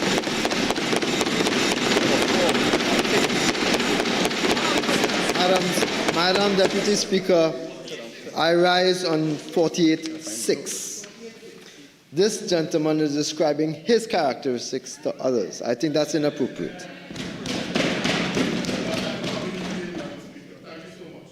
I did not give any ruling as Oh, yet. sorry. Apologies. I would ask you to please stick to the bill and the relevance of that alone. And withdraw that statement. Which statement, Madam Speaker? The exact one that you just mentioned. The part about smash and grab government or the other part? Madam Speaker, I withdraw. Whichever it is, I withdraw. All right? Madam Speaker, moving on. For withdrawing, yes. Moving on to clause 4. Along. Sorry? I am asking you to please move I along. did withdraw. Thank you. Clause 4. Now, we're talking here about clause 4, Madam Speaker, and on the surface. And the member for wherever, Diego Martin Central wants to cuff down the member for Fisheries. He's engaging in shouting. He learned from you. No, he's pointing up here. You can't do that in the Parliament. Diego Martin Central, members on your bench, members on your bench are continuously complaining of being interrupted. I cannot hear the member for San Fernando East either because of your utterances. So I ask you to please refrain, please maintain relative silence and let the member continue. Madam Speaker, thank you so much. Clause 4. The Prison Service Act, prison officers who have acted in a higher rank for at least 12 continuous months before compulsory retirement will have their pension calculated at the higher rank's salary. Madam Speaker, Deputy Speaker, ostensibly we have no problem with that at all. But we have a few questions. No fiscal impact assessment has been presented to Parliament showing the projected cost of this pension enhancement to the national budget. Madam Deputy Speaker, between this Minister of Finance and Minister of Energy, I don't know which one seems to be more allergic to data and numbers, Madam Deputy Speaker. It has everything they bring here is bereft of actual facts and figures. We have the Minister of Energy saying, well, we added more revenue this year than last year. Thank you so much, Minister of Energy. That wasn't helpful at all. How much? What quantum? What percentage? Give us something. No mention of that in this bill. So we have no idea the cost of this measure to the people of Trinidad and Tobago. And this is recurrent expenditure, Madam Speaker. Recurrent expenditure. As we've been asking from the very beginning, where will that funding come from? The answer still hasn't been given to us or to the national community.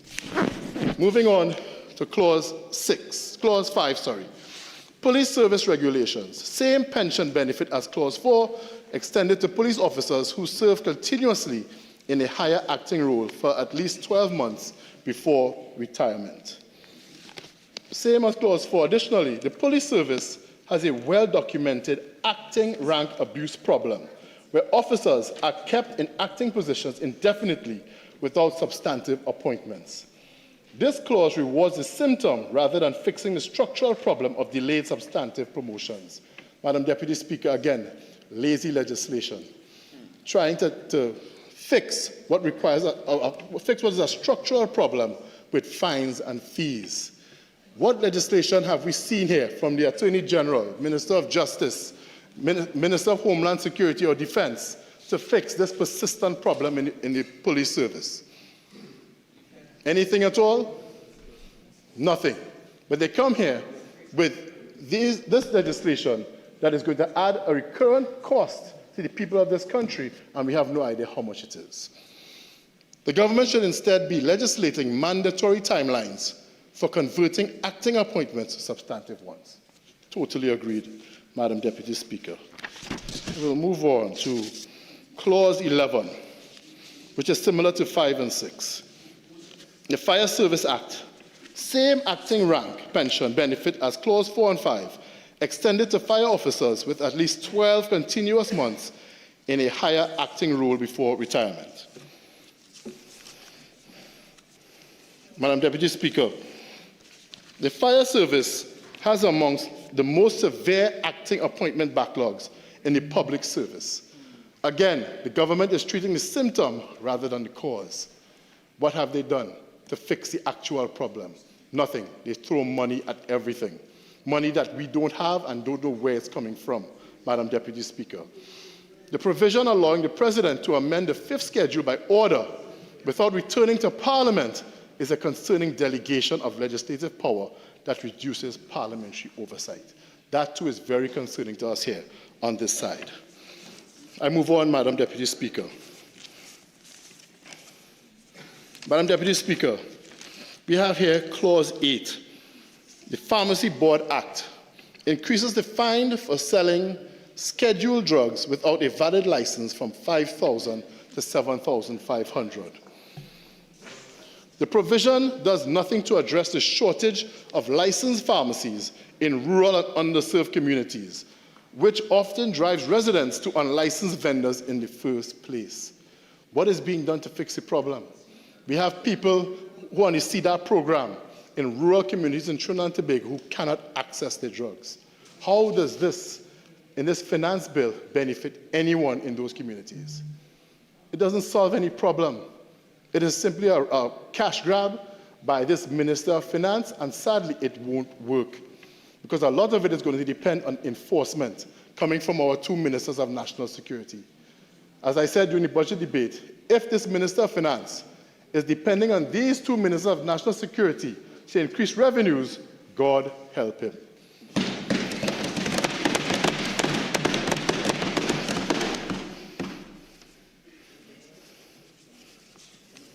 Madam Deputy Speaker, let me take a look here at clause 15, because it is endemic of many of the small businesses in Trinidad and Tobago.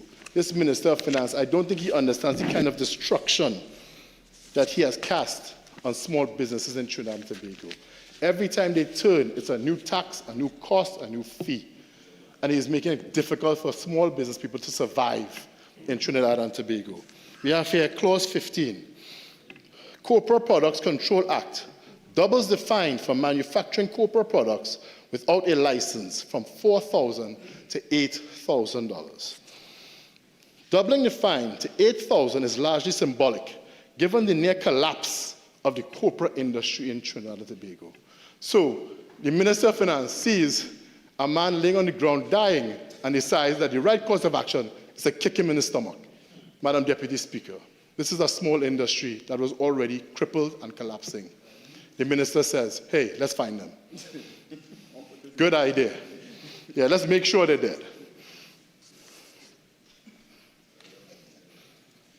The government should be reviewing whether this act remains relevant at all, rather simply updating its fines, Madam Deputy Speaker. What I find extremely concerning is that this government, a government that came into office always talking about consultation, consultation, consultation. All of a sudden, there's no more consultation. Not even with these small business operators. And I read an article, maybe one of the more heart-rending articles I've read, concerning small business people and people who are just trying to survive in this country, in this very difficult economy. And I'll read part of it for you, so that the Minister of Finance can get a sense of exactly the effect that some of his policies are having on small businesses in this country. And all he had to do was to have a meeting with these good people. Much like the Minister of Transport and the maxi-taxi operators, all they wanted was a meeting, and they could not get that with this government. Their cries have fallen on deaf ears, Madam Deputy Speaker. And I read, Samaru said he began producing coconut oil as a side business while working and has gradually expanded his operations. Quote, we started off small, little by little, and eventually we kept growing. We are getting bigger orders now, and eventually we want to do things more professionally, unquote. That is the dream of every small business person in the world, Madam Speaker. He said he supports business registration and compliance for those operating on a long-term basis, but believes the proposed increase could disproportionately affect vulnerable individuals. Of course it will. Anyone can see that, except for this Minister of Finance. Quote, it has other poor Madam people. Deputy Speaker, 55(1)B, please. There are several matters that have not been traversed in the finance bill that the member can rely on, but these points have been repeated. Oh, be quiet. Yes, member, I gave a ruling on this previously. Your colleague has already expanded on this a lot. So let's move on to another part of it. Madam Deputy Speaker, only one person has spoken about this particular issue, and I'm speaking about small businesses in general. I'm not just talking about the corporate industry. This is exactly what we are seeing throughout small businesses in Trinidad and Tobago. Under the previous administration, the non-energy sector had actually outstripped the energy sector. That is now being destroyed by this Minister of Finance, Madam Deputy Speaker. So I'm not just speaking about the corporate industry here. I'm speaking on behalf of all small business people in this country who have a dream and want to supplement their income with their businesses. And all they want is to not die from the Tancoo flu. That's all they want, Madam Deputy Speaker. Madam Speaker, according to Samaru, registration can involve costs that may Madam be difficult Deputy Speaker, for some small businesses. 55(1)B, please. The member is becoming a nuisance.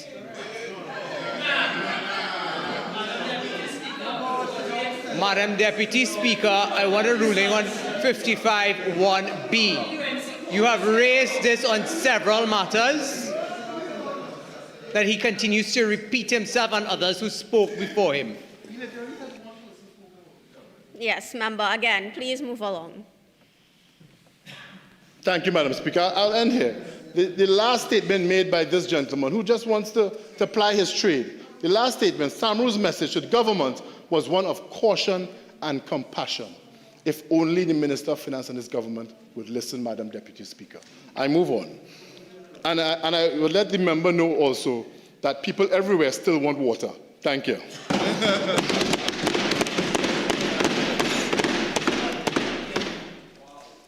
Now, let me move here to maybe one of the more dangerous clauses here in this bill, Clause 20. The Minister of Finance barely spoke about this at all. But Clause 20, Exchequer and Audit Act, allows private donations to be accepted into government funds established under Section 43 and requires a ministerially appointed certificate. So the minister has to offer a certificate if you want to deposit into a fund managed by a ministry. We have financial institutions all across Trinidad and Tobago. Many of them have AML, KYC requirements. All this legislation we pass here to ensure that we can keep our banking system clean. And now what we seem to have here is government-appointed money laundering, Madam Deputy Speaker. That is what this allows in this country. You cannot have a fund under a ministry where the only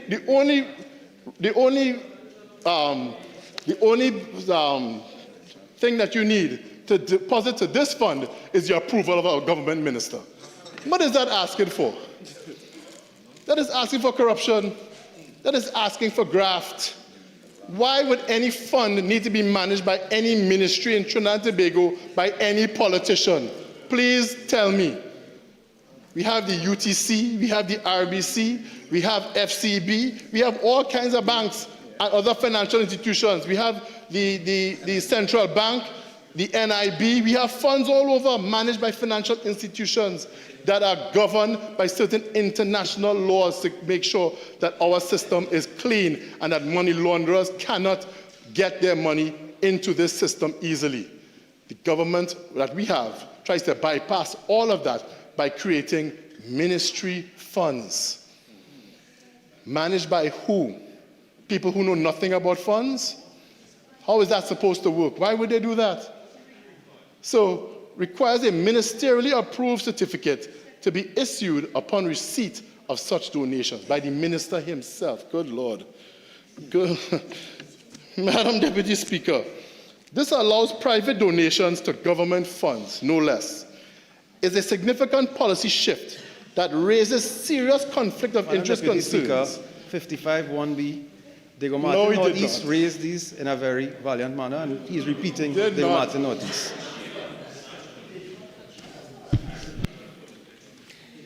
Member, you have a couple minutes left. If you would like to complete a contribution, I would advise you to move along. Thank you so much, Madam Speaker. I want to remind this gentleman that all of my certificates on my wall, I earned. Right? I do not have. That is completely irrelevant. Please keep it relevant to the bill we are discussing. A very serious point about the ability of this fund to infiltrate our financial system. Now is not a time for joking. Not time for joking. There's no certificate on my wall that only good for making paper planes. I earn them all. Let me move on. Clause 20. No donor disclosure requirement, none, or anti-money laundering safeguards are explicitly embedded in this clause. None, none, none. No AML, no KYC, no safeguards. All you need to do is get approval from a government minister. What is that?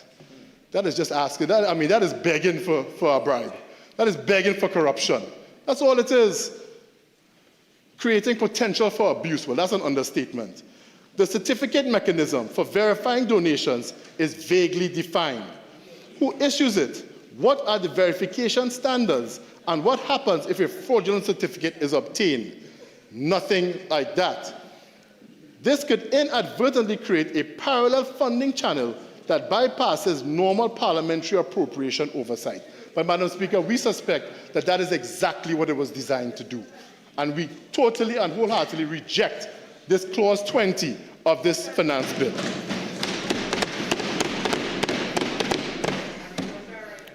Madam Speaker, I move on to Clause 21.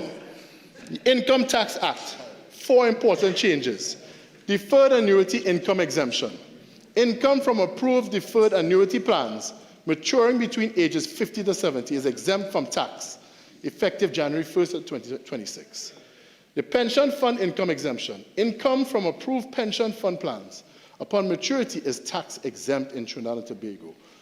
Charitable contribution deductions. Individuals who donate to approved government funds can deduct the lower of 20% of total income or $20,000 for chargeable income. On the landlord tax credit. Landlords paying the landlord business surcharge get a tax credit against their annual income tax liability up to the full amount owed. Madam Deputy Speaker, the pension and annuity income exemption primarily benefits those that are wealthy enough to afford it.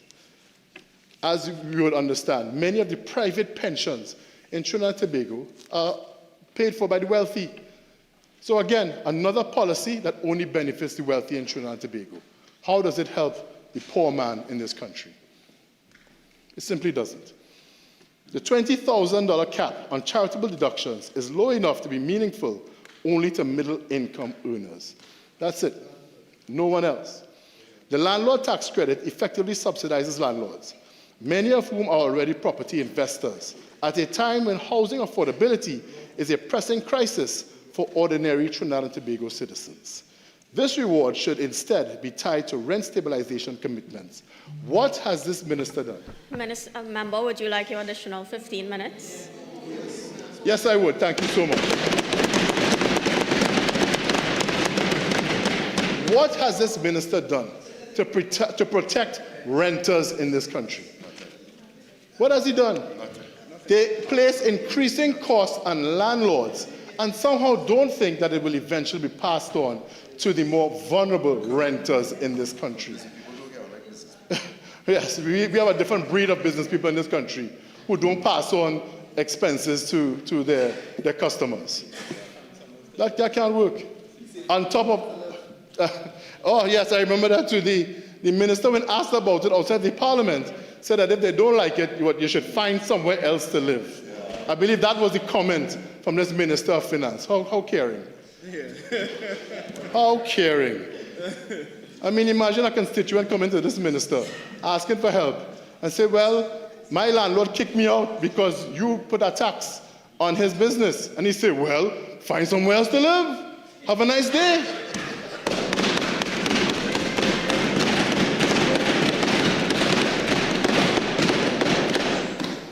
Mr. Speaker, the landlord tax credit effectively subsidizes landlords, many of whom are already property investors, at a time when housing affordability is a pressing crisis for ordinary TNT citizens. That is unacceptable, Madam Deputy Speaker.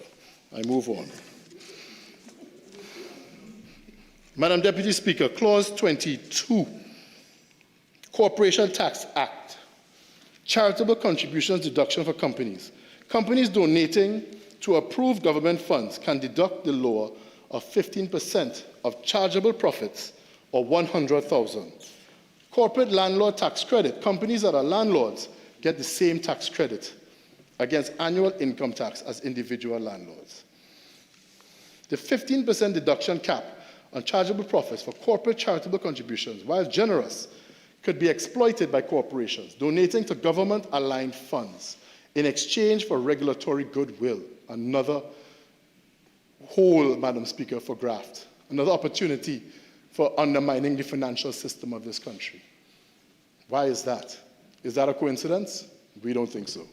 A form of institutionalized corporate capture of public policy. The corporate landlord tax credit raises the same concerns as the individual landlord credit in Clause 21. So I will leave that alone, Madam Speaker. Moving on.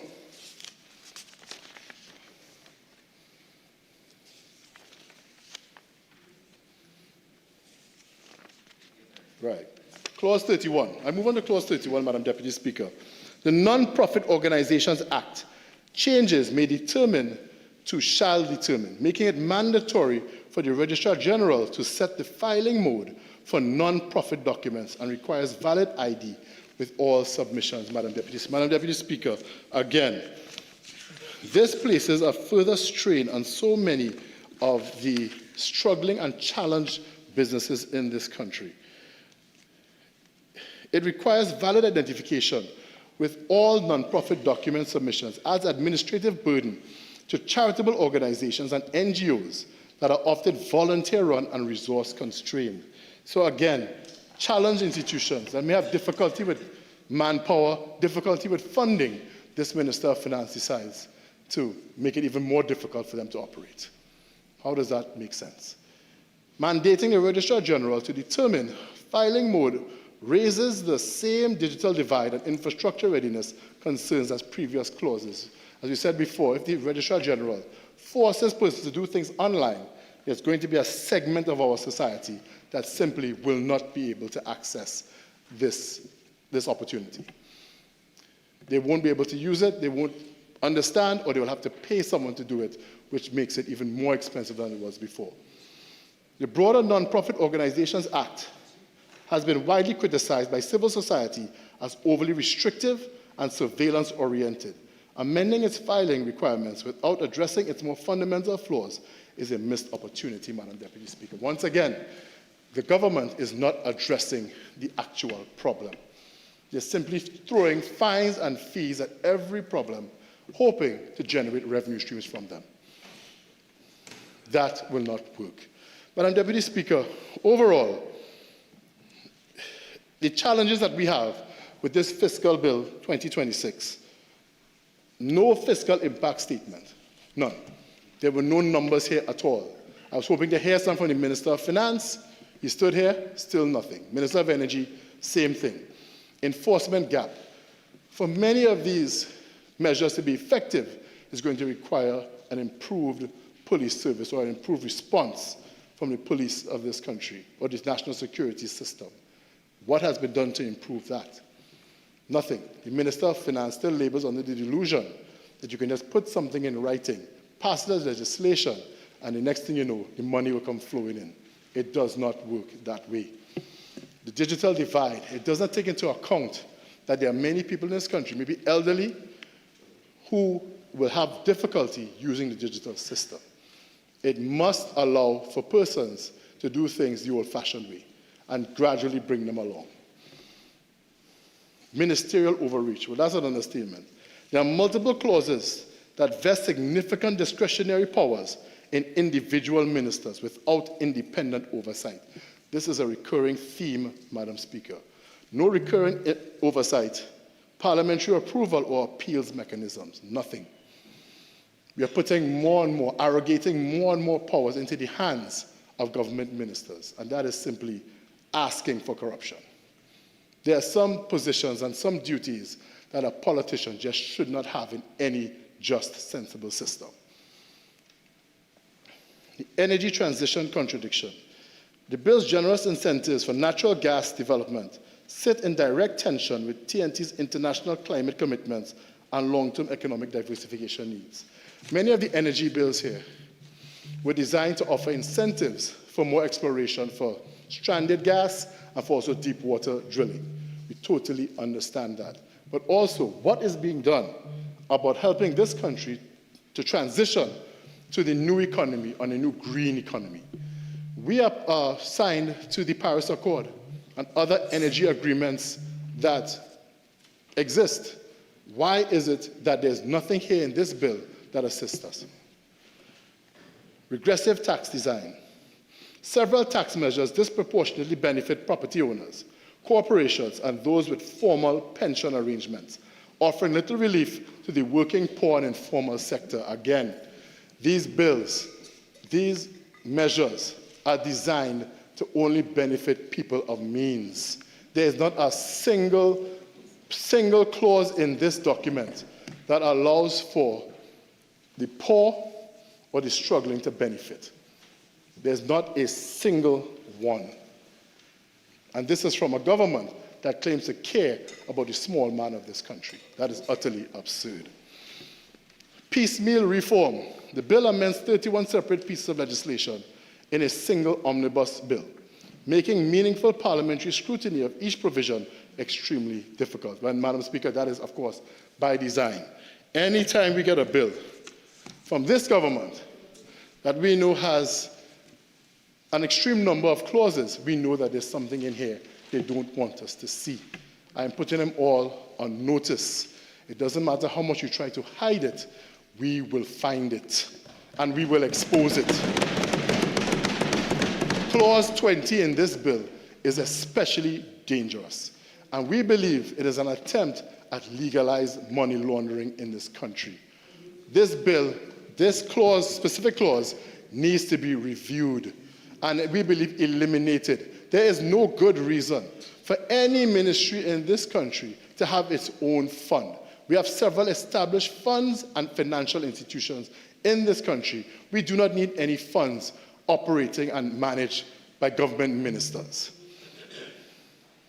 where you can enter the fund strictly on a minister's approval. And then we suppose, I guess, funds coming out of it, that too will come from a minister's approval. Madam Speaker, there's something clearly wrong with that. This bill does not take the best interests of the poor people of Trinidad and Tobago into heart, and we totally and completely reject it. Thank you very much, Madam Deputy Speaker. Member for Tabaquit.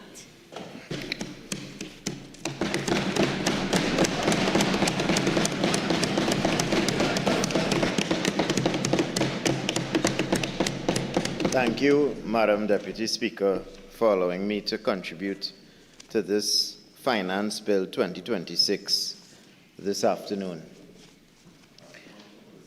Listening to the previous speaker for San Fernando East, all of the invectives that would have been posited by the speaker, you would swear that what we are here to do is something totally new that has never been done before by any administration, by any government sitting in this country. That the member spoke about an omnibus piece of legislation coming to the House, and that there was something untoward about that you had to look carefully at what was being placed before the House, and that there was something surreptitious or clandestine that would have been snuck into the bill. I have been in this House, in this chamber, in the Senate before, Madam Deputy Speaker, and there were several times where omnibus pieces of legislation would have been brought. It is something that is constant. It is not something new. We always do this. The previous administration did it. We always bring legislation sometimes that has several different pieces of legislation that has to be amended, and members are given sufficient time to review. So when persons are talking about being lazy, Madam Deputy Speaker, I think they are speaking about themselves.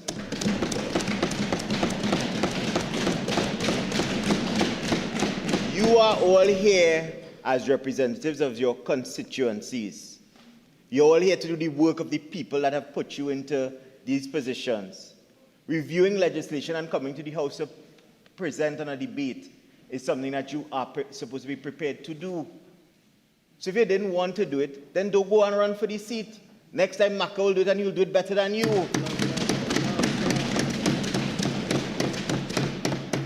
Members opposite spoke about campaign promises.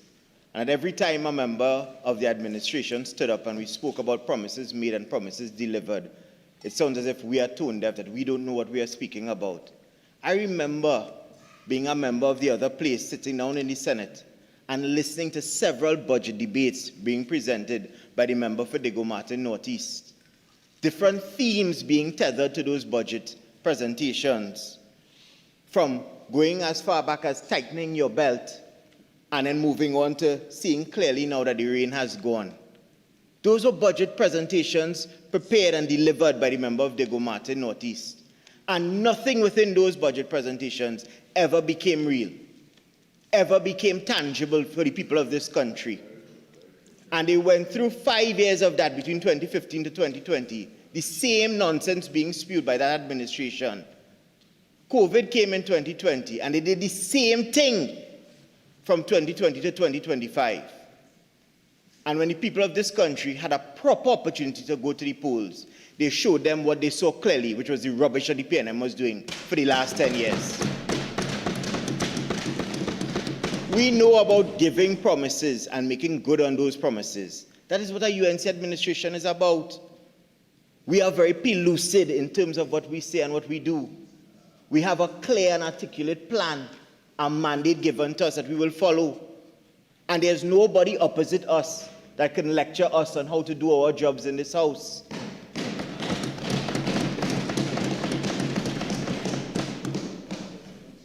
I have come to appreciate, Madam Deputy Speaker, to appreciate to an extent contributions that are sometimes relevant from the member of Port of Spain North, St. Anne's West. Sometimes. But today he felt woefully short of those marginal expectations that I had of him. Woefully short.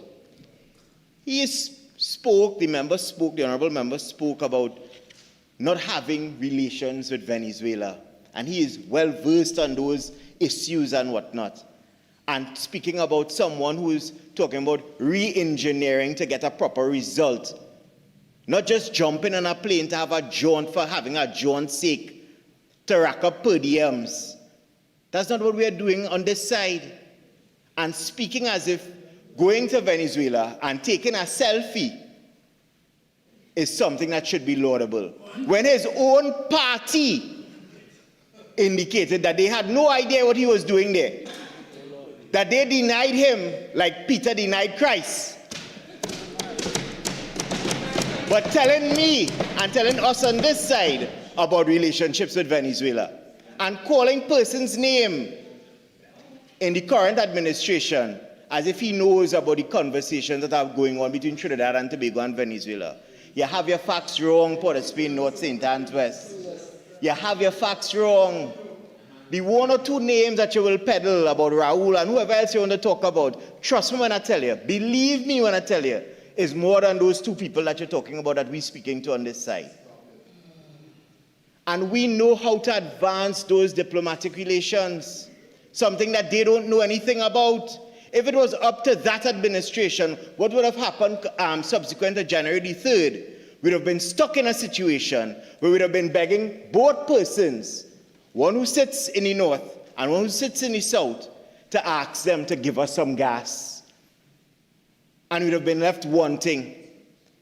We have been reliably told and informed by both sides. Gas is not something, if you listen properly, you'll understand what I'm saying. Gas is not something high on their priority list. Venezuela is a country rich of resources, natural resources. And the entire world is knocking on their door. And rightfully so, they deserve it. But there had to be an exercise that had to be conducted. And that exercise has taken place. And because of the leadership for the member of Superior, the Honorable Prime Minister, we are in a very good starting pole position to move forward with those conversations. We're not being left out. Maybe because the member for Port of Spain North, St. Anne's West is no longer in what he thought to be the driving seat. He's now uninformed and would want to peddle mischief within the House about who's not part of this conversation. You wouldn't know because you're not there. The persons who matter and the persons who are important are there.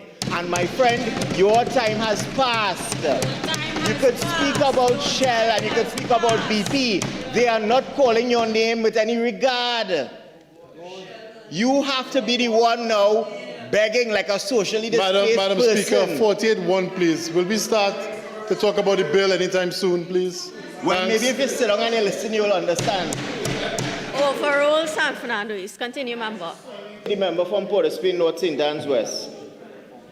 That going up and down the place as a socially displaced person is not helping your party. It is not helping the country. And I don't know what circles you think you are in that people are speaking about you in high regard. They are not. They are ashamed for you.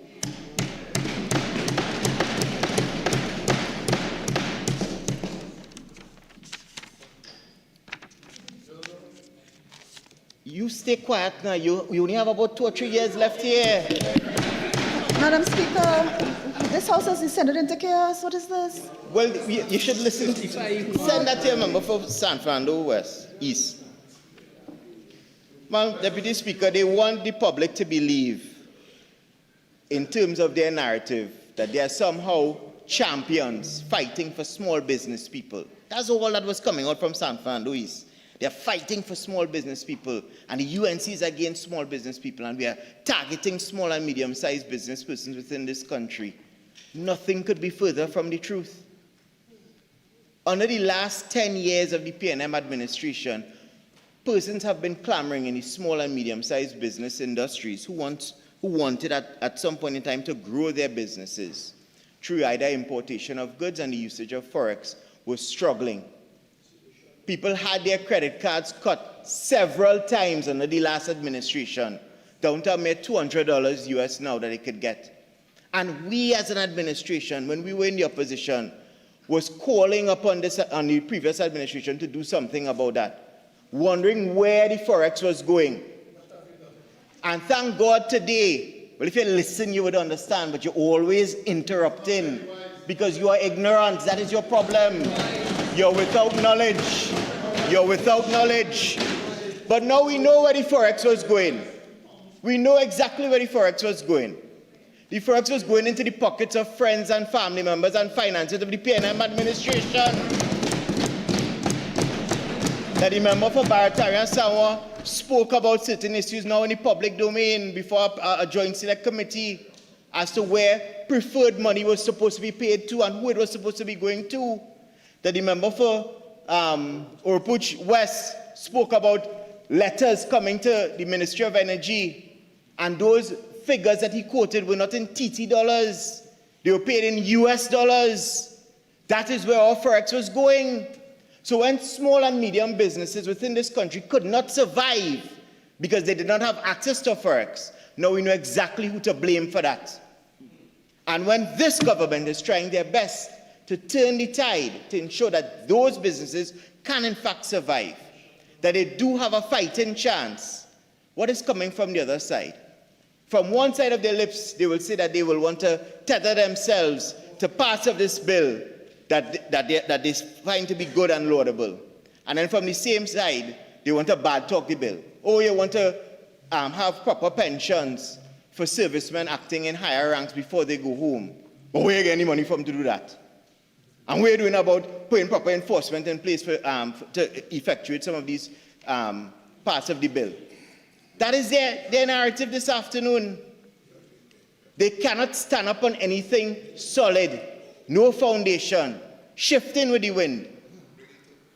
And that is exactly why they were voted out last year. And that is exactly why they will not see the corridors of power within this country for another 10 years. They have been too tone deaf. Too tone deaf. And the member for San Fernando, he spoke about annual rental value being the same as annual rental income. And he is supposed to be some type of pundit on financial advice and asking the member for Mara where he get his degree. No, I don't wonder where you get yours. How in God's name annual rental value could be the same as annual rental income? We all know what you were doing for the last 5 years trying to pass that the annual rental value part of that piece of legislation, going around to people's homes and randomly taking pictures and saying, right, that man go pay 10 million. He go get a rental value of X amount of money. No scientifically driven approach to assessing those figures. Some people living in the same street, same size of houses, having different rental values being assessed and given to them. And as the member for Barataria Sanwa said, when you looked at the map and you recognized where they were going, you understand why we say geographical discrimination in this country is real, or was real under the last administration. Because I cannot see how they would have been able to assess some of the big homes in Federation Park with the big walls, where they can't even get inside the people's house to go and have a look around to see how much dog kennel they have there to assess to put a rental value for. But you'll want to come south and central and do that and pride yourselves that you all were doing a good job. You know exactly what you was doing around that time to generate income. You were out there to punish people who were not associated with your party. And those same people turned around and dealt with you squarely on April the 28th of last year. Madam Deputy Speaker, for me, I am here this afternoon really and truly to treat with clause 24 of the bill, Madam Deputy Speaker, which was implemented subsequent to significant consultation, which is something we pride ourselves on in this administration, that nothing contained in this finance bill was pulled from thin air, that the Minister of Finance, and that is one of the reasons I suspect the Minister of Finance, in his winding up, he will address to the member of Port of Spain, North St. Anne's West, when he spoke about how long it took for this piece of legislation to come to the House. Consultation is something we pride ourselves on. The member for San Fernando, we spoke about why it is we didn't consult, why it is the Minister of Civil Aviation and Transport didn't consult with the maxi-taxi drivers and whatnot. Those issues that those persons have been raising are not issues or symptoms that started yesterday or last year. All of these issues that they have been speaking about are squarely bolted to the chest of the last administration, would have been there for 10 years. It's not issues that the UNC just magically created when we got into government. And this clause 24 that has been created here, inserted here by the Minister of Finance, demonstrates that we do consult, that this has come to us now as a parliament based upon consultation with the United States Trade Representative Office, who reached out to Trinidad and Tobago and a number of countries with respect to the importation of goods coming from countries that may have produced those goods based upon forced labor. And it is pursuant to recognizing that this particular clause was introduced.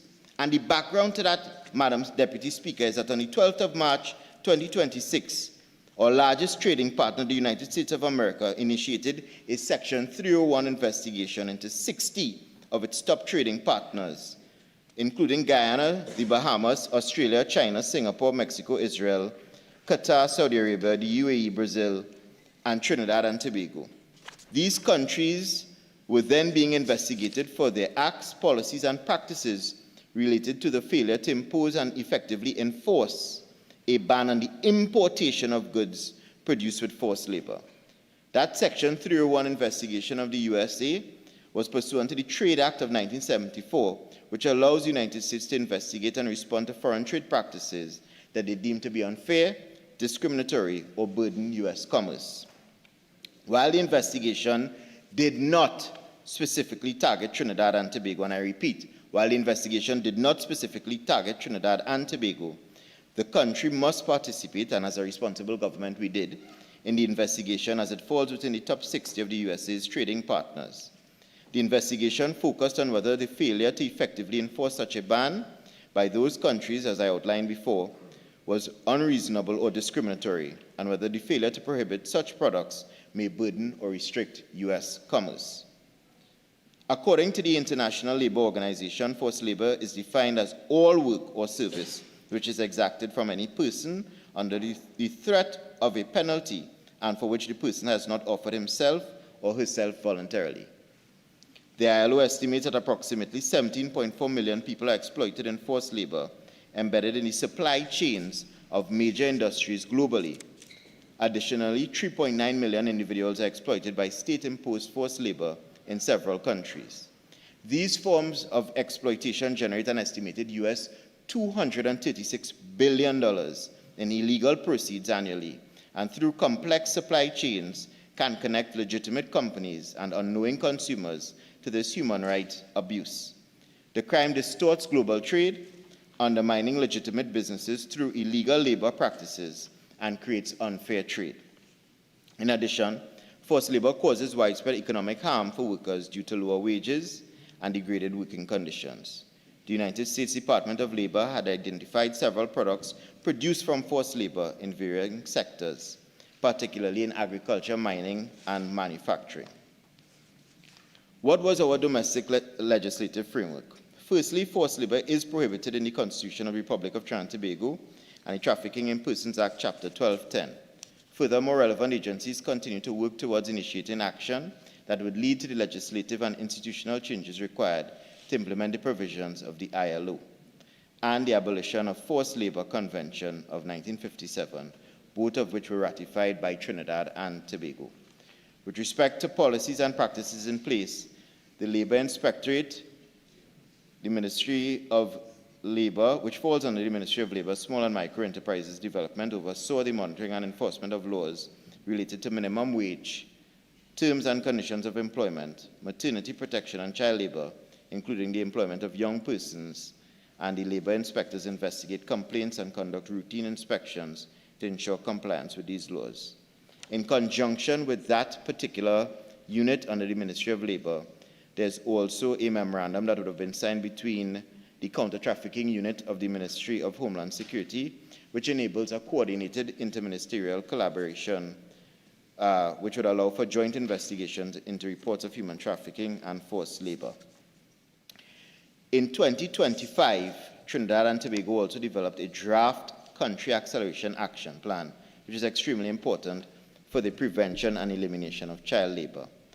Among other measures, this plan promotes collaboration among key stakeholders, including the Ministry of Trade, Investment and Tourism, as well as employers and workers' organizations, with a view to raising awareness among the business community on supply chain due diligence, which is what the investigation was centered around.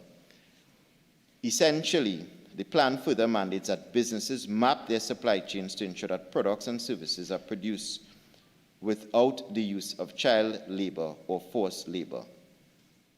The ministries had discussions with the Employers Consultative Association regarding this initiative, and work is ongoing between the Ministry of Labour to create and develop an employment standards policy bill for Trinidad and Tobago.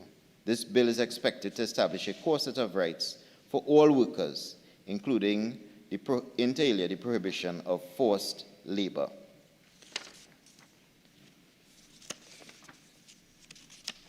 Based upon that notice that was served upon Trinidad and Tobago in or about February of this year, the government of Trinidad and Tobago would have instructed a team to visit the United States Trade Representative Office in Washington, D.C., where there was a conversation that was had between those representatives and representatives of the USTR.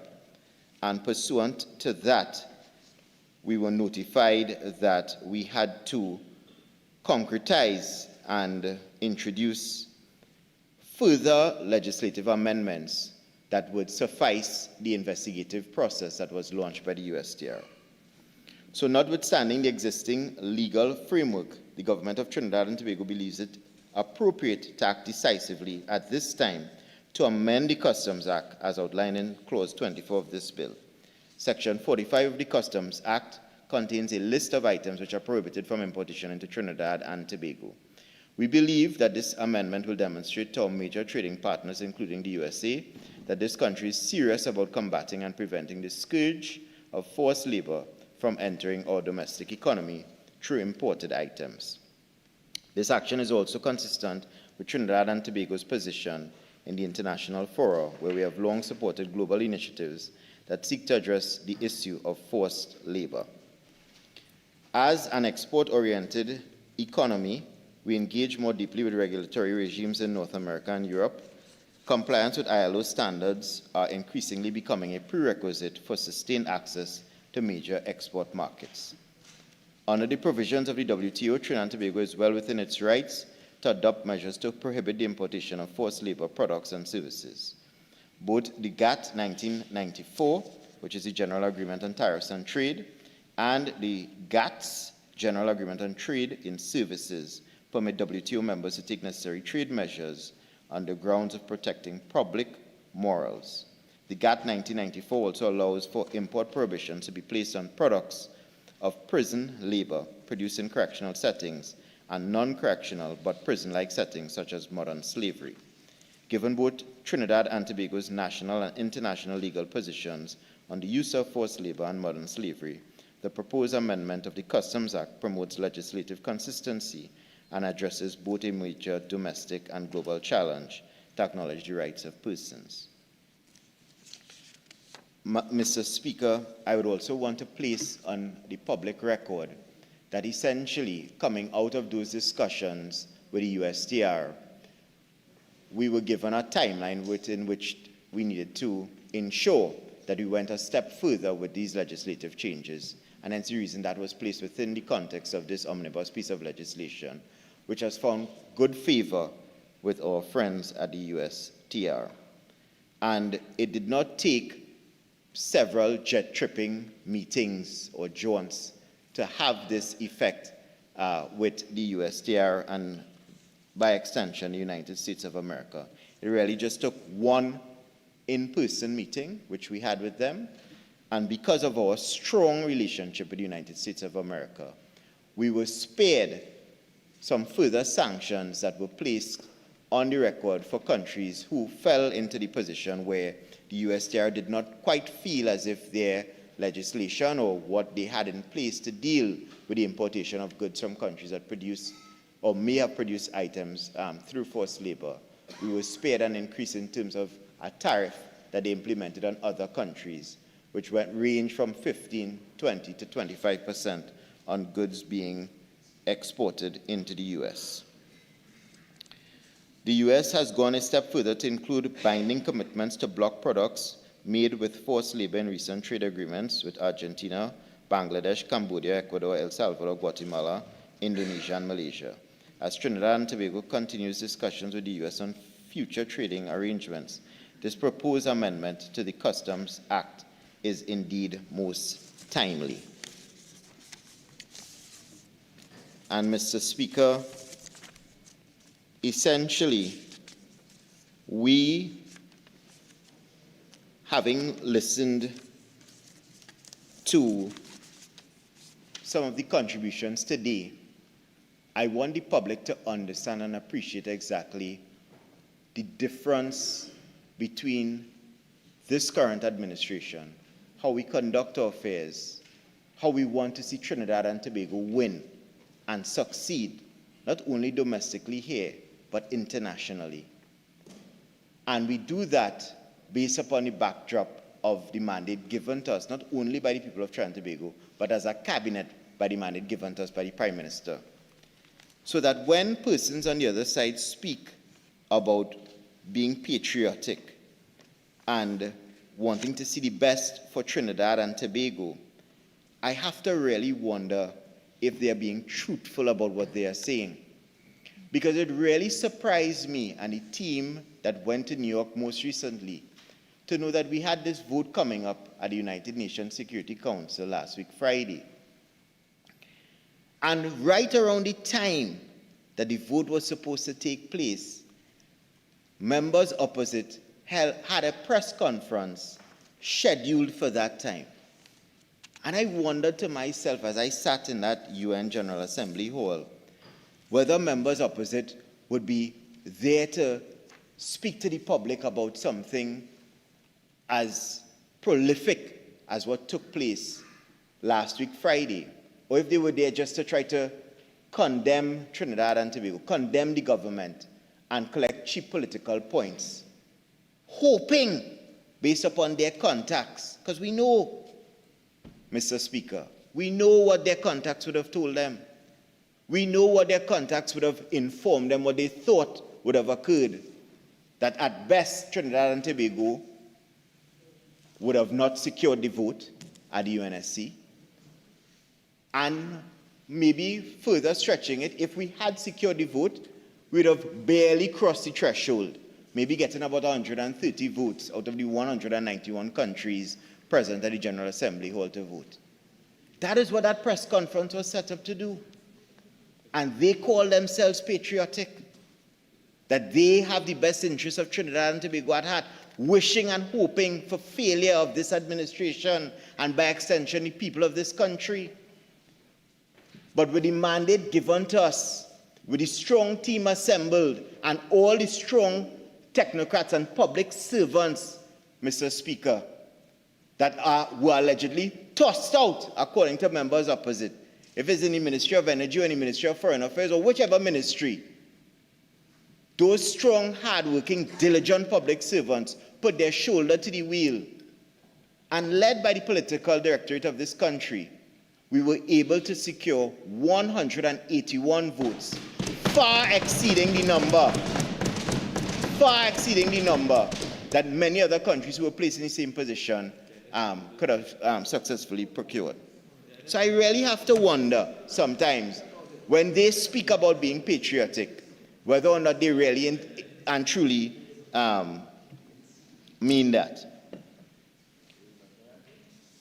Mr. Speaker, Trinidad and Tobago, as a small, open, export-oriented economy, must be mindful of international developments that are shaping it. Yes, Mr. Speaker, thank you. Must be mindful of international developments that are shaping global supply chains. Labor governance is becoming increasingly embedded within the global trade and investment architecture, and we must take proactive measures in order not to be left behind.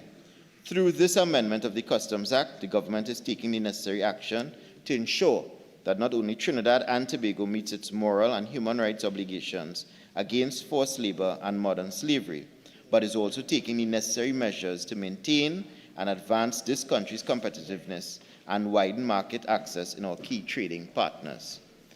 This piece of legislation, this amendment, this finance bill that has been brought by the Minister of Finance, I want to commend the Minister of Finance and his hard-working team at the Ministry of Finance for bringing this piece of legislation to this House. I commend him for the work that he's been doing through the tough times that Trinidad and Tobago has been tossed and hurled into by the previous administration, and he will continue to work, just like every other cabinet minister within this government, will continue to work to deliver the best possible results for Trinidad and Tobago. We are ably, skillfully, aptly led by the member of Superior and the Prime Minister of this country, and Trinidad and Tobago will see better days. We will make promises. We will continue to keep those promises. We will continue to be an honest and transparent administration, far better than what we inherited when we entered government last year in April of 20th. And we will ensure that Trinidad and Tobago does in fact see brighter days with this UNC administration. With those few words, Mr. Speaker, thank you. Member for Port of Spain South.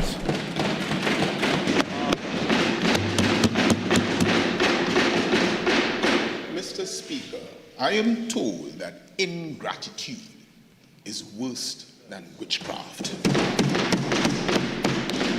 Is it that as we try to rewrite the history, the international history of the gravitas of the People's National Movement, that it will not be acknowledged that it was Dennis Francis's appointment in September 2023 as the President of the United Nations General Assembly that precursed all that went on Friday, and that was under PNM government?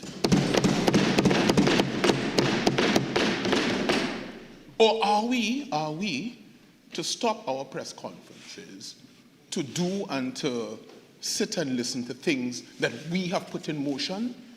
The Speaker, an honorable member for Tabaquite, has not listed one thing that he would have done to contribute to that appointment that happened on Friday. It all happened under PNM. That's it. But that is not all, you know, Mr. Speaker. I hope that when the honorable member went to the UN, the U.S. trade representative, I hope he traveled by plane and not by boat. And quite frankly, Mr. Speaker, when the honorable member speaks about geographical discrimination, we are under a very responsible leadership as opposition. We tread very carefully when we use phrases such as discrimination, because we try to be responsible, understanding that we live in a plural society. and to accuse the People's National Movement, a party that has always shown that it represents Trinidad and Tobago at all times, of geographical discrimination, is rich. Because what can be perceived as more geographically discriminatory than how the CPEP workers were treated? What can be perceived? What can be perceived as more geographically discriminatory as how the URP workers were treated? But we don't cry wolf. We take it in stride, and we understand that to everything there's a season, and we understand the purpose of our season, and we will take it in stride. Mr. Speaker, we will take it in stride. We will not cry discrimination because we understand that we have to live in Trinidad and Tobago. We are now, if you're making sugar cake, you have to be careful because you might be taxed and fined. You understand? Coconut oil and tulum, pressure. But it is what it is. I want to address one issue. The member from Tabaquit, the honorable member from Tabaquit, said that it's an omnibus legislation. What do you have to worry about? Why are you so careful? You know why we are so careful, Mr. Speaker? Because we know the history of this government. Let me take you back to August the 6th, 2015. August the 6th, 2015. I don't need a script for this, Mr. Speaker. And there was a bill called the Administration of Justice Indictable Offences Amendment Bill. It was in the middle of the night. And there was a section that came in, a section called Section 34. And who did that section benefit? Mr. Speaker, 48-1, please. Plain and obvious.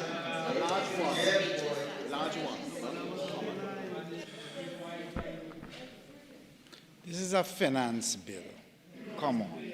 If you want to raise issues of Section 34 and so on, this is not the debate for it. Come on. Responding to the honorable member for Tabaquit, asking what we have to look at. I was responding in the context that you admonished us to respond in context. Yes. Yes. But what I'm saying, this is a finance bill. That bill had a peculiar context, all right? We all know the story. The facts are adequately and exhaustively and extensively set out in the judgment, both in the local court, the Court of Appeal, the Privy Council. All right? This debate is not the time or place for that. So let's move on. I'm going to uphold the objection. Let's move on. We're wasting time on this. Whether it's a compendious piece of legislation, a legislative compendium, really makes no difference. These are financial provisions. These are financial provisions, Port of Spain South. Third time when you said it's a financial. Well, I'm happy that you are counting. So let's move on. I've ruled. And I understand your ruling. And I would like to move on, please, without the lecture. So, Mr. Speaker, moving on from Section 34, which is forever in our memory, we would like to address the particular parts of this finance bill that we find troubling. And this bill, which may appear administrative in nature, and Mr. Speaker, in response to the member for Tabaquit, who said that this is not the first time a bill like this has been brought, and he was in the Senate when another bill was. You were not in the chair when that was said, Mr. Speaker, so you are excused from not having the full context. But when that was said, I looked at the bill, and we have looked at it, all of us here, in great detail. We understand, for example, Mr. Speaker, that if you look at clauses 21D and 22B, it seems to be counterintuitive because although 21D makes someone liable for a surcharge, a landlord can recoup the entirety of the surcharge through a tax credit that they can claim against their personal income and tax liability. So we understand the bill and we have read it, you know. We are au courant with what is happening in the bill. And we have certain, so that is something maybe the Honourable Member for Faizabad may need to consider, that whilst you tax on one hand, you're giving them, the landlords, a leeway and a loophole to reclaim it, so it may defeat the purpose. That's why we use the phrase counterintuitive. So, what we want to say and continue to say about this bill is as follows. It has profound implications for transparency, accountability, and parliamentary oversight, and the rights of the ordinary citizens. And we will continue to champion the rights of the ordinary citizens of Trinidad and Tobago, no matter what the other side says. Because the genius of Port of Spain South is that we are all ordinary people, you know. But we are just so ordinary that in that ordinary, we become extraordinary. We're extraordinary panists, extraordinary runners, extraordinary cooks. And this bill impacts the extraordinary people of Port of Spain South. Mr. Speaker, when you look at the increase in powers given to the Registrar General, and particularly clauses 2, 6, 25, 26, 27, and 31, they all go in one direction. They grant the Registrar General authority to determine the manner in which documents are filed, whether the documents are to be submitted electronically, and what additional identification and supporting documents may be required before that statutory right can be exercised. At first glance, it may appear to be a simple administrative reform, but when examined in the cumulative effect and in the round, it becomes apparent that Parliament is being asked to transfer significant authority from legislation enacted by elected representatives to the discretion of a single administrative office. And our concern is not digitization, because no reasonable person can oppose technical advancement. The concern is that the bill provides no meaningful safeguards against the misuse of that power, no statutory right of appeal, no protection where electronic systems fail, and no guarantee that citizens will retain access to physical filing options. Mr. Speaker, these concerns are not hypothetical. They arise out of the judgment of Justice Persad, and the Honourable Member for Barataria Sanwan touched on it, but did not go into details as I would like to go into. And it is CV 2025-01220. It's the matter of Atticus Development Limited and others against the Registrar General, a decision given just on the 22nd of April 2022. In that case, they were looking at the power given to the Registrar General to certify and just to make sure that these documents that are filed online are what will be presented. Clause 6 of this bill amends Section 5B of the Registrar General Act by replacing the words may determine with the phrase shall determine. Similar amendments are repeated throughout the Companies Act, the Partnership Act, the Registration of Business Names Act, the Trustee Ordinance, and the Non-Profit Organization Act. The cumulative effect of these amendments is to vest in the Registrar General the unilateral authority to determine how citizens, businesses, charities, and legal entities interact with the state. The concern that we have are not just theoretical. They are echoed by the judgment and in the judgment of Justice Persad in the Atticus Development case. In that case, the judge stated that decision makers must not impose requirements that contradict express statutory provisions and warned that mandatory electronic filings may expose companies to penalties, loss of good standing, and regulatory prejudice where technological difficulties prevent compliance. The judge went on to recognize that the exclusive reliance, I think it's at paragraph 32, the exclusive reliance upon digital system raises issues of transparency and accountability because the removal of physical counters eliminates a direct avenue through which citizens may challenge administrative decisions.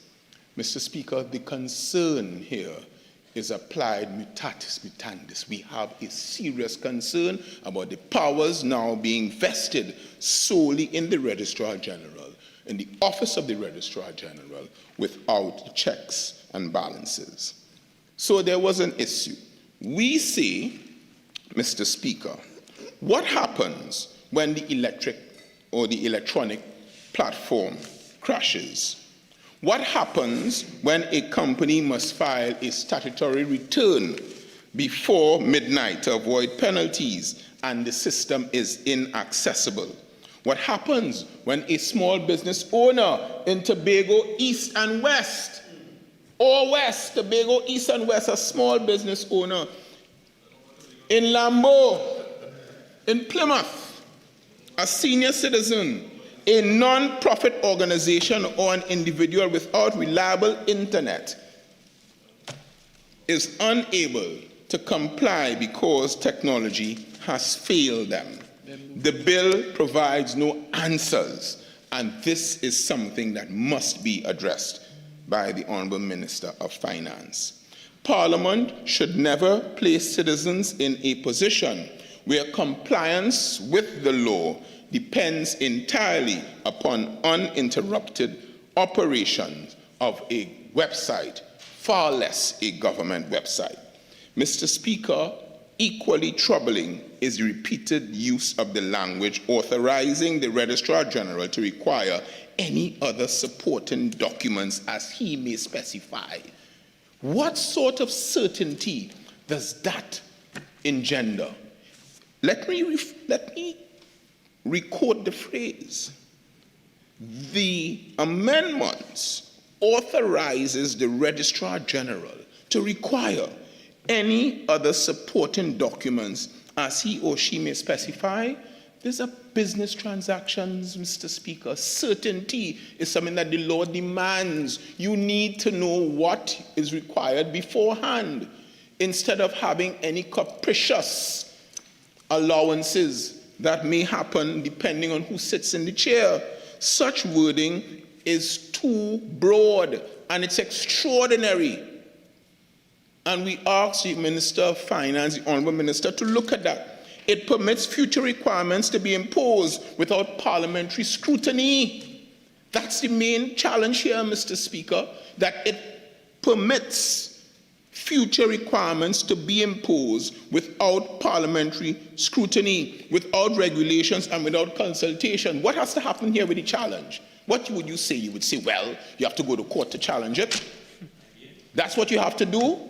And then if we say we are challenging it one night on a platform, Member for Lopino, you will hear one of their voices in the papers the next day saying, the courts will not uphold your challenge before the case even filed, you know. But the point I am making, Mr. Speaker, is this. I digress. It is done without parliamentary scrutiny, and it is a cause for concern. Today, it may be one additional document. Tomorrow, it may be 5. This is not the way business ought to be conducted, and it will very well may open the flood doors for capriciousness.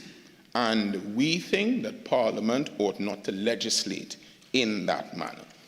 Mr. Speaker, I wish to address Clause 20, which would permit funds established under the Exchequer and Audit Act to receive donations from any person. It bothered me a lot. The Honourable Member for St. Anne's, Port of Spain, North St. Anne's West touched on it. But I want to drill down a little more from the branch of law that I started off in, criminal law. Where are the transparency in these provisions? This bill allows private donations to public funds, yet contains no requirement to publicly identify the donors, no obligation to publish annual donor reports, no mandatory disclosure of amounts contributed, and no requirement for parliamentary scrutiny of the source of those funds. Mr. Speaker, those 5 criteria that I have just outlined are serious criteria. Whilst we purport to want to be FATF compliant, etc., we have this piece of legislation here. This is counterproductive in an era where public confidence in institutions is critically important. Parliament ought not to sanction and create a mechanism through which private interests may contribute money to state-administered funds without a comprehensive transparency framework. That is our problem with this piece of legislation. The public must know who is giving, how much is being given, and for what purposes these contributions are being made. We demand that. We demand that. We don't want no brown paper bag and going somewhere and we don't know what in the brown paper bag and how much in the brown paper bag. So, Mr. Speaker, we raise a concern there, and yes, Honourable Member for Tabaki, you can have a bill that some parts are warmed to your intellectual support and other parts do not receive your intellectual support. It's called severance in law. Clause 23 presents another concern. This amendment empowers the Minister of Finance to amend categories of persons exempt from the landlord business surcharge order. Mr. Speaker, doesn't that raise some serious concerns that a minister, a politician, has now the power to say who are the persons who are susceptible to the landlord business surcharge? Let's say for one moment that there's a theory. Let's say that, let me give you an example, and say it's an heuristic creation in my mind, that you have a government that thinks that before there was demographic discrimination. It may not be true, it may be true, but this government says, I am going to come to address this demographic discrimination, and I will redress it by going the next way. So those who were, in your mind, under the yellow code and discriminated against, you say, you know what I will do? I will now target, because I have the power to say who are the ones under the surcharge. I will now target the red code. Isn't this what this power seeks to do? If there's such a creation, if there was such something like that bandied about by the powers that be, it is a very critical concern that we have, and we trust the process. We may not just trust the institution as it is, Mr. Speaker, and we say that this is something that must be looked at, particularly when you have people who are toting feelings. And it is something that the opposition will be very vigilant, and it may be, Mr. Speaker, it may be that we may have been too slow to approach the courthouse. Taxation has always been one of Parliament's most fundamental responsibilities. Decisions regarding who pays taxes and who is exempt from taxes should not be left solely to a ministerial discretion, and that is our concern with this. The practical effect of this amendment, Mr. Speaker, is that future exemptions may be created, expanded, or modified without the full scrutiny afforded to legislation that is debated in this Parliament, and that is my jurisprudential problem with this. This is not merely a technical amendment, Mr. Speaker. This amendment is a shift of authority away from the Parliament and towards the executive, in circumstance where there are unfounded claims of geographical discrimination. We have some concerns, and I put Trinidad and Tobago on notice We will take our concerns where it ought to be taken if we are not heeded in the Parliament. Mr. Speaker, I now turn to the provisions affecting the police service and the prison service, and we support the efforts to ensure that officers who have acted in higher positions receive their benefits.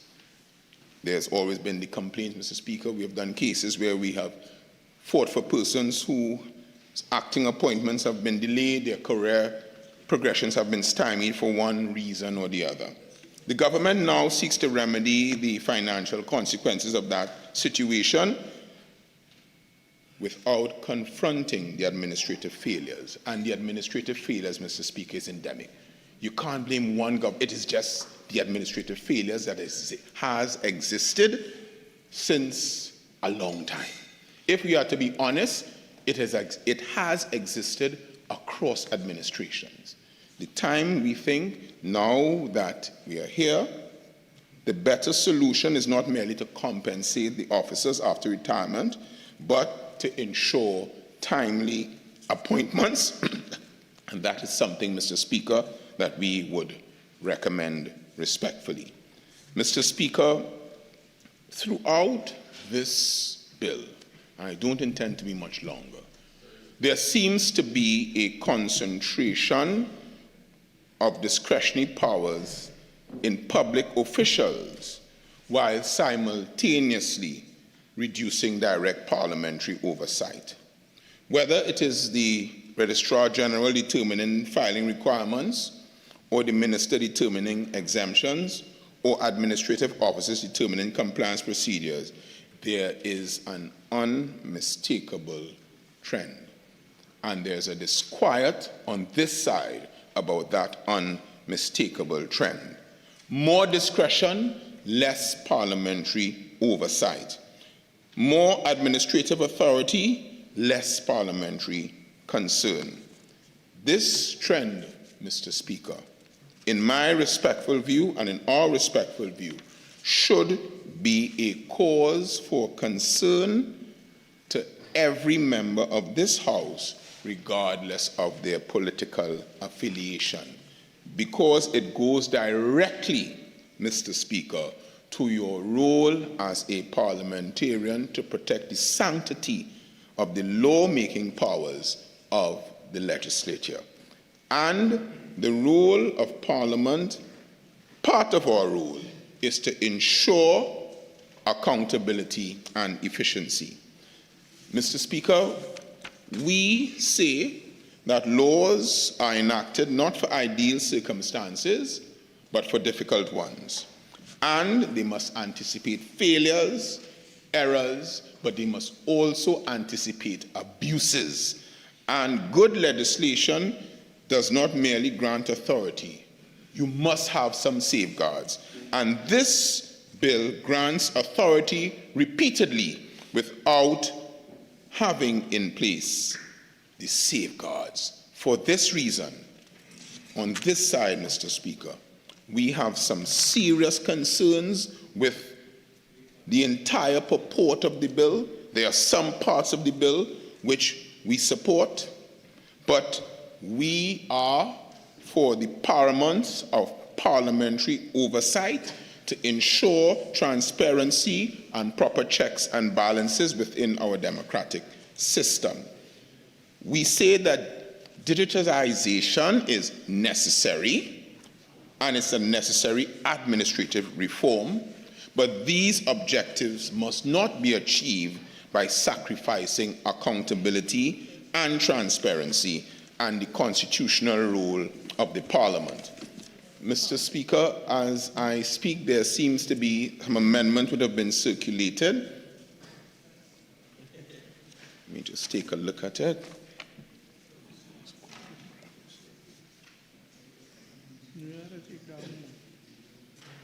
It doesn't change the price of coffee, does it? It doesn't change the price of copra, Mr. Speaker. So,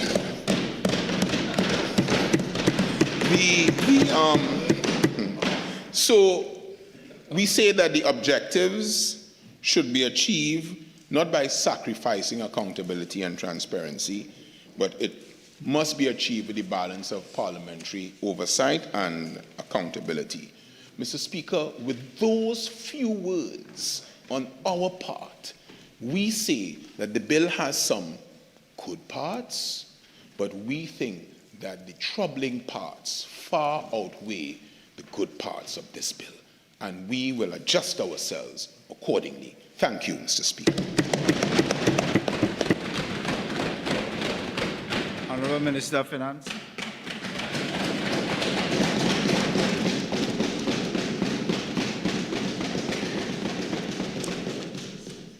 Thank you, Mr. Speaker. Mr. Speaker, if nothing else, the member for San Fernando East said one true thing in his entire contribution, that this was a very simple bill. It befuddles me how such a simple bill could be deliberately misinterpreted by those members opposite. As other speakers before have said, I am shocked and aghast. I indicated clearly at my start, very simply, what the purpose was of each of these clauses. Very straightforward. I even explained, I took the time to explain the difference between the P&M property tax and the measures in this bill. The landlord business surcharge. My colleague repeated it for the benefit of the member for San Fernando East, and Mr. Speaker, would you believe that this gentleman still repeats it? There's none so blind as he who refuses to see. And unfortunately, there's nothing you could do for that gentleman. He came here today, unprepared as always,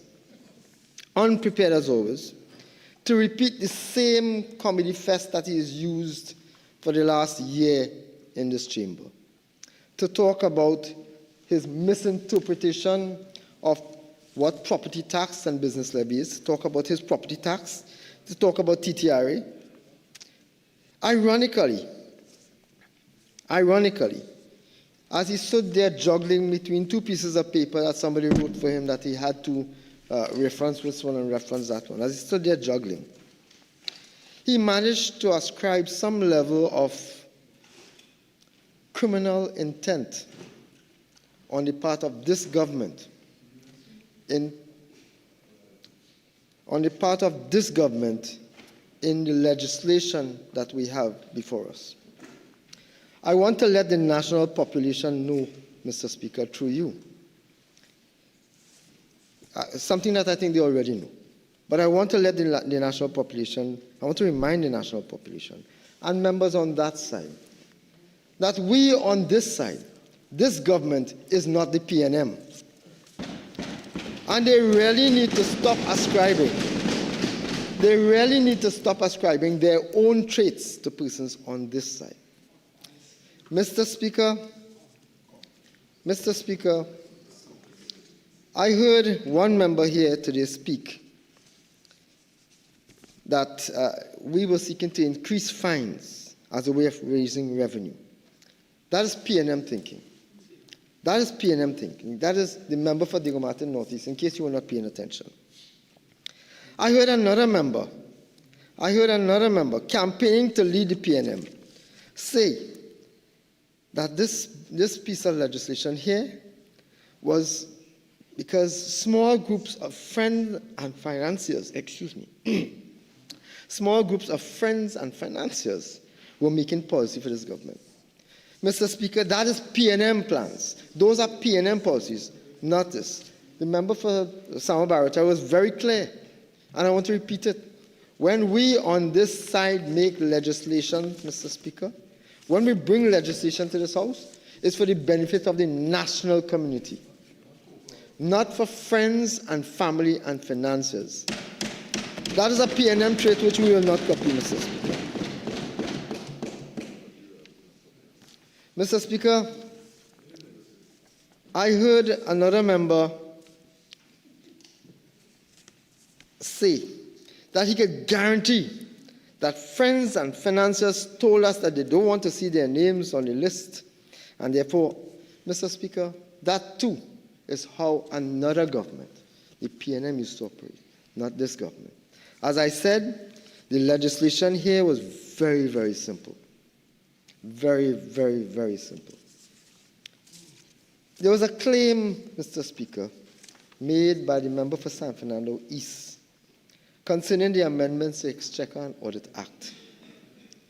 Those claims, Mr. Speaker, reflect several things that I think underscore the reason why none of the two prime ministers that he served under saw it fit to make him Minister of Finance. It demonstrates a complete lack of understanding of the Exchequer and Audit Act and the significant role that the Ministry of Finance has to play. But that's no surprise. What he does not understand is that the Ministry of Finance has overall responsibility of all public finances of Trinidad and Tobago as set out in the same Exchequer and Audit Act. And what he also does not seem to know is that the Auditor General of Trinidad and Tobago has the responsibility for auditing all of those expenditures, all of those acts, all of those funds. Mr. Speaker, that would be common sense for anyone who used to attend their ministry. The Honourable Member for San Fernando East made reference to people who were present and not present in their ministry, and therefore they were not doing work. Mr. Speaker, they must be very careful which nest they choke. They must be very, very careful. You see, there are documents here. When you attend the Ministry of Finance, there's a record. There's a record. So the member for San Fernando East, and I wouldn't want to embarrass him. I mean, I think he spent 45 minutes embarrassing himself, and that's sufficient. Mr. Speaker, 48-1, is the member threatening another member of this House?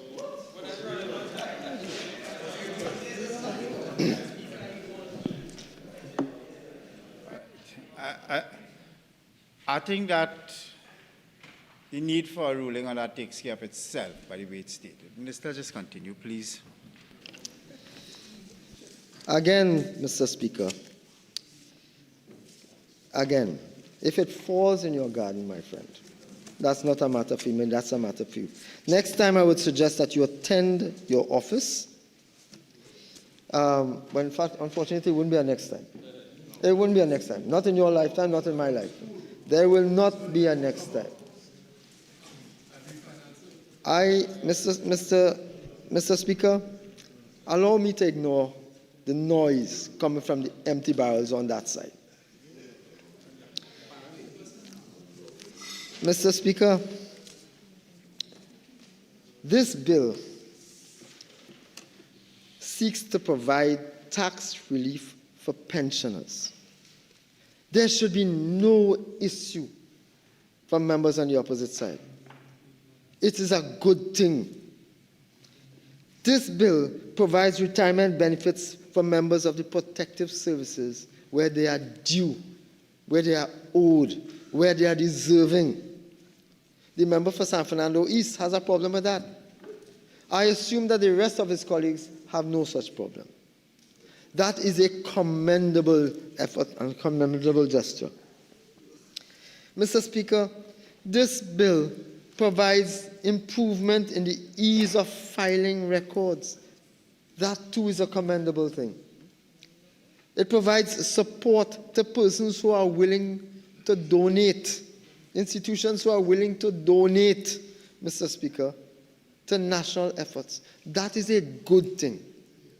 Women and children, beneficiaries of all sorts who will benefit from funds under this act, Mr. Speaker, will be grateful for this. The members opposite should be supporting this legislation, Mr. Speaker. This bill introduces several changes that lead to the protection of citizens, Mr. Speaker. Protection of citizens from foul products, from fake products, from abuse by persons who don't have proper certification, and you run the risk of losing insurance coverage in the case of an incident or accident, from persons who are violating the law and putting businesses and individuals at risk. This bill offers that protection. Why in the world then would the opposition oppose that? Mr. Speaker, it is very, very sad. I spent 5 years sitting in those seats opposite. 5 years. And I know that it is easy for them to oppose. But for God's sake, make sense now. For God's sakes, make sense. If you're opposing, come with something else. Come with a recommendation. Come with a suggestion. The member for Diego Martin Northeast said that when they get a chance, they will fix it. When they get a chance. Mr. Speaker, the only amendments proposed by those members opposite, the only amendments is in their head. The only amendments before us today are proposed by myself, members on this side. And they are fairly straightforward, Mr. Speaker. We will deal with those in the committee stage. Mr. Speaker, this is a good bill. And only an unpatriotic, spiteful, vindictive opposition will vote against this bill. The members opposite chose their words carefully. And in one instance, in fact, in two instances, reference a newspaper article talking about copra products and the comments made by persons engaged in copra production, production using copra. Two members made it, but they left out a very important reference. One part of that newspaper article, and I wouldn't waste the time quoting it here, one part of that newspaper article, which referenced an individual who said that he was involved in the industry, also cited the individual saying that I was registered, I was registered, and I now have to go back and re-register. None of these legislative changes being proposed here today, the fines, the penalties, affect anybody who is following the law. None of these penalties that they're all crying about, none of these penalties affect anybody who's obeying the law. They exist. The offenses exist. Penalties exist. We are just trying to ensure that people abide by the law. It is shameful in the highest to stand here as a regulatory body that the Parliament is, to create law, to have members sit on the opposite side, whose only objective is to rationalize breaking the law. That is shameful and disrespected. Shameful. And I know that the national population is paying attention, Mr. Speaker, because they have run pillar to post from north to south, east to west, and every section in between, saying tax, tax, tax, tax, tax, tax, tax, misleading the population, trying to rile up the population, Mr. Speaker, so that the population will not see the truth, which is that the clauses in this bill are designed to protect the citizens, businesses, individual rights and responsibilities of Trinidad and Tobago. And that is the commitment that this government gave to the country when we took office. It is ironically the same commitment every one of us in this house swore on oath. But some of them on that side seem to have forgotten it. Mr. Speaker, I heard members on that side talk about the small man. Talk about the small man. I wonder if they think that the country has forgotten. When one member, the member was the Minister of Finance then, glee in his face, rub his hands together, raised the price of fuel 5 times, and said, ha, ha, ha, ha, they ain't riot yet. I wonder if they think that people forget that. He wasn't thinking about the small man then. Today, he's thinking about the small man. I wonder if they think that people forgot when men were dying in a pipeline. I wonder if they think people forgot that. Today they're talking about small man, or they care about people. Mr. Speaker, they are fooling nobody. Today in this House, Mr. Speaker, I challenge the member for Arima in her absence, or the member for Port of Spain North, St. Anne's West, in his presence. Whoever it is, or the current leaders of the PNM, whoever it is, I challenge them to do the honorable thing and stand in support of this bill today, because this bill represents the government's side, and this bill stands in support of the people of Trinidad and Tobago. Mr. Speaker, I beg to move.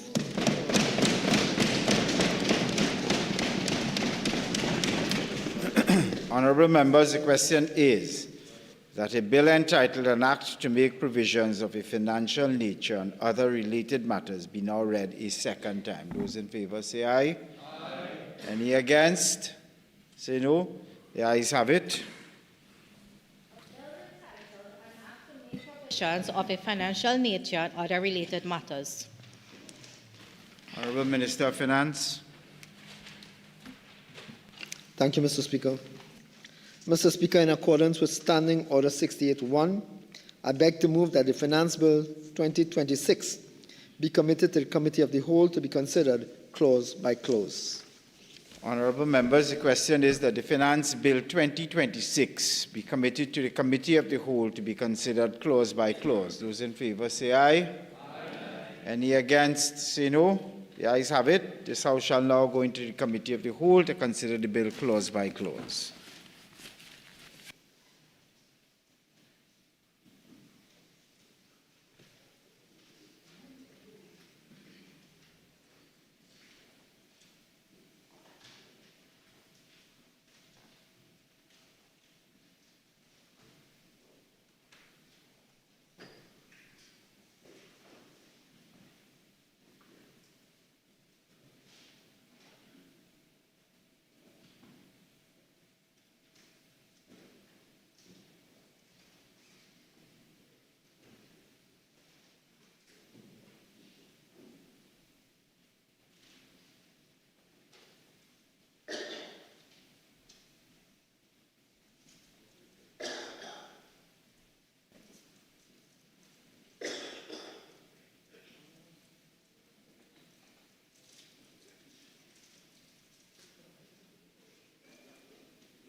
Clauses 1 to 14. The question is that clauses 1 to 14 stand part of the bill. The question is that clauses 1 to 14 now stand part of the bill. Those in favour say aye. Aye. Any against? The ayes have it. Clause 15. Clauses 1 to 14 now stand part of the bill. Clause 15. The question is that clause 15 stand part of the bill. Honourable Attorney General. Chair, we have an amendment. It's been circulated. We propose that the bill be amended in terms of the amendment.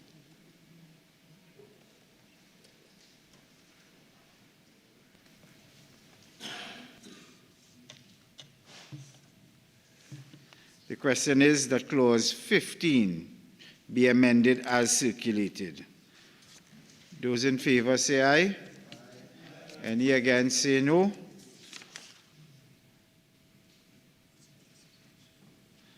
Honourable members, the question is that clause 15 as amended now stand part of the bill. Those in favour say aye. Aye. Any against say no. Clause 15 as amended now stands part of the bill. Clauses 16 to 20. The question is that clauses 16 to 20 now stand part of the bill. The question is that clauses 16 to 20 now stand part of the bill. Those in favour say aye. Aye. Any against? No. Well, I think the ayes have it. Clauses 16 to 20 now stand part of the bill. Clause 21. The question is that Clause 21 now stand part of the bill. Honorable Attorney General.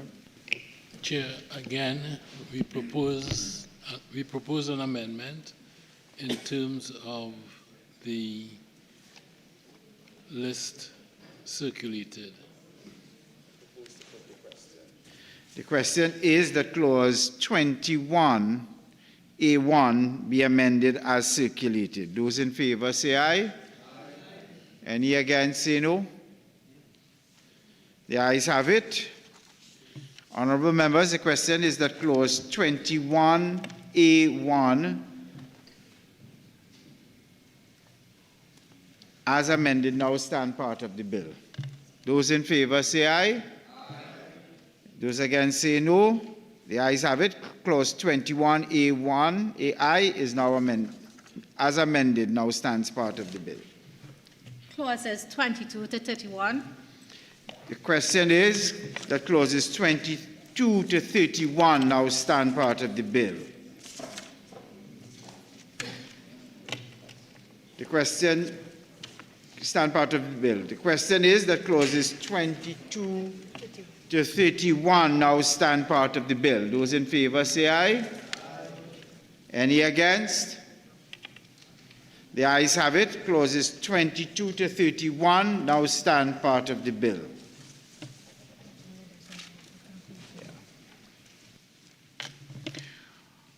Honorable members, the question is that the bill as amended be now reported to the House. Those in favor say aye. Aye.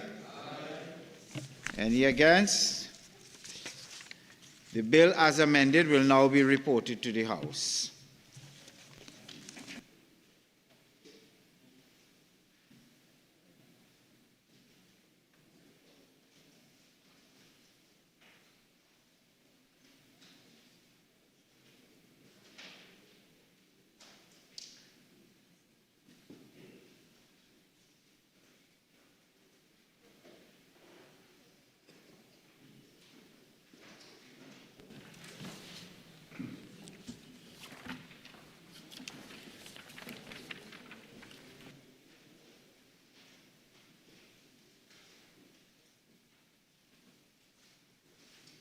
Honourable Minister of Finance. Thank you, Mr. Speaker. Mr. Speaker, I wish to report that the Finance Bill 2026 was considered in the Committee of the Whole and approved with amendments. I now beg to move that the House agree with the committee's report. The question is that this House agree with the committee's report on the Finance Bill 2026. Those in favour say aye. Aye. Any against, no. The ayes have it. Honourable Minister of Finance. Mr. Speaker, I beg to move that a bill entitled An Act to Make Provisions of a Financial Nature and Other Related Matters be now read a third time and passed. Honourable members, the question is that a bill entitled An Act to Make Provisions of a Financial Nature and Other Related Matters be now read a third time and passed. Those in favour say aye. Aye. Any against say no. Division having been called for, as I've said before, there is no discretion to prevent that. Mr. Padarat? Yes. Mrs. Persad-Bissessar? Yes. Mr. Tancoo? Absolutely yes. Ms. John? Yes. Dr. Moonilal? Yes. Mr. Lee? Yes. Mr. Hosein? Aye. Ms. Amin? Yes. Mr. Alexander? Yes. Mr. Devish? Yes. Ms. Mohit? Yes. Mr. Surge? Yes. Dr. Bodo? Bodo. Yes. Dr. Dowlat? Yes. Dr. Ali? Yes. Mr. Morris? Yes. Ms. Benjamin? Yes. Mr. Sobers? Yes. Mr. Watts? Yes. Dr. Sitaran? Yes. Mr. Kisa, Mr. Clyde. Yes. Mr. Alda, Yes. Mr. Sam, yes, Mr. Narang Singh, Yes. Dr. Rup Narang, Yes. Dr. Hosein, Yes. Mr. Thomas, Yes. Mr. Sampson, Yes. Mr. Gonzales, Abstain. Mrs. Beckles-Robinson, Abstain. Mr. Imbert, I would prefer to say no, but I also abstain. I said I abstain. Dr. Gatsby Dolly, Abstain. Mr. Young, Abstain. Mr. Scotland SC, Abstain. Mrs. Robinson Regis, Abstain. Mr. Dino Brigger, Mr. Manning, Abstain. Mr. Marcel, Abstain. Mr. Devines, Abstain. Mr. Birchwood, Abstain. Mr. Romain, Abstain.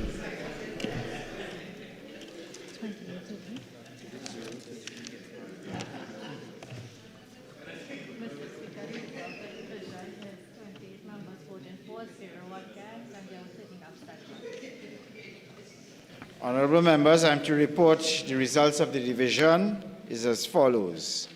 28 members voted for the bill, 0 members voted against, and there were 13 abstentions.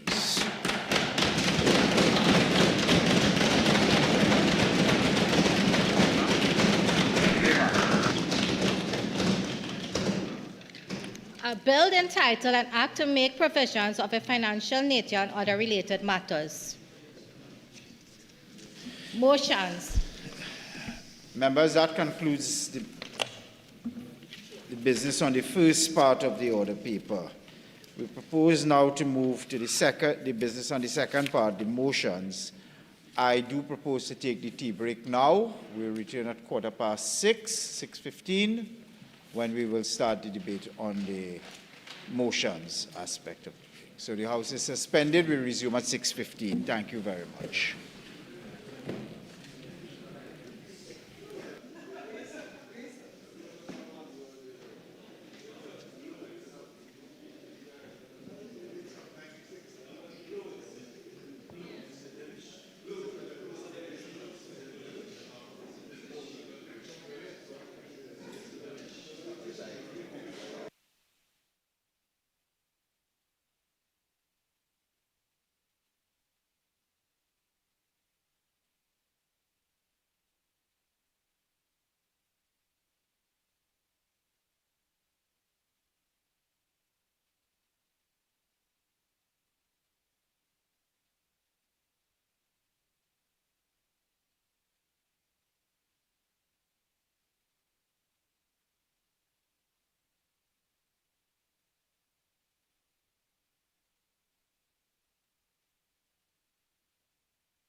Attorney General.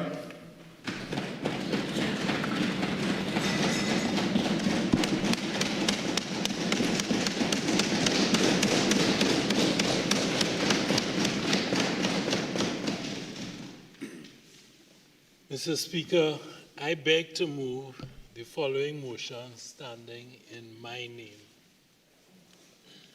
Whereas it is enacted by Section 8, subsection 1 of the Constitution of the Republic of Trinidad and Tobago, that the President may from time to time make a proclamation declaring that a state of public emergency exists.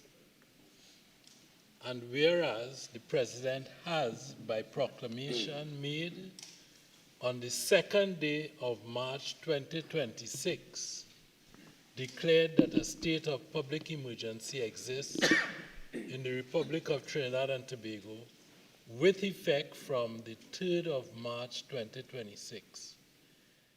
And whereas it is enacted by Section 9, subsection 2 of the Constitution, that a proclamation made by the President for the purposes of and in accordance with Section 8 shall, unless previously revoked, remain in force for 15 days, and whereas it is enacted by Section 10, subsection 1 of the Constitution, that before its expiration, the proclamation may be extended from time to time by resolution supported by a simple majority vote of the House of Representatives, so, however, that no extension exceeds 3 months, and the extensions do not, in the aggregate, exceed 6 months.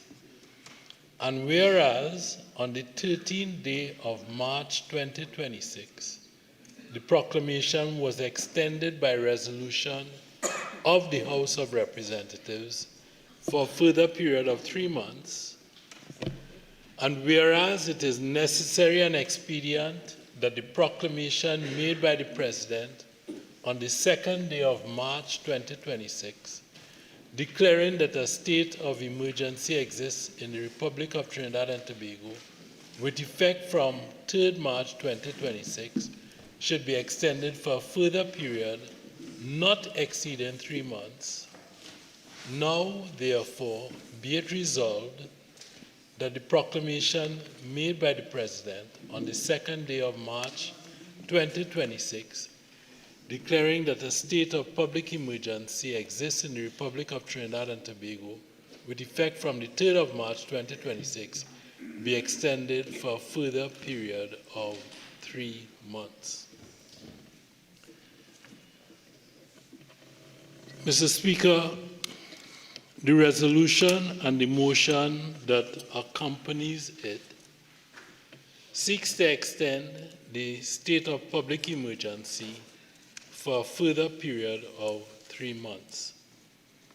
Since the 18th of July 2025, I have stood in this House on 4 separate occasions to seek the extension by this Parliament of the state of public emergency first declared on the 18th of July 2025 by this government.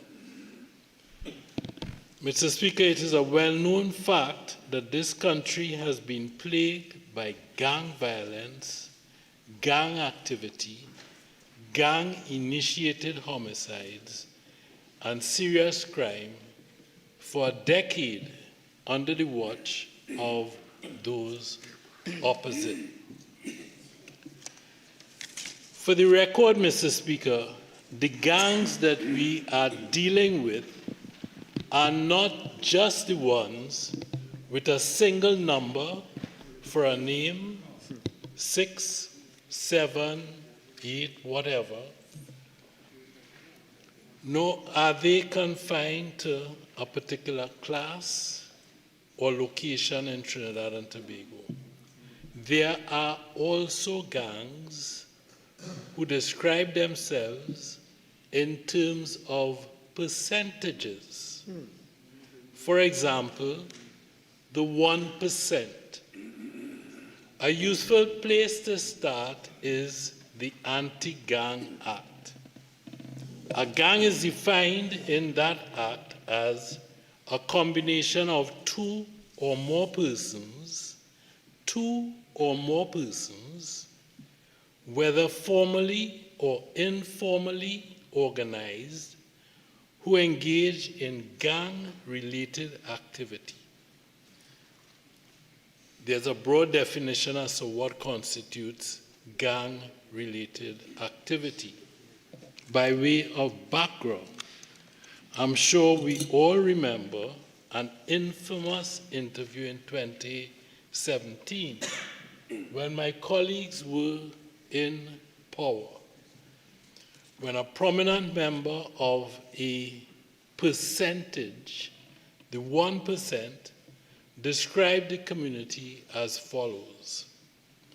The population size is under 5,000. Actually, we are the smallest ethnic group in Trinidad, but the most powerful, almost the most powerful. Another went on to say, life is good here in Trinidad. Life is very good, but there's a measure of concern in the fact that at one time, we used to have a huge middle class, which was a sort of security in terms of any possible conflict between the haves and the have-nots.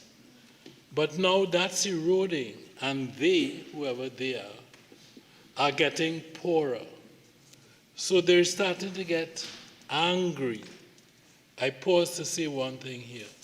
The local press, controlled as they are, did not report that danger or the interview. It took Anthony Bourdain, a foreign correspondent working then with the CNN, to speak to those truths.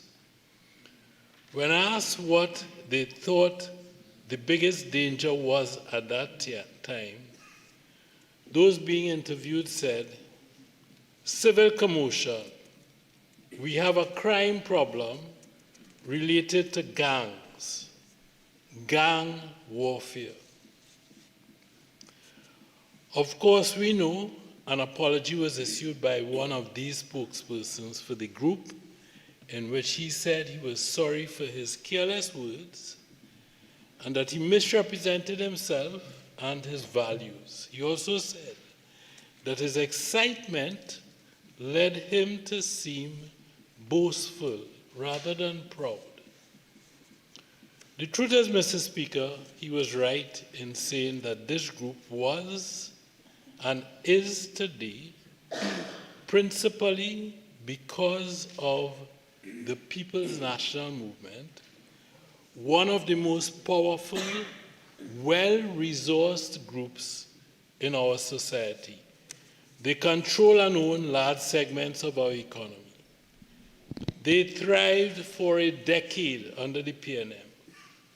They have absolutely no problem accessing any amount of US dollars at any point in time to fund their businesses, their leisure travel, their lifestyles, while the rest of us struggle and line up in banks to get $200 to make foreign trips, and only if we show evidence of a ticket to travel.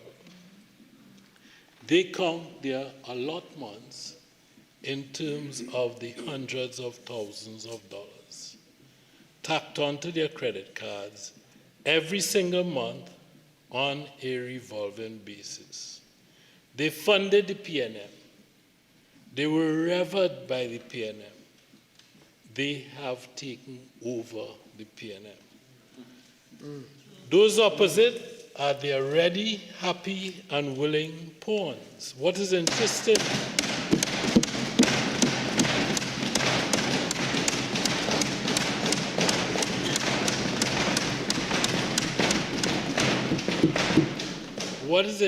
Mr. Speaker? Mr. Speaker, 48-6, please. That is so plainly and obviously wrong. Overruled. I'm going to tell you that I've been around this place a long time. I know the tricks. We can play this game for the entire afternoon. I will have my say. What is interesting, Mr. Speaker, is that many of the persons in that percentage group appear to have found disfavor with the government of the United States. I do not have any inside information on this, but I have knowledge of the information that is possessed by local law enforcement bodies. My curiosity was first piqued by a question from a Guardian journalist. The Guardian is owned by a member of this group, who asked if, and this is his question, I have it saved in my WhatsApp, who asked whether several US visas of persons in that group had been revoked. That request of me, I ignored it. But I was subsequently visited in my office by a number of persons who said that their visas, US visas, had been revoked. We all know that our American friends have sophisticated means of intelligence gathering. They appear now to have determined that certain individuals should not, as a result of their activities, be traveling to the United States. And they have taken action to ensure that that does not happen.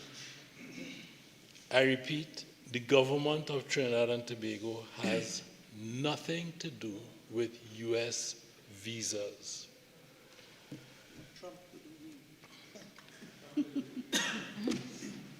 We do, however,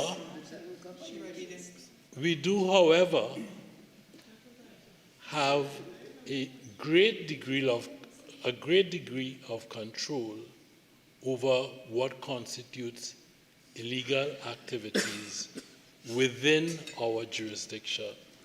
Today, I wish to say this.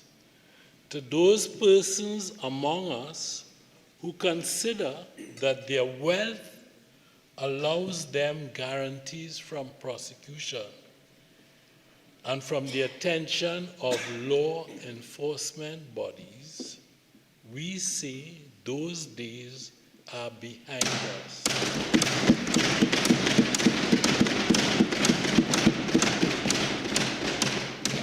If you behave as gang members do, you shall be treated in exactly the same way that blue-collar gang members are. If your designation happens to be within the 1%, it happens to be 6, 7, or 8, tetron awaits.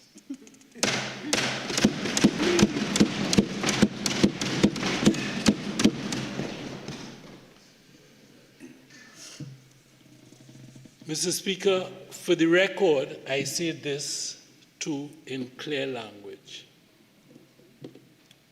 If you've not realized it before, the protection and succor you found at your Woodbrook cabinet meetings with the former Prime Minister is at an end.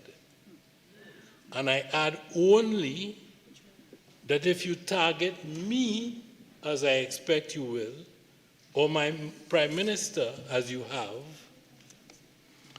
hiding behind the newspapers you control, if, as our intelligence suggests, you have in contemplation more and direct action, the indignity of the cells at Tetron await. For the moment, I leave aside discussion on state leases and the extraordinary steps taken, ending with the night of the general election to secure valuable state lands. This matter is now before the Commissioner of Police.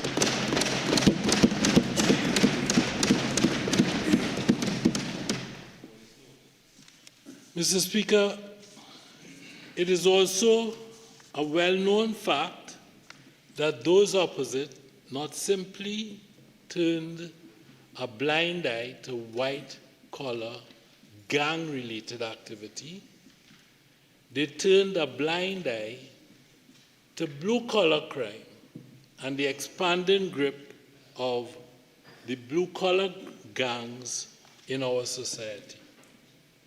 Not until the very end of their tenure in December of 2024 did they declare a state of public emergency. It was declared in a desperate and a failed attempt to placate a terrified and fed up population ahead of the polls. That is true, Prime Minister. It was declared on the 30th, I think, of December 2024. They did so on the last day of the year in 2024, while the former leader, or former leader, was sipping, I'm not sure if it was champagne, I do not drink myself, in Tobago, a fact that today has never been denied. To his credit, he was smiling as he drank. Mr. Speaker, I quote from the President's statement on that state of emergency, as referenced in the Hansard of January 13, 2025, in this place. Her Excellency stated then, in respect of that state of emergency, as follows. On Monday, December 30, 2024, being satisfied that a public emergency had arisen as the result of the occurrence of action that has been taken or is immediately threatened by any person of such a nature and on so extensive a scale as to be likely to endanger the public safety, I made a proclamation declaring that a state of public emergency exists. She set out the specific grounds on which her decision was based. She said that on December 30th, 2024, I, Her Excellency, was informed by the Cabinet that in Trinidad and Tobago, there had been 61 homicides for the month of December 2024. Now, I pause here to say this. Since we came into office in April, in the end of April of 2025, there has been no month in which you've had more than 60 homicides, no month in respect of which you've had more than 50. I believe 1 month in which you had 2 months in which you had 39. I'm subject to correction there, but the figures have not been anywhere close to that which they were at the end of 2024. So Her Excellency says, goes on, she says there were approximately 600 at the time she said this. The figure went up, but at the time she said this, she said there's been approximately 623 homicides so far for the year. She went on, additionally, for the past 14 days, there had been an increase in the number of violent crimes, leading to the death of individuals via the use of illegal firearms, and in particular firearms of high caliber, including but not limited to automatic firearms, which intelligence suggested that the criminal gangs in Port of Spain, Laventille, and its environs, she said nothing of the criminal gangs elsewhere to whom I have just averted. But throughout Trinidad, I go back to the statement, throughout Trinidad and Tobago, we're likely to immediately increase their brazen acts of violence in reprisal shootings on a scale so extensive that it threatens persons and will endanger public safety. That was the declared reason by those opposite us, articulated on the 30th of December, 2024, for the declaration of a state of emergency. Lest we forget, a gang leader by the name of Calvin Lee was shot outside of the Besson Street police station, an exchange of gunfire, gunfight at the OK Corral, outside of a police station, nonetheless, with what type of ammunition? Something called 5.56 ammunition, which I'm sure certain of my colleagues on that side will be very familiar with. 5.56 ammunition. That was one.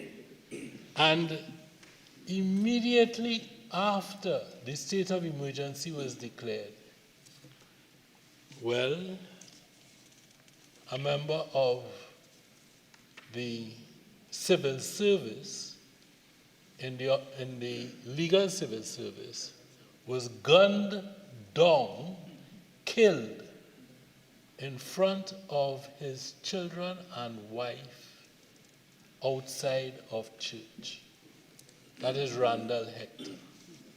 Lest we forget. It took them, or my colleagues opposite, 10 years to recognize that the criminal gangs were powerful enough, the blue-collar criminal gangs, because they were in bed with the white-collar criminal gangs. It took them 10 years to realize that the blue-collar criminal gangs were powerful enough to overwhelm the state. The decision of Her Excellency was based on the activity of the criminal gangs and a fear of reprisal killings. Now, the statistics at the time bear noting. In 2022, there were 606 homicides. In 2024, that's not the highest. That's 2022, 606. In 2024, there were 625 homicides. That was the highest. And in 2023, the figures were 575, just below 600. That is the scale of the problem that we were dealing with at the time this government took office in 2025.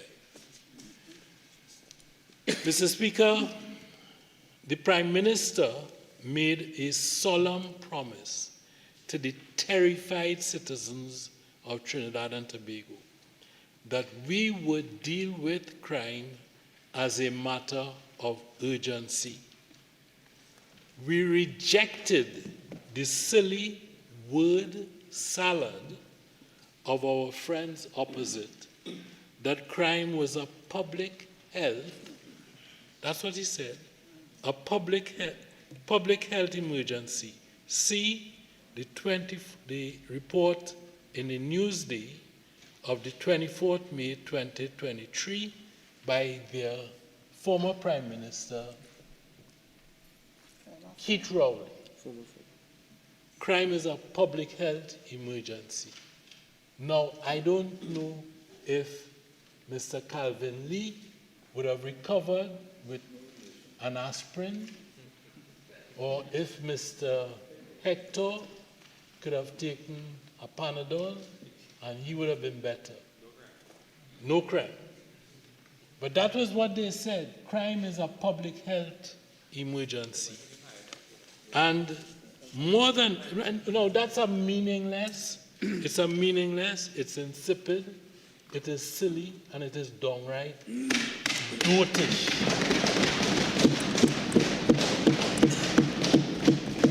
It's an attempt to throw silly words into battle against guns and bullets.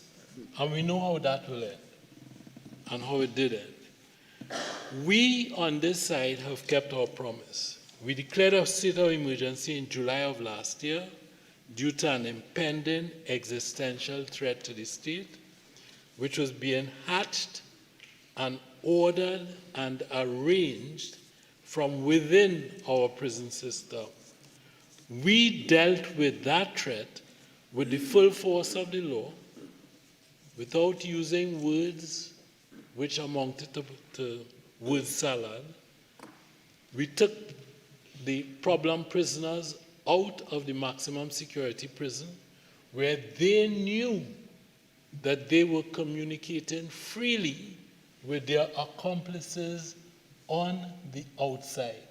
They had televisions, they had telephones, they had other means of communicating directly, calling hits on persons who they didn't like. We dealt with that. We put them in Tetron.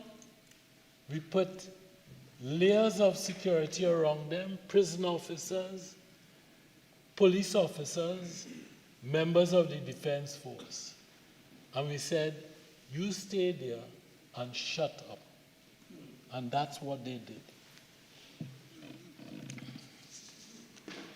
Now, history will show in time, when it is written, that we made significant headway in disrupting the activities of the gangs and curbing gang-related activity, both of which were responsible for the very real threat to public order and to the citizens of this state.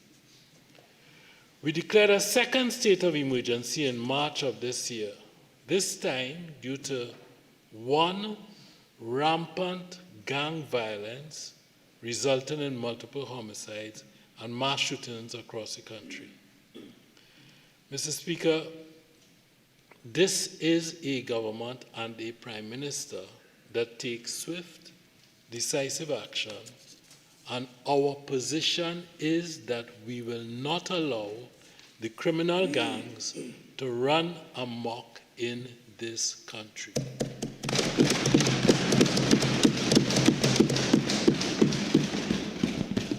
They will not be permitted to operate as if they are above the law. They will not be permitted to brazenly commit the kinds of horrific acts we witnessed in the early months of the year 2025. We recognize that today, the events of the early months of 2025 and late 2024 are fading from our collective memory.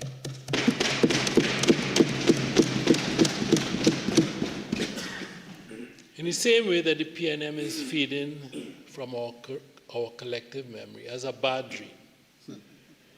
Nightmare. We recognize that the horrific assassination of State Prosecutor Randall Hector, reminiscent of that of Dana Sita-Hall, and that the automatic gunfight outside of the Besson Street police station that killed Calvin Lee with 5.56 ammunition have faded from the public memory to be replaced by our daily battles and, of course, by the media hysteria.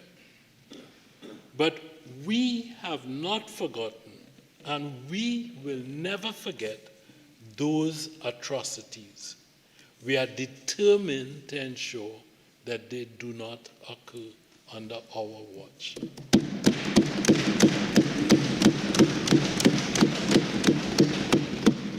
It is an indisputable fact that as a result of actions taken by the state, including the timely declarations of states of emergency, targeted action taken by law enforcement and our intelligence services, along with various other effective measures that make up our crime strategy, serious crime across Trinidad and Tobago has plummeted.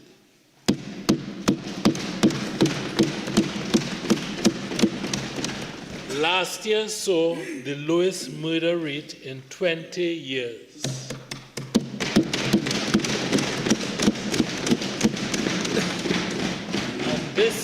And this year, as we approach mid-year, we are just below last year's figures.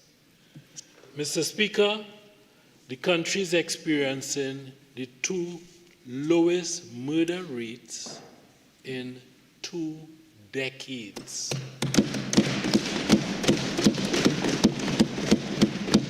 Serious crime has drastically declined for the period January 1 to 2026, January 1, 2026 to May 25, 2026, compared to the same period last year.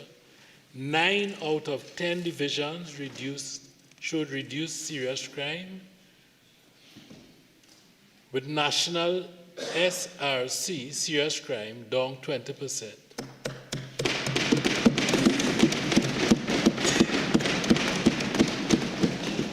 To date, and the figures move around, homicides have fallen by 4% compared to the same period last year, which was itself the lowest in 20 years.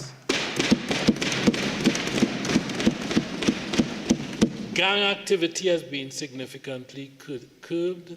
Gang structures and organizations are being disrupted. I recognize that in many cases, younger, less experienced youth are assuming control of criminal entities.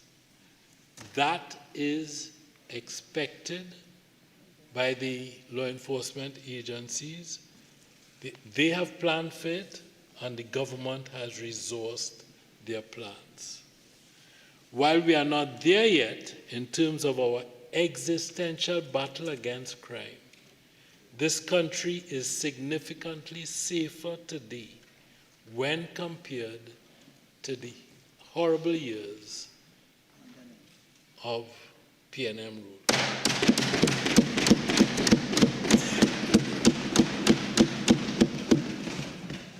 Mr. Speaker, I have received a report detailing analysis conducted by the Strategic Analytics and Intelligence Department of the Trinidad and Tobago Police Service, which evaluates the 3 states of emergency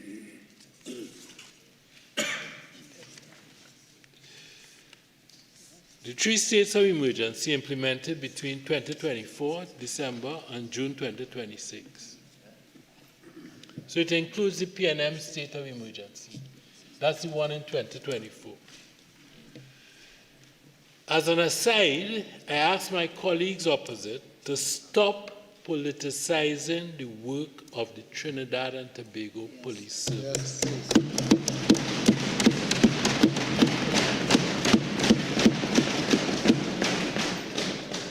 And I dare say, while you're at it, take your grubby hands off of the office of the Director of Public Prosecution.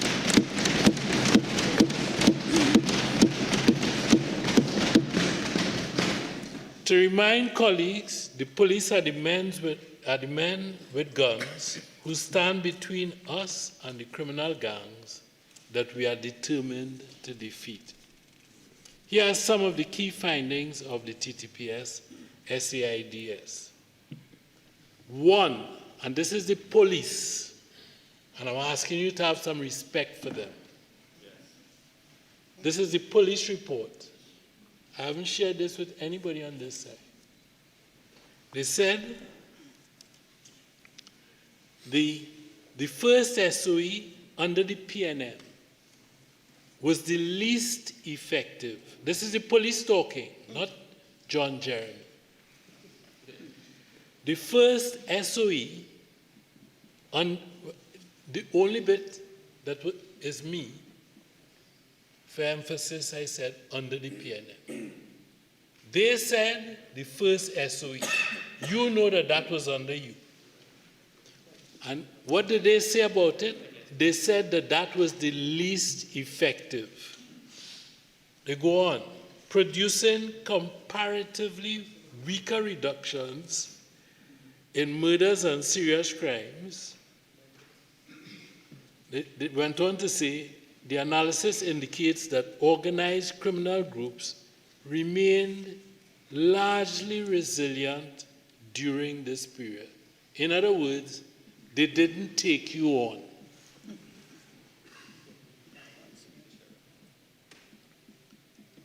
The second SOE under consideration, our first last year, that bit was me.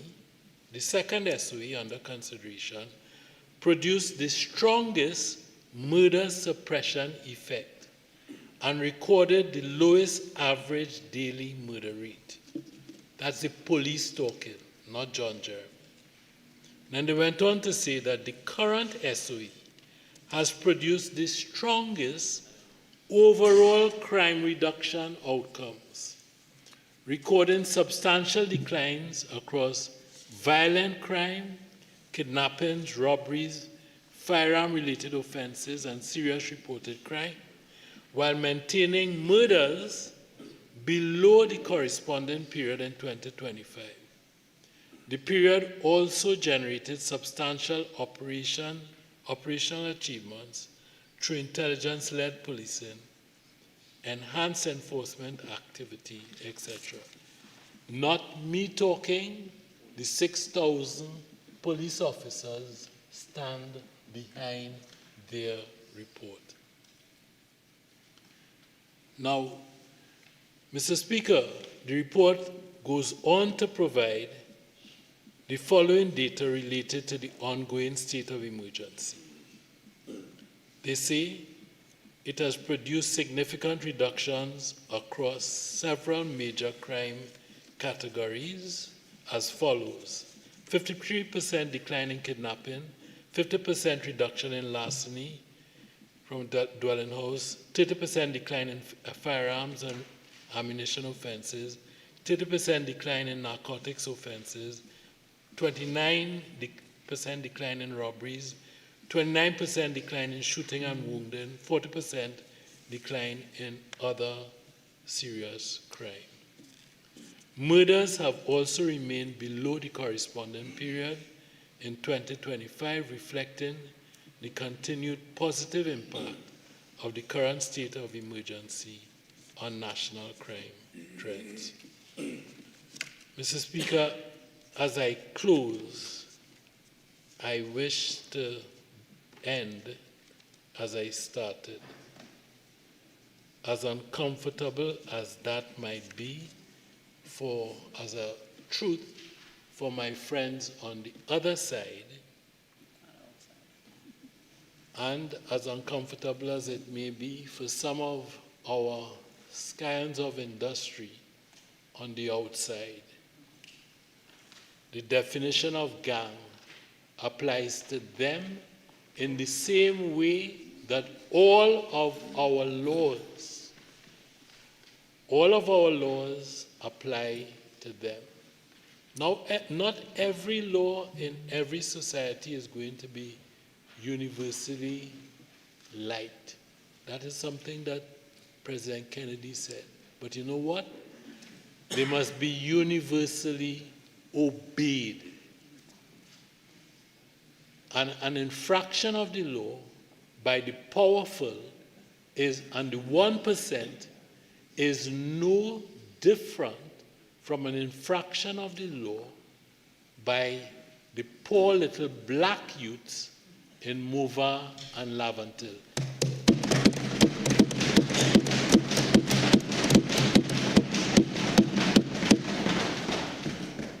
We are not here speaking to action taken by our allies in the north. We have no control over that. What we do have control over is what our law enforcement tells us about some of the activities of these persons. The time when they received the keys to the city and license to mash up the place, that time is over. Whatever my personal consequences, whatever the consequences are for the Prime Minister, I think it may be too much for them to chew, all of us. We are prepared for that. The government will not be deterred in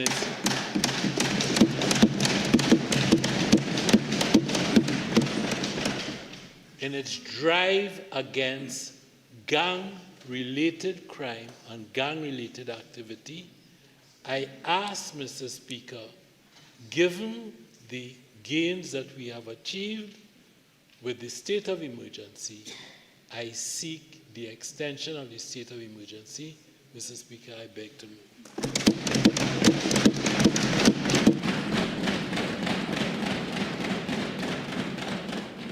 Honourable members, I shall now propose the question for debate. Be it resolved that the proclamation made by the President on the 2nd of March 2026 declaring that a state of public emergency exists in the Republic of Trinidad and Tobago with effect from 3rd March 2026 be extended for a further period of 3 months.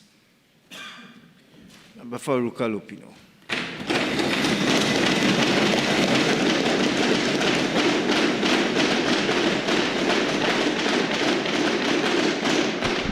Thank you very much, Mr. Speaker, for recognizing me. Mr. Speaker, I've listened to the Attorney General in his contribution, spoke for over 45 minutes or so, my estimation, or below 45 minutes. And I listened intently to what he had to say during the course of his contribution in a very important debate relating to the extension of a state of public emergency in Trinidad and Tobago, a place where all citizens are concerned, Mr. Speaker, about their constitutional rights, the state of our democracy, our lives, livelihood, and our security in Trinidad and Tobago.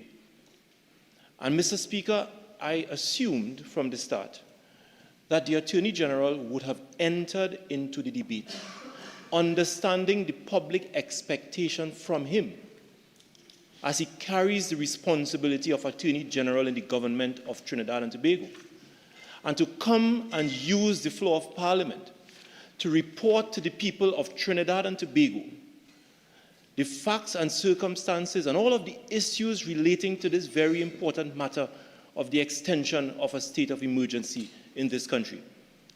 Mr. Speaker, the Attorney General started off his contribution in the most shocking manner. And I doubted what I was hearing from the Attorney General, where he quoted the interview of a citizen of Trinidad and Tobago making reference to a segment of the population in this country and describing the segment of this population in very uncomplimentary manner, Mr. Speaker. Mr. Speaker, the issue of crime and criminality in this country is a very serious one, and it is one that we have been grappling with for a very long time. But when the Attorney General could come, Mr. Speaker, in a way and in a manner that I will describe as vile, as diabolical, as vicious, a threat to a segment of the population and even threatening them, Mr. Speaker, by sending matters to the Commissioner of Police as though an entire population, an entire segment of the population is engaged in criminal activity. I say to the Attorney General, he is a diabolical hypocrite, Mr. Speaker.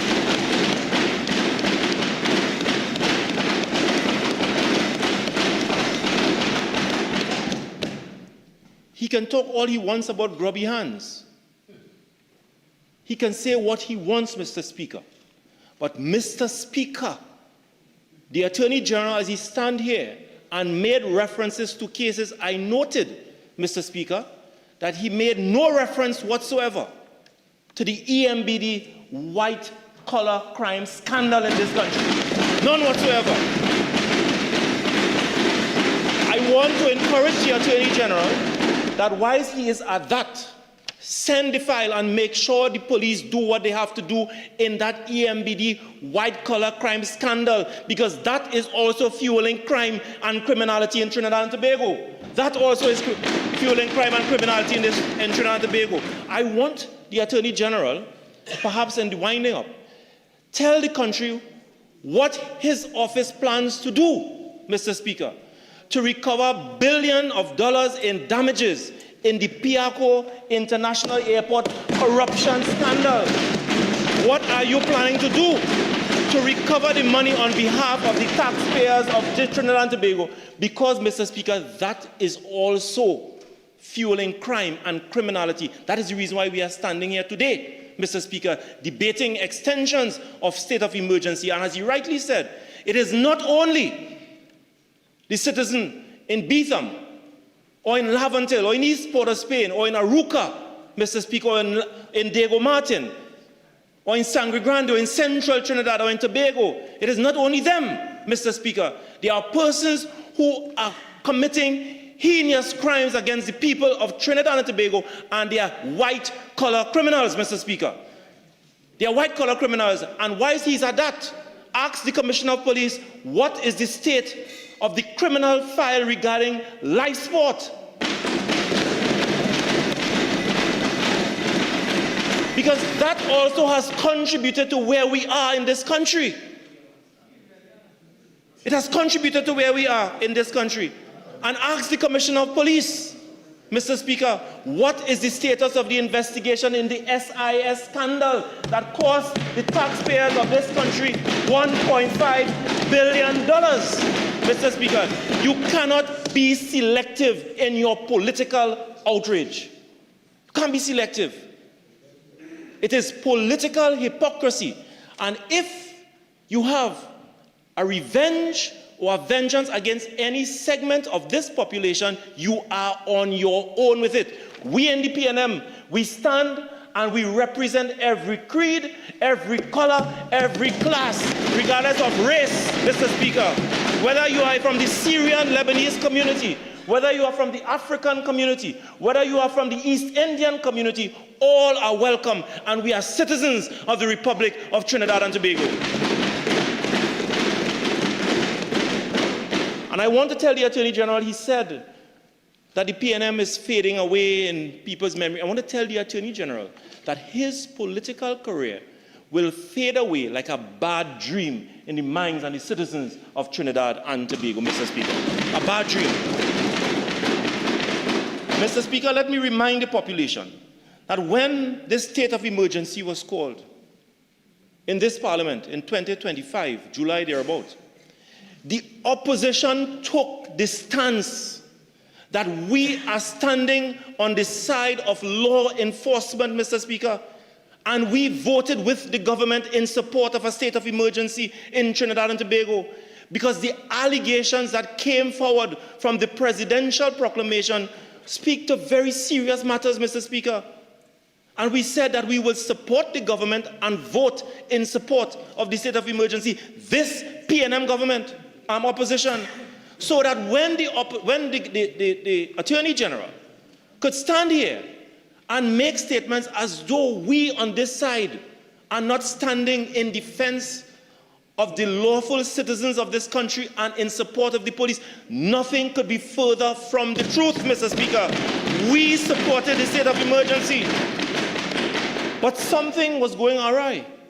Something was going awry, because when the Attorney General came back, well, first to begin, the Commissioner of Police spoke to the population with respect to the calling of a state of emergency last year.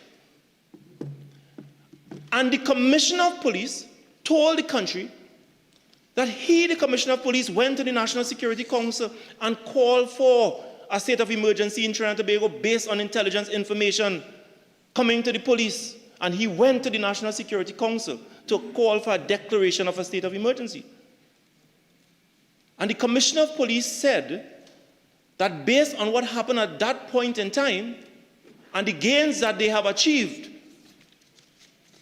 thereafter, gangs and criminality was undermined. It was dismantled, Mr. Speaker. But the Attorney General reminded the population in his debate at the first calling of the state of emergency that immediate measure to give law enforcement the powers they needed to dismantle the planned coordinated attacks which were aimed at the assassination of persons in critical positions in this country, attacks on buildings and the very key infrastructure detailed in the intelligence reports, preventing justice from being served, the intimidation of law enforcement, and generally the descent into chaos, the likes of which Trinidad and Tobago has never seen, Mr. Speaker. When he came back on 2 occasions, Mr. Speaker, the Attorney General was at pain to say that the police have made significant strides in dismantling the gangs and the threat that exists in the Trinidad and Tobago police prison service at the point in time, Mr. Speaker. We asked for information. We asked for data.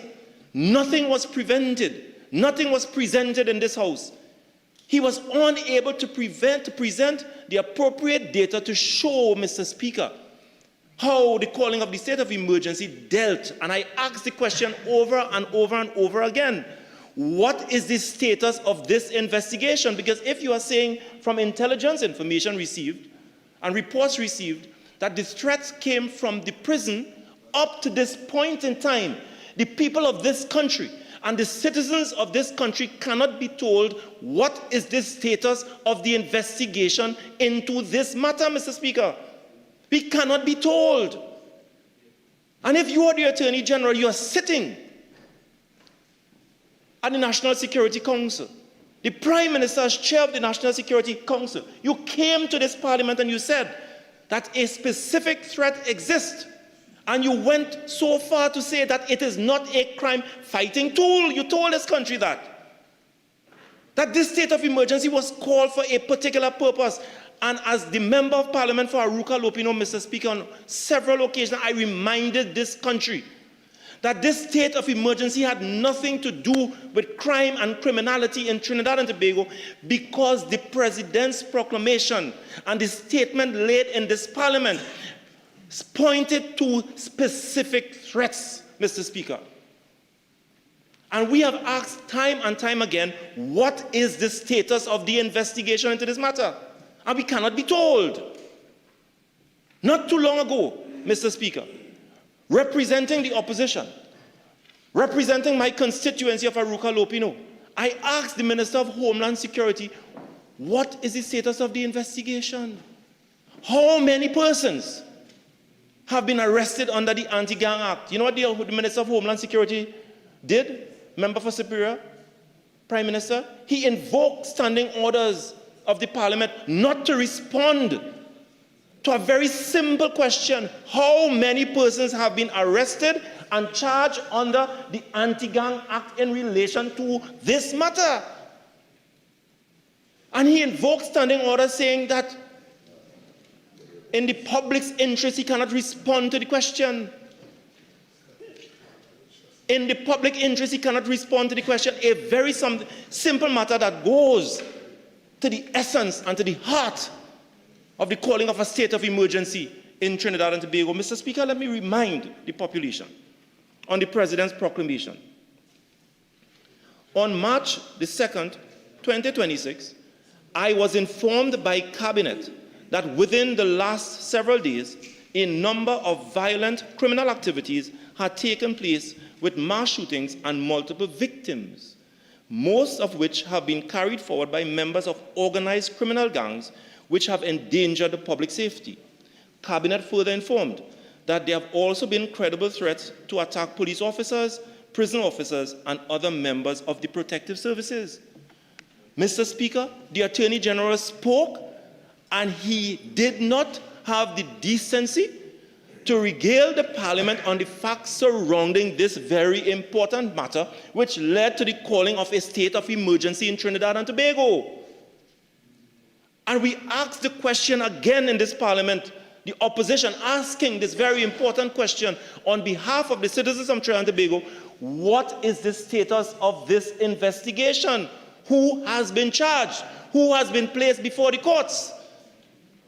Because if after being under a state of emergency for almost 300 days, you cannot bring those persons to justice, Mr. Speaker, then God forbid, what is happening in Trinidad and Tobago is that this government plans to rule and to govern this country under a permanent state of emergency, Mr. Speaker, because they have absolutely no answer and no crime plan and nothing to deal with the root causes of crime in this country.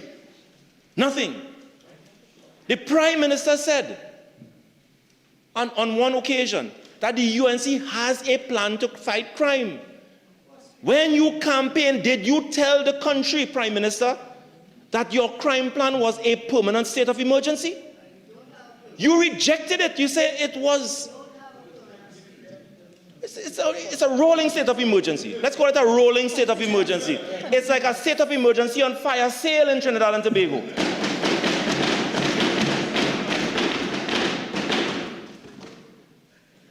Mr. Speaker, the Prime Minister said, in criticizing the last PNM government, asking the last PNM government, what is your crime plan? Because a state of emergency cannot be a crime plan. And today we are asking the Prime Minister, once again, what is your crime plan? Because it is clear that you have no plan to treat with crime and criminality in Trinidad and Tobago. Your government is incompetent, it is inept, and it cannot treat and deal with the issue of crime and criminality in Trinidad and Tobago.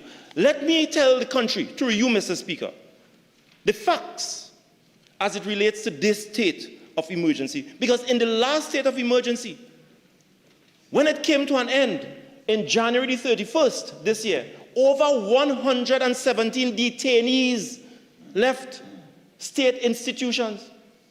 That is an example of the failure of the state of emergency. The vast majority of persons who have been detained under preventative detention orders, Mr. Speaker, have not been charged and placed before the courts. And as the state of emergency came to an end on January 31st, 117 of them left, with all being placed on criminal charges. And it shows, Mr. Speaker, that despite the extensive powers given to law enforcement under the emergency regulations to detain persons, removing their rights to habeas corpus and to bail, Mr. Speaker, murders continue to take place all over Trinidad and Tobago. And what is the response, Mr. Speaker? We have members of the government, especially those who have been placed in the Ministry of Housing, making it their career to engage in racial dog whistling, to accuse constituents of PNM constituencies for committing murders. Mr. Speaker, that is a grave dereliction of your oath and your responsibility and your duties as a member of Parliament. Because when you take up responsibility as a member of Parliament and as a minister, your responsibility is to serve all citizens. And when a junior minister can go on Facebook and blame crime and criminality on certain segments in the population, it demonstrates the government ineptness and their inability to treat with the problem of crime and criminality in Trinidad and Tobago. They are an embarrassment to the people of this country. An embarrassment, Mr. Speaker. Mr. Speaker, so far, we are being told that the police have issued 332 preventative detention orders. The Deputy Commissioner of Police reported that just yesterday. And then he was asked, the Deputy Commissioner of Police, well, how many of them, the 332 preventative orders that you have issued, how many of those persons have been placed on serious criminal charges. And he said, well, he doesn't have the data. The Commissioner of Police may have the data, or one of the other Deputy Commissioner of Police, Suzette Martin, may have the data. And the media tried and attempted to reach out to the Commissioner of Police and the Deputy Commissioner of Police with respect to how many of those persons have been placed on PDOs, have been on criminal charges, and up to this point in time, as we enter into this debate, Mr. Speaker, the information cannot be brought forward. Mr. Speaker, at this point in time, our calculation is that from January the 1st to this point in time, you have approximately 170 murders. And when we asked the question not too long ago in this parliament with all of the emergency powers and the extensive powers given to police officers, how many of these murders have been solved? Mr. Speaker, our information at this point in time is that only 10% of these murders have been solved. Mr. Speaker, this is a very serious matter because we are not only operating under the wide array and the suite of legislation that we would have passed, Mr. Speaker, in this parliament to empower police officers to go after and to prosecute persons who are engaged in acts that will undermine the security and the state, Mr. Speaker. We have given up our constitutional rights to give the police extensive emergency powers to protect this society from criminals, from gang leaders, and those who choose a life of crime, Mr. Speaker. And despite the citizens of this country giving up their constitutional rights under these emergency regulations, Mr. Speaker, you are saying that over 170 murders in this year, and only 10% of these murders have been solved? It speaks to a deeper issue. And if the government, being led by the member for Siparia, doesn't understand that to treat with crime and criminality in Trinidad and Tobago, it is not a declaration of a state of emergency, you get to the root cause. The member of parliament for Arima, the leader of the opposition, reminded the government and the citizens of Trinidad and Tobago that over and over again that we are ready to work with the government, Mr. Speaker. We are ready to work with the government to look at what is taking place in the country, because this has not happened overnight. Work with the government to bring about all of the necessary legislative interventions to treat with reforms in the police service, the police complaints authority, intelligence, prison service reform. Let us meet and let us discuss all of these matters, because crime is affecting all of us, Mr. Speaker. And we maintain this position today. We maintain this position today that we are willing to work and to cooperate with the government to deal with this problem from its root causes, Mr. Speaker.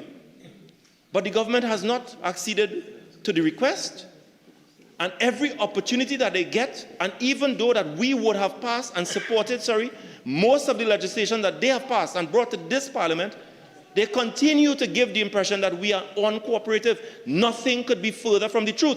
This opposition has supported most of the legislation brought by this government to parliament after we examined it and we believe that they are in the public's interest, Mr. Speaker. Mr. Speaker, let me, as we enter into this debate, the citizens of this country, my constituents, and I am sure almost every constituent on this side of the House being represented by members on this side as well as members opposite. The concern is that, Mr. Speaker, that given the fact that this state of emergency is ineffective, it has not brought about the solutions, it has not brought about any curtailment of crime and criminality in Trinidad and Tobago, gang warfare, and all of these serious matters, Mr. Speaker. What we have seen, and exactly what we warned about from the onset with respect to these regulations that are very intrusive insofar as it relates to our constitutional rights. Mr. Speaker, the citizens of this country are saying that this government intends to keep in place a rolling state of emergency, not to contain crime, not to deal with gang leaders, not to deal with the problems within the prison, but it appears, based on the utterances of leading members of the government, that the government is now hiding from the citizens of Trinidad and Tobago.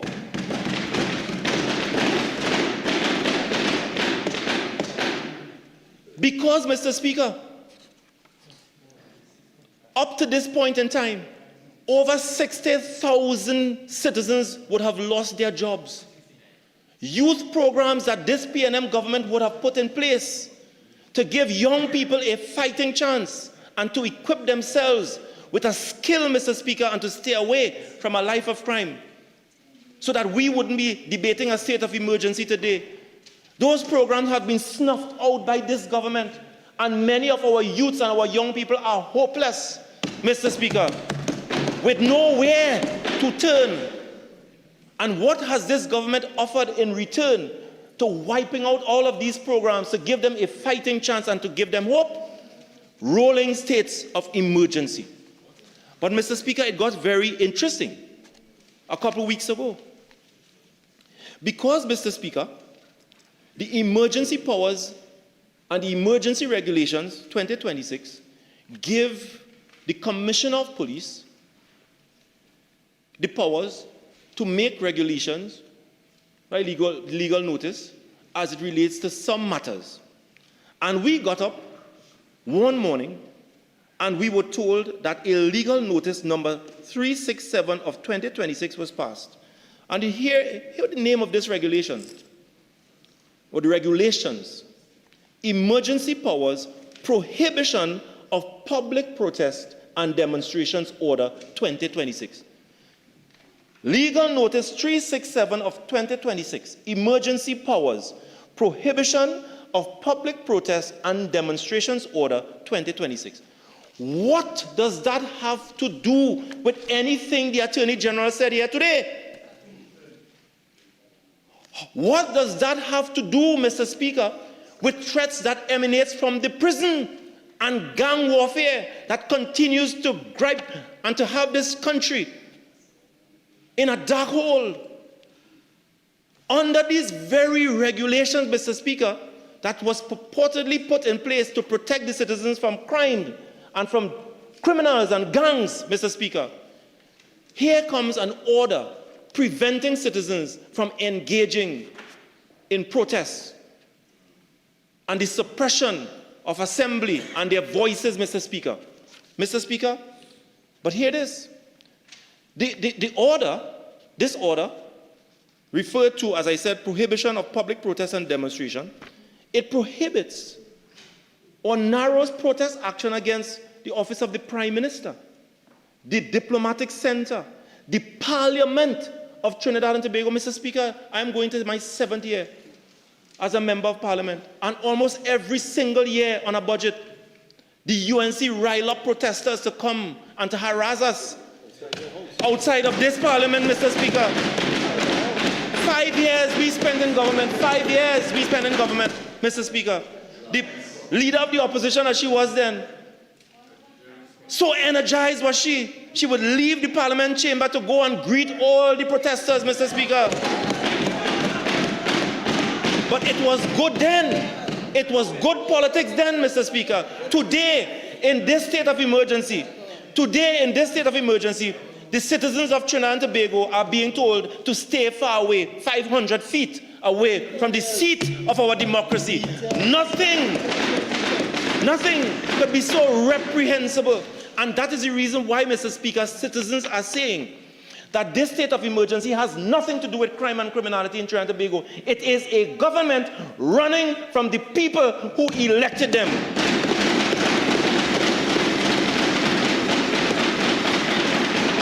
They are now in hiding, Mr. Speaker. Just after 1 year in office, they are now hiding from the people, Mr. Speaker, who elected them and who trusted them, because they have snuffed away all the jobs. They have snuffed away all of the opportunities given to our people. And they now have a rolling state of emergency like a sword hanging over the necks and the heads of decent, law-abiding citizens, Mr. Speaker. But I want to tell the Prime Minister, no legal notice will stop the people of Trinidad and Tobago from giving them the next political licking that is ready. We have many places to protest, and we have many places still, Mr. Speaker, for our voices to be heard.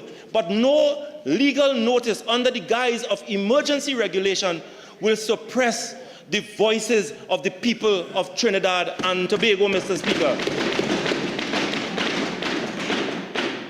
The people are being told, Mr. Speaker, to stay away under this legal notice from the Ministry of Finance.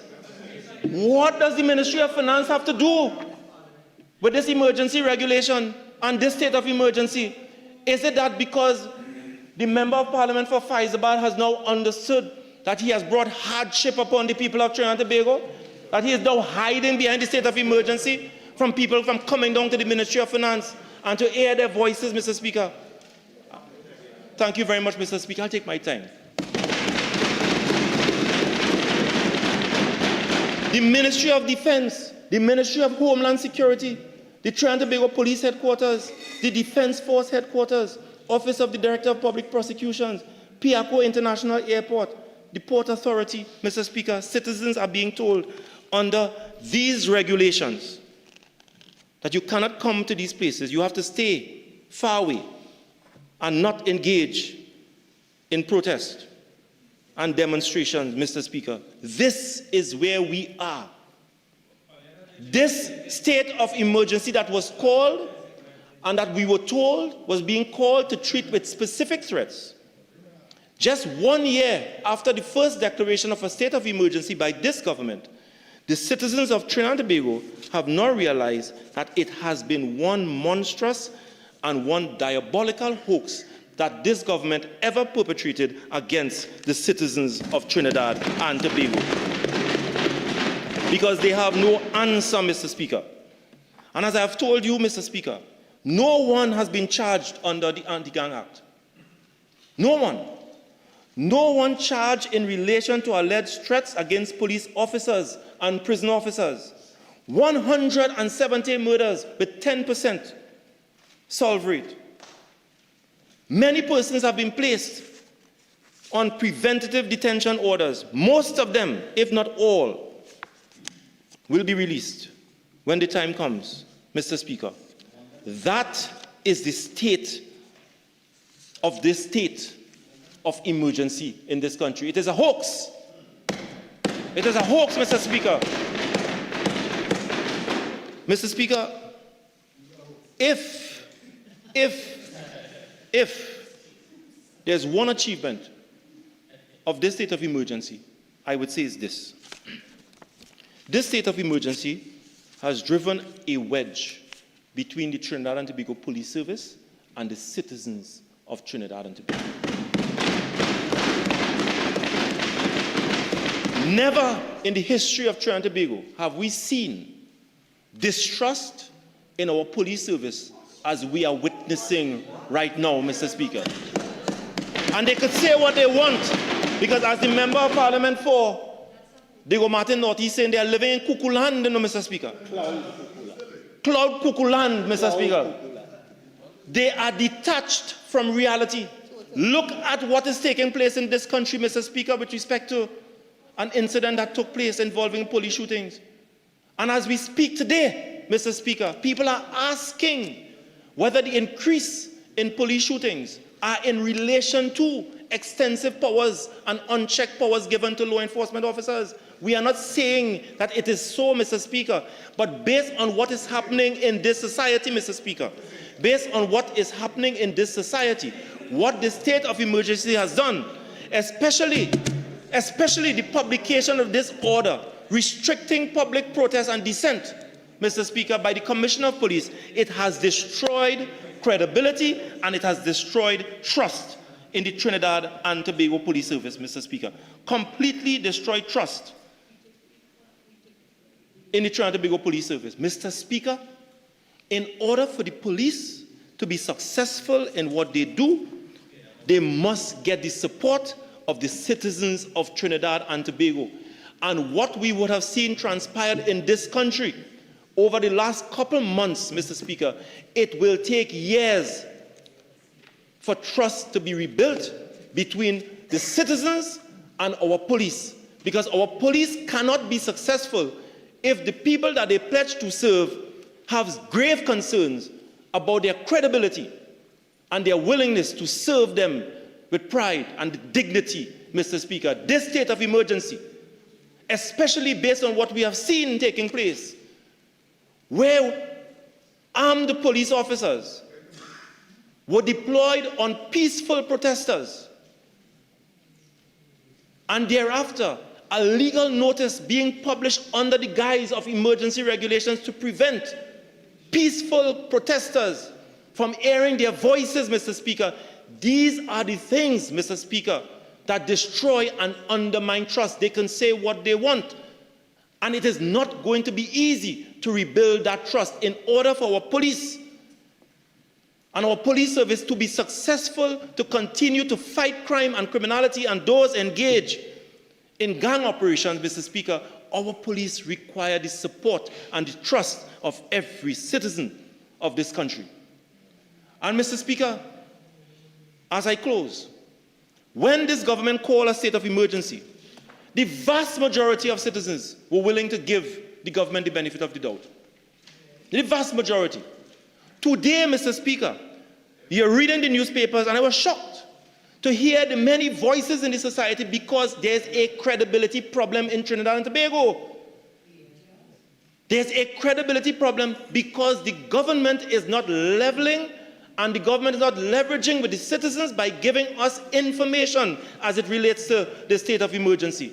And every opportunity, main players and key spokespersons of this government, every opportunity that they get to level with the people of Trinidad and Tobago, the latest being a short while ago from the Attorney General, a scathing and diabolical attack against a group of citizens in this country, and not rather to come forward and present people and the citizens with information so that they can be informed and they can be educated as to where we are in this country, Mr. Speaker. And that is the reason why a government that has lost credibility in just 1 year, we are now being told that unions, hear the unions, now calling for the removal of this order that I spoke about, banning protests and demonstration in certain institutions in this society. The Steel Workers Union of Trinidad and Tobago, the Communications Workers Union, the Trinidad and Tobago Nurses and Nursing Assistants Association, the Seamen and Waterfront Workers Trade Union, the Estate Police Association, Aviation, Communication and Allied Workers Union, the Trinidad and Tobago Airline Pilots Association, Banking, Insurance, General Workers Union, the Trinidad and Tobago Unified Teachers Association, Contractors and General Workers Trade Union, the Maxi Taxi Association of Trinidad and Tobago, the Prison Officers Association, and Amalgamated Workers Union, calling for the discontinuation of this repressive and this unconstitutional legal notice that seeks to constrain the constitutional rights of the people of Trinidad and Tobago. And I continue to read, Mr. Speaker, that even groups in Tobago are now instructing and calling upon the two members of Parliament, Tobago East and Tobago West, to vote against the government on the extension of a state of emergency. And if the members for Tobago East and Tobago West do not wish to speak on behalf of their constituents, well, the PNM will speak on behalf of the people of Tobago, Mr. Speaker, because we represent all communities in Trinidad and Tobago, whether we represent them in our Mr. Speaker, please protect me. Mr. Speaker. Let's have some silence. Come on, let's have some silence. The Attorney General was allowed to speak in silence. Let's have some silence. Thank you very much. Mr. Speaker, we are being told that this state of emergency is undermining the economy in Tobago, that Tobago now has one of the lowest cruise ship arrival, Mr. Speaker. All of these things, and they are calling upon the government to end the state of emergency. The government no longer enjoys the support for the extension and the continuation of this state of emergency.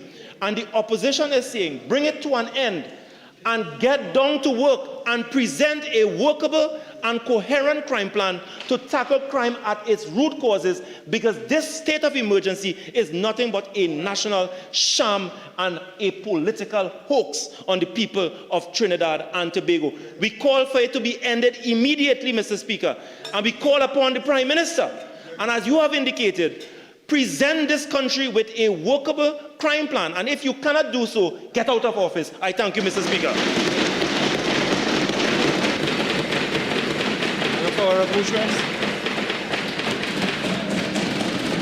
Thank you very much. Thank you very much, Mr. Speaker. Thank you very much, Mr. Speaker. Mr. Speaker, this evening I joined this debate in support of the motion piloted by the Attorney General, who in his mild but very deep, considered manner spoke to the key issues here. What followed was the member opposite kicking and screaming without a purpose, without a cause. And the more he asks for statistics, is the less statistics he brought. It's a fascinating thing. We've heard this trend before. Always asking for statistics, but you have none. You have absolutely none, and you don't depend on any for your arguments. In management, I think they have a famous saying. They say, what is your takeaway? It means when you leave a meeting or a conference, what you take away. The member for Aruka Lopino, the takeaway is release all the criminals and then attack the police. That's the takeaway. Release the criminals now, tonight, and then attack the police. That's my takeaway. I don't mean that you intended to say that. That is my takeaway. And that is the argument that I gained. Who dead?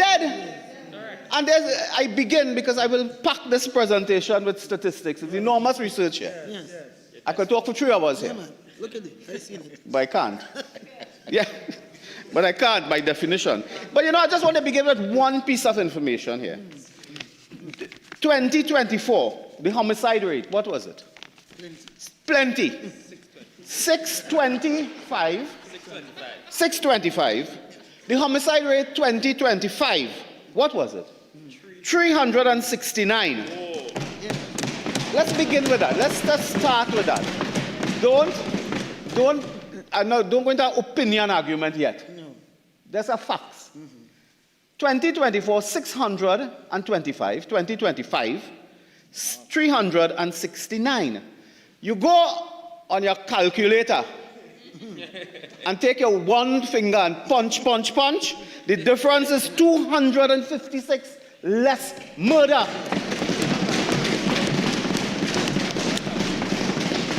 That is a mathematical fact. That is not the opinion of the government. We'll get to the opinion of the government just now. But this is the fact. Why could you not accept this and say, listen, we are pleased that we had 256 less murders in 2025. And many of those persons, but not all certainly, could have been your own constituents. The member from Aruka Lopino appears to be, if you burst his chest and open, there's no heart. There's no heart. While he should have been happy, he should have been elated to say that out of that 256 less victims of murder, maybe nothing else, they could have included some of my constituents from Aruka Lopino. But they don't care about that. Just for the record, is a 42% decrease in homicide. 42%. The member did not care about that. And their message to the people of Trinidad and Tobago is don't care about the statistics, don't care about that. Release the criminal and attack the police. That is their punchline here. That's their mantra that they will come with here. And covering it up with the right to protest and the right to this and that. Okay? Well, why don't you call a protest by Balize House? Call all your supporters and people who you think are against this measure and so on. A few days ago, they had a what? A vigil in Sanwa Barataria, somewhere there, on the Kwezi. They wrap up 10 vagrants in a white jersey and say they had a protest. They had a protest. That's what they do. I don't think the MPs, if the MPs had attended all, they would have had more people. Double the crowd, maybe. The MPs didn't attend their vigil where they were crying about crocodile tears. Yeah, and they want to go there. So why don't you just go Balize House and protest? It's free. It's a construction site, put on a hard hat. Go in the Queen's Park, Savannah. 500 meters from here could take you where? Somewhere on Ryson Road. It could take you Frederick Street. It could take you by the Savannah. South, well, it would take you in the sea. You should go there too. So you have we don't have the right to protest. But you can protest anywhere except where they designate. At any time. What it is, you want to go in front of the Prime Minister Diplomatic Center by the doorstep? He's the mailman? You want to go on the doorstep of the Parliament? You can protest. There's no restriction on your right to protest that way. There are certain specific targeted venues and so on. Because the intelligence, which we will not get deep into, will tell you that there is a serious concern about attack on certain institutions. This country, my friends on the far side down there may not know, but this country suffered an attack in 1990, where this very parliament, members and ministers had to duck under this table. A prime minister was shot. One member died resulting from the injury on that day, a member of parliament. So you are telling us, take that lightly. When threats come to the parliament, to members, both sides, we can tell you something. On that day, members of the then opposition were in the parliament. And they were in the same emotional state and exposed to the same violence. So it's not to say that if there's an attack on the parliament, there's only the government involved. No, it's all, including the staff of the parliament. So we must take intelligence seriously. So you want to protest, well, find a place where you couldn't do it. And if you can mobilize people to support your point of view, brilliant. But you come today ignoring the serious decline in crime. I'm talking about what? I was shocked, Mr. Speaker. I was in the corridor and so on and overhearing the discussion. And the member raising up about EMBDC. EMBDC is one of the biggest scandals that the former administration perpetrated in Trinidad and Tobago. There was a front page headline of the Express, and I could pull it up now, is public record, that said, weak evidence. They paid a lady from England, Kate McMahon, we call she WPC Kate. They paid her $45 million. $45 million to this woman alone. Forget the other people. Tell us what she was in England, and they said, target the politicians. It is in black and white. We have it. She's a divorce lawyer. She's a divorce lawyer. I think she was fighting with some alimony matter and thing. They drag her out of London and tell her, come here. When she did a report, which we have, and she said, there are other persons there. Could we look at other people involving, suspicion and so on? They said, no. That won't make sense because those people are not political targets. They're interested in what they call political targets. And $45 million gone. Maybe another $150 million on investigations. And then the police weak evidence.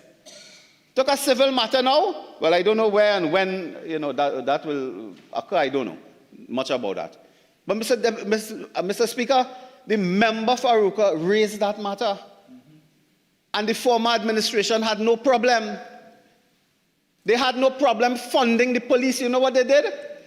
The then Minister of Finance took money from the Ministry of Finance, gave to the then Commissioner of Police, and said that money is only to prosecute the UNC. That is not to buy motor car, to buy a weapon, to fix the shirt and buy jersey and so on. That is to be used to pay the lady in England and others. They then instructed the Commissioner to make that same lady and her colleagues, associates, all police officers. Because somebody advised them that if they are involved in prosecution, they have to be police officers involved. Yeah. They were in cahoots with certain elements at that time. Yeah. Demanding that he prosecute. Demanding that they prosecute. And then advisor also. And then advisor had to tell the DPP staff, hello, it can't work like that, you know. We have on black and white in paper where the politicians at that time in the leadership of this government told them search certain people's homes. You know what the advisor in the DPP office said in writing? He said, why are you searching that person's home? It cannot be the only reason the person is associated with an opposition politician. That's the only reason you're searching? Black and white. Yeah. And then gave the DPP a timeline, a tight agenda. You have to charge. We need political targets. Today you're raising the MBDC. And then anybody in this place remember the name Vincent Nelson? For that? Yeah. All of them should apologize. Vincent Nelson. Yeah. Keep that file.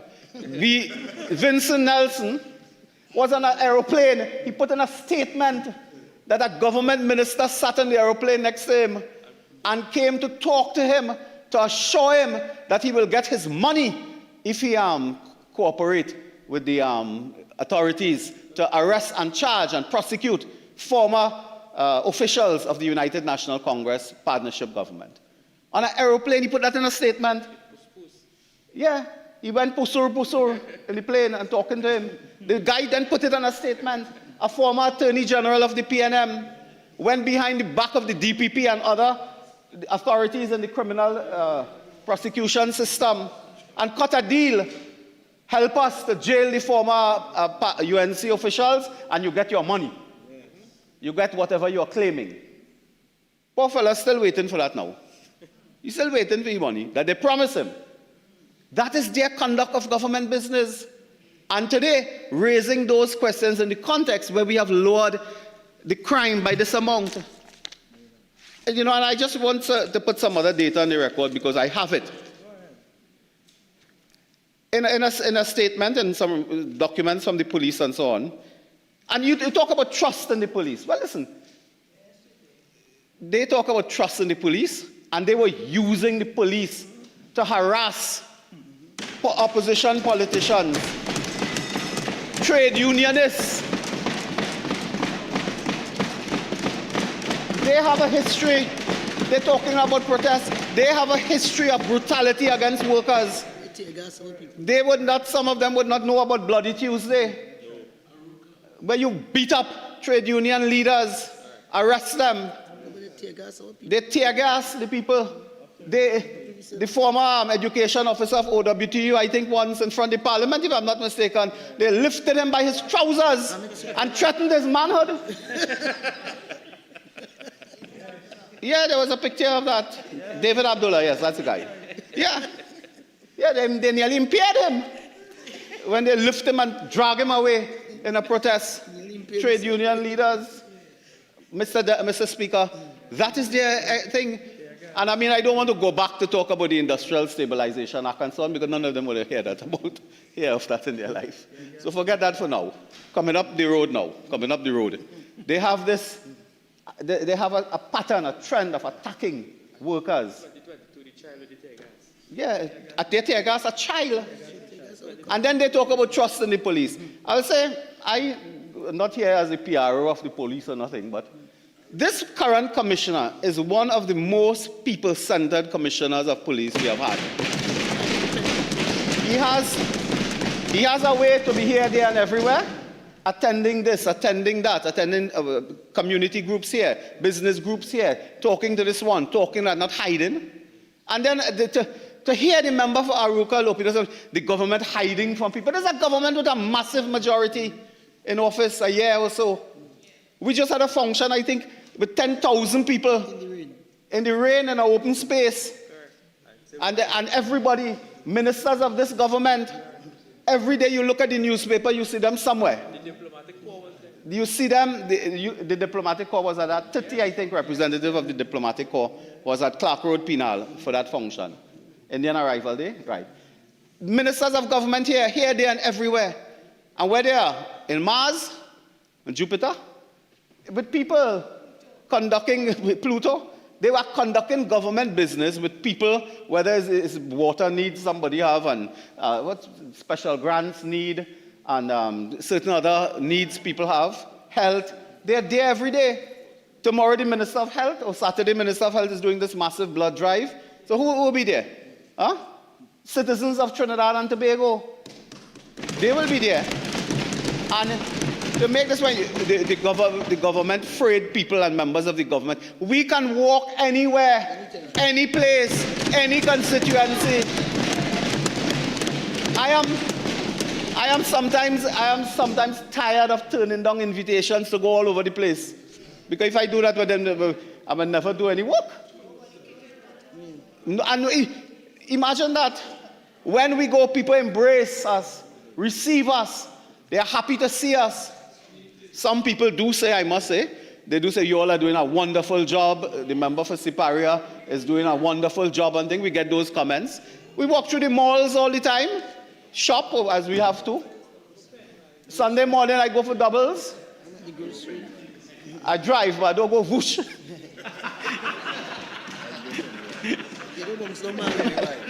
I don't bounce nobody.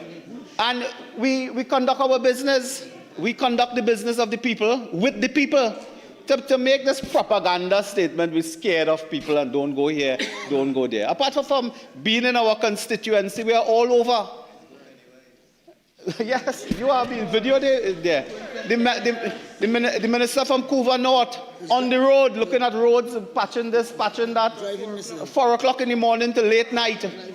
And so we condemn that type of statement. If that was how the PNM operate, we don't operate so today. People hiding from them? Yeah. Do you remember there was a minister in the PNM administration, he went to the Beatam, and some fellas kick up water on him? Yeah? Well, you remember that? What party he was from? The UNC? That's a PNM minister. They kick water on him, and one threatened me, and they nearly threw me out of the parliament for that. Yeah? He took them to court, I believe that was in the magistrate court. The former minister, they kick up water on him. Well, you are talking as if we are scared of people and we don't go somewhere. But Mr. Speaker, let me get back to some statistics because it's important. Key achievements. The following data have outlined crime reduction outcomes recorded during the current state of emergency. That's now. And they're using the timeline. I just want to use this. January 1st to 8th June 2026 compared to the same period in 2025. Right? So we are comparing the exact time 2025 to 2026. Reduction in serious reported crimes by 19%. Now we say last year was quote unquote a successful year. But this year is more successful. Because if 2025 was successful, we believe, in reducing crime, and we have the data, then 2026 is even more successful. Because it is down 19% serious crime. Violent crime, according to the police, is down 18%. Now we have the raw data, 1,858 versus 1,524, and so on. Kidnapping, 64, 2025, 2026, 30, down by 53%. Kidnapping, 53%. Would you have been happy if kidnapping was up? They would have. Would they? I just asked the question. Larceny, dwelling houses, down by 50%. Of course, we know there's a challenge with home invasion and that particular heinous crime now, which the police, in collaboration with the government, working to deal with. But look at this, larceny, dwelling houses, down 50%. Other serious crime, they're calling it, down 40%. Possession of firearms and ammunition, down 30%. Narcotic offenses, down 30%. Robbery, down 29%. I don't want to put goat mouth, as we say in Trinidad, on business and so on. Huh? But I'll tell you, anybody remembers, I mean, as I said, I don't want to spoil the thing here. There was a time in this country when every week you hear about a robbery at a hardware, a grocery, gas station, even bank. People used to be in the midday, daylight. We had it some years ago, daylight robbery at a bank somewhere. Look at this, robbery is down 29%, shooting and wounding 29%, fraud offenses 25%, sexual offenses 22%, larceny of motor vehicles 11%. Good, we work on that. This is the serious crime I wanted. This is the statistics. Now, you could say, well, you don't believe these statistics. That's TTPS, and we don't have... They rely on it when they were in government. They can't rely on it now in opposition. So there's a continuing positive impact during this current state of emergency on national crime trends. Are you against that? Would you like to see a reversal? Anybody interested in the reversal of this? If I'd come here tonight and say, okay, I'm telling you, we are up by 20% in every serious crime. We are up by 25%. We are up by 50% kidnapping. What does that make you happy? You put on your happy face, maybe? But you must agree that 2026 is emerging so far as a little more successful than a successful 2025. That's the point. And that's what the police are saying. That is what the police, Mr. Speaker, that is what they are saying to us. Their argument, release all the criminals and attack the police. And some of these initiatives that are being taken is also to protect the lives of policemen and women. Imagine you go to work a day. I mean, you go to work and literally your life is on the line. You don't know if you're coming home in the night to your family, or you're coming home a few days in a box, or however that's working. That's what the police does. And to protect them is also very important because the criminal element, as the Attorney General pointed out in some detail, when they left office, they left a criminal element that was brazen, bold, determined. If we did not take this step, I want to tell you, if the Prime Minister did not have the courage to take this step, today, this country would have been run by criminal elements. They would have had zones that you can't go. Do you know there are places in the world, including some in the hemisphere and so on, where there are areas of a country that is outside of the state and the police authority? And people control that, and they are like the mayor, maybe, or they're like a commissioner themselves, and the police need permission to enter somewhere. That is in our hemisphere. If you do not support this type of step now, you can well reach there. With what has happened in this country. And today you come to tell us, well, we give us the crime plan. We come into the crime plan now, as if they don't know. They know the plan. We have outlined that over the last year. Everybody know. Before the election, during the election, after the election. And it's an anti-crime plan. It's not the crime plan. They had a crime plan, maybe. But, Mr. Speaker, they did not see the Prime Minister working with the police to provide them with more resources, efficient resources, vehicles. Did they not hear the Minister of Homeland Security announce an increase in manpower? Police in schools. Did you not hear that? What happened? You're on vacation when those announcements were made? Did they not hear the Attorney General and the Prime Minister give a legislative agenda that included items dealing with fighting crime? They do that. They're asking now, what is the plan? What is the plan? What is the plan? It is a legislative plan. It is a manpower and operational plan. It is giving the resources to not only the police, but the defense force and other law authority and so on. We absorb SRPs. SRP absorb. It is also assisting the DPP with resources, social sector initiatives, because we all know that we need to manage the social sector dimension to fight crime as well. There are deeper issues here. And we're working with all of that as a multifaceted type of approach. You say, what's the plan? Where's the plan? And you have heard the plan. In fact, you do not support the plan. That is the point. They don't support the plan. Strengthening the gang legislation, the other pieces of legislation that the police are asking for to assist them. Stand your ground, passed. Amendments to firearm legislation and so on. All of that is part of a wider, multifaceted, multidimensional order that we are working with. When they were in office, we were told that even in CEDRAS, I think the Minister of Defense made the point a few times. They didn't hear. Even CEDRAS, we did not have resources, manpower or material resources to defend our borders. We did not have the infrastructure in place to even prevent people from coming across here illegally. People would come here illegally and then go back for vacation and come back. Yeah. Now we have systems in place in Cedros and other places dealing with border protection issues and so on. Plans afoot for securing additional equipment. That is part of the plan. So you ask them, what is the plan? What is the plan? The plan is serious crime is down on average by 40%. That's the plan. That is the plan. And the plan is to ask you, what would you have done? Nothing, absolutely nothing. They did nothing when they were there. That is why we have the figures here. And the figures are there, Mr. Speaker. This is a matter of public record. Anybody can find crime data using the right approach and instruments and so on to look at 2020, 21, 22, 23, 24, etc., etc. It's there. And they presided over some of the criminal enterprise when they were there. Anybody remember the name Brent Thomas? Is Brent Thomas his name? Yeah, Brent. Right. But the court ruled that this gentleman citizen was kidnapped, abducted in a foreign jurisdiction by an authority that may have well come from Port of Spain, Trinidad, in the government of Trinidad and Tobago. Yeah, which came from the government of Trinidad and Tobago.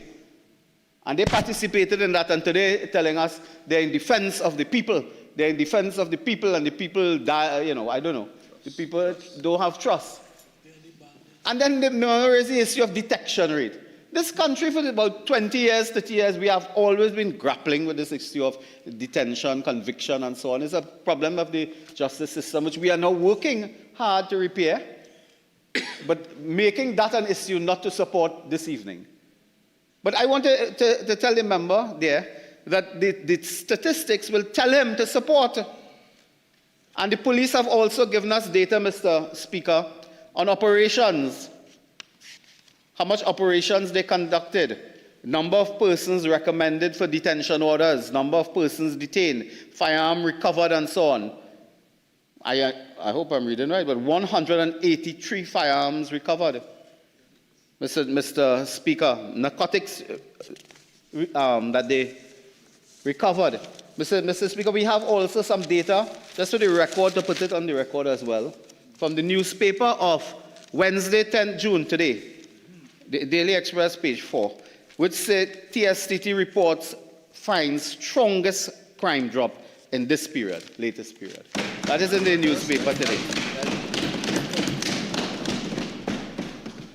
So it was lower than expected levels of violent crime. Now, the thing with violent crime is that, listen, if there's a violent crime now, that is a news. That will be in the newspaper.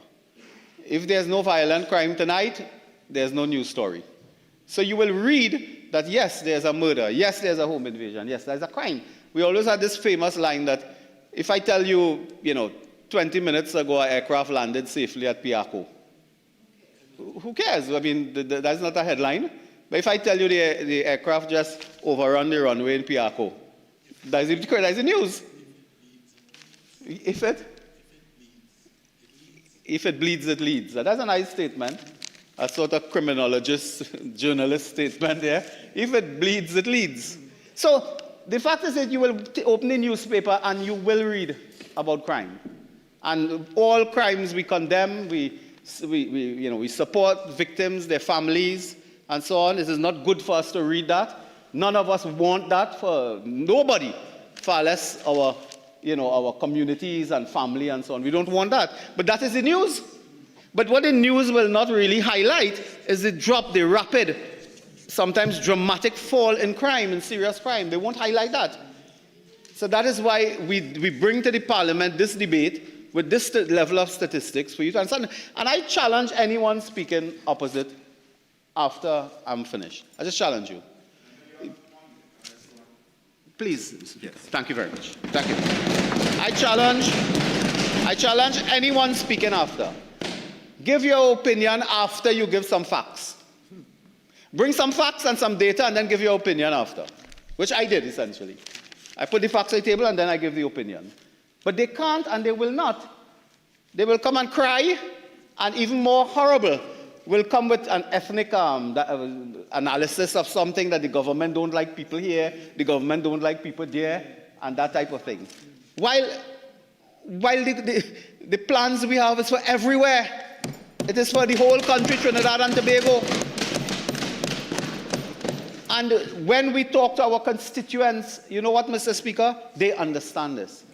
People are not stupid. They are not stupid. They understand what is happening. They understand what is happening in the country and what is happening in their community. They will tell you, yes, we would like to see more police presence. You say, good, we look at that. They will tell you, yes, we want a reduction in this crime, that crime. Yes, but they will also tell you that the period during the state of emergency, they felt a little free.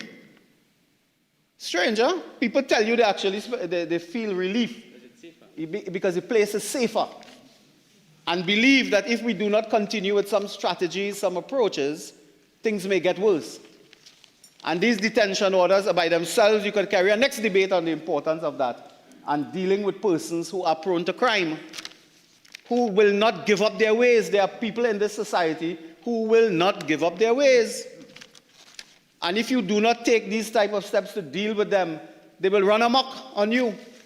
And we will go back to that 2024 situation if we don't deal with it. And when we are dealing with it with the plan that we have already outlined, which you know about, you take steps. And the extension of the state of emergency is a step in the right direction as we implement all the other strategies. So they say, well, it was end now because people want to protest where? By the doorstep of the DPP? They want to go and protest by the airport? You want to go in the airport and protest by the plane? That is what you want? You desire that? And they will not, no, some of them, if they get close to the DPP office, they might stay. So, Mr. Speaker, the point I'm making is that the people understand what is happening. And the government, led by the member for Siparia, we have our ears on the ground. We listen to people.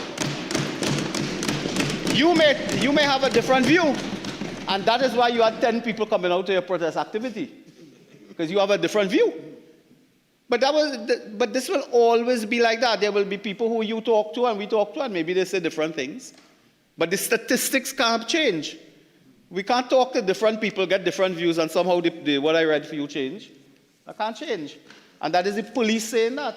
And to go on the record again with another piece of information, Wednesday, today, all current, the Guardian newspaper, page 5, police execute 332 PDOs since March 3rd, state of emergency. And they have reviewed this business again. This is a statement from the CP administration, Junior Benjamin, at a police press briefing, I believe it was yesterday. And again, confirming what we know is that the objectives to ensure public safety are working. And the police has pledged to deal with lawbreakers during this period and to continue the work to ensure that the data even gets better for 2026. That is better. And part of it, Mr. Speaker, is of course the workability of the prevention detention orders, which has contributed in some way to this reduction in serious crimes. That is the point. And repeat again, the Office of the Commissioner has given us some data, and in which he says, I mean, this is the police, huh? He's making the point that the preventative detention orders remain a highly effective tool for disrupting organized criminal networks. He makes the point that the state of emergency has generated substantial reductions. I just read that, so I don't have to repeat that. We have the data. They're vexed with that. They're vexed with that. The state of emergency was the most effective intervention that reduced the serious crime level. Mr. Speaker, well, it deals with intelligence and so on. I don't want to quote those too much of that. Recommendations include increased firearm seizure aimed at disrupting the importation, movement, storage, distribution of illegal firearms and ammunition, which you can do under the conditions of the state of emergency, which the police can undertake certain operations which they will not be able to undertake smoothly or successfully without a state of emergency. And that is what the members opposite don't want, you know. I don't know if they want a situation where the police cannot undertake certain operations, seize ammunition, drugs, narcotics, and so on, and curtail and disrupt organized criminal activity.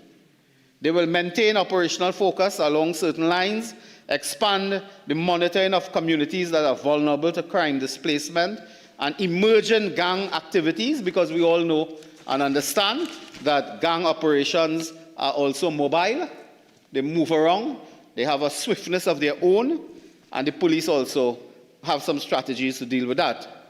And of course, a very critical point about all of this business is intelligence gathering, sharing, and joint operations. So they have told us this state of emergency produced significant public safety benefits and represent the most effective intervention for reducing the serious crime since December 2024. And I don't know what else you want to hear, and who else you want to hear it from. What we should ask the commissioner of some other place to tell you. Who else should tell you whether this thing is working or not? Who? I mean, if you won't hear us, well, hear the police at least. You worked with them for 10 years or so. Hear them. So, Mr. Speaker, the member, I didn't have much more notes on his presentation, but raised this issue, and I want to tell the member that, please tell members opposite, desist from this line that they are on of undermining the integrity and trust in the Trinidad and Tobago Police Service. That is a line that they are on. That is a line they are on. They are undermining the integrity and trust in the police service. Telling people not to trust the police, you know. That's what they're doing. That's what they're doing. Telling people that lock up, release all the criminal elements. That intelligence tells everybody clear, plain as daylight, that these are people responsible for some of the worst crimes you could even think about. And then you come and you cry in the parliament, crime going off this, crime that, and you don't want to support measures that will hold things down and reduce while strategies are in place as we go along. And Mr. Speaker, this is a defining moment. They can take the approach that they don't care. They can take the approach of release all the criminals and fire, attack police, and so on. But, Mr. Speaker, there is a reality, and the reality is the data that we present. Even those persons who you quote, and I don't know who they are, I'm hearing you saying, people saying this, people saying that, and so on. Business people, not one businessman or woman has spoken to me or tell me their business has been disrupted by the state of emergency. Who? The only business disrupted is the criminal enterprise. I don't know anybody else opposite or on this side. Anybody, not one business person has come to tell me that their business has been disrupted. Before state of emergency, we did this, and now we cannot do that. We can get figures on tourism. I imagine those things you can find as well somewhere. Arrivals and departure and so on. The carnival. Then you understand, after we had to have holidays, festivities, people have this notion that somehow people are not free to go about their business. Point Fortin Borough Day in the UNC constituency of Point Fortin and Labre. Long time, we used to say the UNC constituency of Couva North, Couva South, or Today, the UNC constituencies of Point Fortin and Labre had a fantastic bumper event, the Borough Day and Borough Week, and those events. I didn't hear anybody say, look, I'm not coming out of my house, I'm not coming out to party. I had the opportunity to visit something called Flowers down there. I couldn't believe. They had bigger party, all-inclusive, than in Port of Spain, San Fernando, all over. I couldn't believe that. It was a big Flowers. But it's a big Flowers. And nobody told me that the family or friend refused to come because we had a state of emergency. They didn't sell a snow cone. They couldn't sell one snow cone or doubles because people not coming out to a party. People come out, enjoy themselves, whether it's party or not. All festivities, all social gatherings and so on. People come out. Everybody. so what is the issue? The issue is that there are people in this society who vex. Mr. Speaker, there are people in this society who are vexed that the level of crime is going down. And that affects them.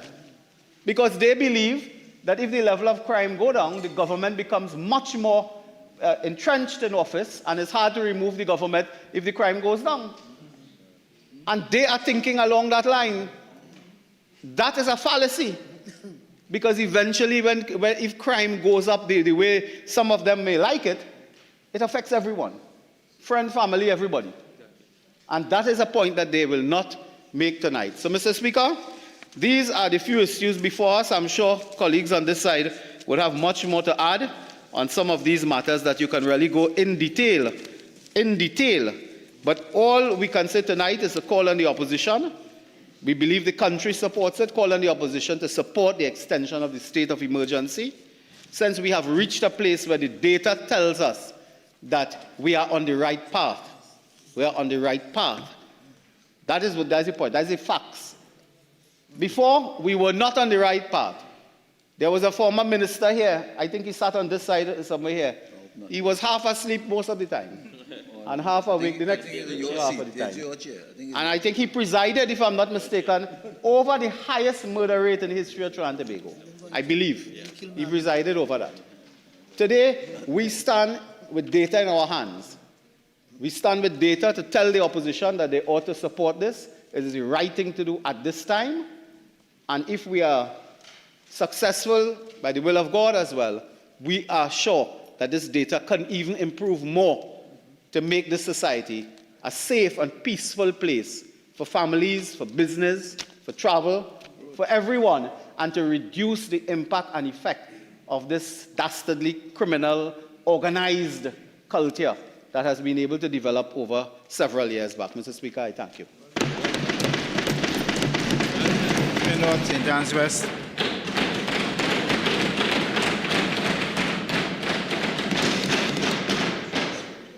Thank you very much. Thank you very much, Mr. Speaker.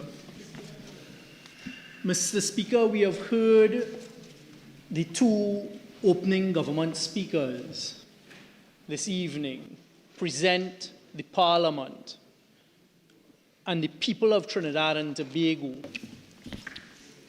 with the Honourable reasons Member, and... will you just give way for me to do the procedural motion kindly? Thank you. Mr. Speaker, in accordance with Standing Order 15.5, I beg to move that the House continue to sit until the completion of the business before it. Honourable members, the question is that the House continue to sit until the completion of the business before it. Those in favour say aye. Aye. Any against say no. The ayes have it. Thank you very much. Mr. Speaker, we listened attentively on this side, as I'm sure many citizens in Trinidad and Tobago did as well, to the two speakers for the government. We came here today to perform a very serious constitutional duty that we have, one of the most serious constitutional duties I put forward, which is to debate the extension of a state of emergency. The government has been in office for just about 14 months, and out of those 14 months, we've spent 9 under a state of emergency. And one of the requirements, or the single requirement rather, that we should have heard from the two previous speakers, which I say we have not heard, is a justification in accordance with the Constitution for an extension of the state of emergency. And before I get into the meat of it, because I'm very disturbed, I'd like to start by debunking what appeared to be, and they're very good at their catch slogans, a false mantra that was just proffered by the member for Urupuch East in a most dishonest and dangerous manner. He kept repeating, the member for Urupuch East, that this side and the previous speaker, which is the member for Aruka Lopino, was saying, release all the prisoners and attack the police. The PNM has said absolutely no such thing. And we reject that. The opposition's position is not to release any prisoner. People under a preventative detention order, which is a creature of the state of emergency regulations, a constitutional creature, are not prisoners. They have not been charged, and that is one of the fundamental questions that the country is asking. And the opposition has come here to ask questions on behalf of not only our constituents, but on behalf of citizens of Trinidad and Tobago. And I put it on the record here that we on this side are representing law-abiding citizens, and persons that we speak on behalf of are the law-abiding citizens of Trinidad and Tobago. A preventative detention order is an executive power. Under the Constitution, it is only the Director of Public Prosecutions who can discontinue criminal proceedings. And the police have developed a course of conduct that, with serious charges, they will only pursue serious charges if the DPP advises them and gives them the green light to do so. Police officers very frequently charged for obscene language, resisting arrest, and the minor type offenses. But anytime it comes to a serious offense, the police service has developed a course of conduct where they go to the Director of Public Prosecutions to get his advice and approval, I dare say, to pursue criminal charges. So a preventative detention order, and Trinidad and Tobago, listen very carefully, comes under the hand of a minister of government.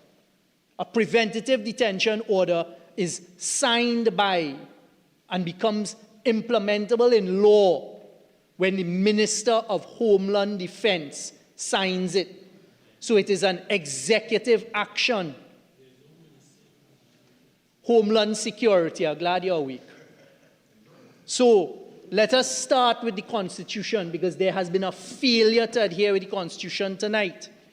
To have a public emergency, a state of public emergency, the Constitution spells out in the clearest possible language the limited occasions when a government should pursue what we call a state of emergency.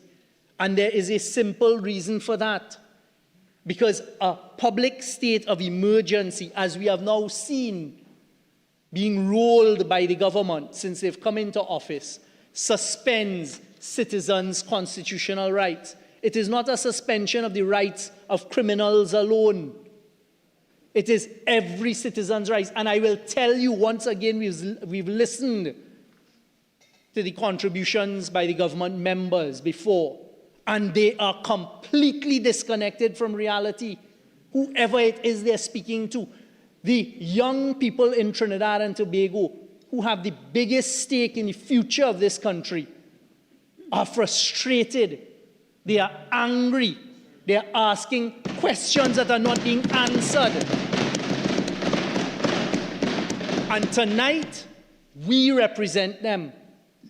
They have asked the question, why are their constitutional rights, and not simple constitutional rights, entrenched constitutional rights, fundamental rights, being suppressed by the UNC government? You go to Section 4 of the Constitution, rights enshrined. These are our constitutional rights that cannot be changed. And it says, these are the rights that we say are being restricted by the current state of emergency, for which no justification has been given tonight. On the first occasion when we came for the first part of this state of emergency 3 months ago, We sat and we listened to the Attorney General, and all he did is talk about a former Prime Minister in Tobago and what he was doing with a drink in his hand, etc. There was no justification on that occasion. Today, the member for Aruka Maloney has dealt with that contribution. Aruka Lopino, sorry. These are the rights that are currently being infringed of right-thinking and law-abiding citizens. The right of individuals to equality before the law and protection of the law. Because persons who are put under PDOs, preventative detention orders, you can't go for habeas corpus. You have no right to bail. And we have seen the use of some of these PDOs. They are not being only used on persons with criminal records and persons of interest to the police and gang members. Persons who have had, according to the government, the audacity to speak out against the government, to speak out against actions of the Prime Minister and other senior members.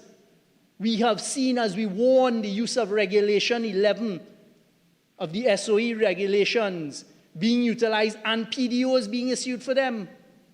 So you then go to Section 4 again, and you see that individuals in Trinidad and Tobago, population of Trinidad and Tobago, these are your constitutional rights that are fundamental rights that cannot be taken away by the government unless they invoke a state of emergency. The right to join political parties and to express political views. I am being told, even though political parties are being allowed to have certain gatherings, the type of conditions being put on some of the political...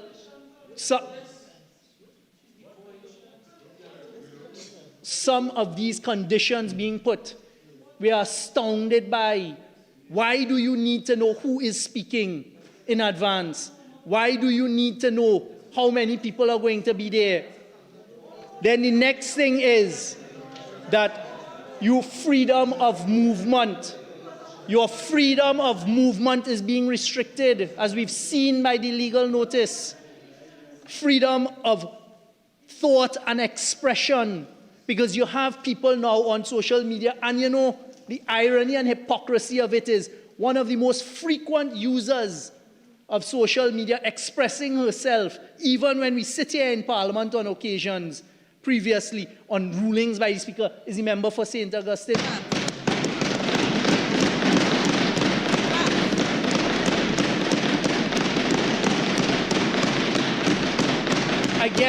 I guess she's lucky that the previous PNM government, under a state of emergency, didn't decide to exercise a PDO.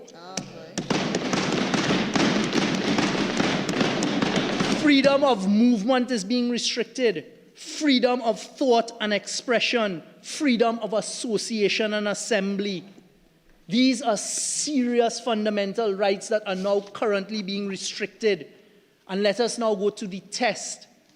The test that is supposed to be applied, that they have failed to justify here today. Section 8 of the Constitution, you can only declare a state of public emergency, and this continues when you come for an extension. If you've satisfied that a public emergency has arisen as a result of the imminence of a state of war between Trinidad and Tobago and a foreign state, doesn't apply. We certainly have been told that's the application. B, that a public emergency has arisen as a result of the occurrence of any earthquake, hurricane, flood, fire, outbreak of pestilence, or of infectious disease or other calamity, whether similar to the foregoing or not. For example, COVID. That does not apply. And then C, that action has been taken or is immediately threatened by any person of such a nature and on so extensive a scale. So it's not just any threat. It's not just any action.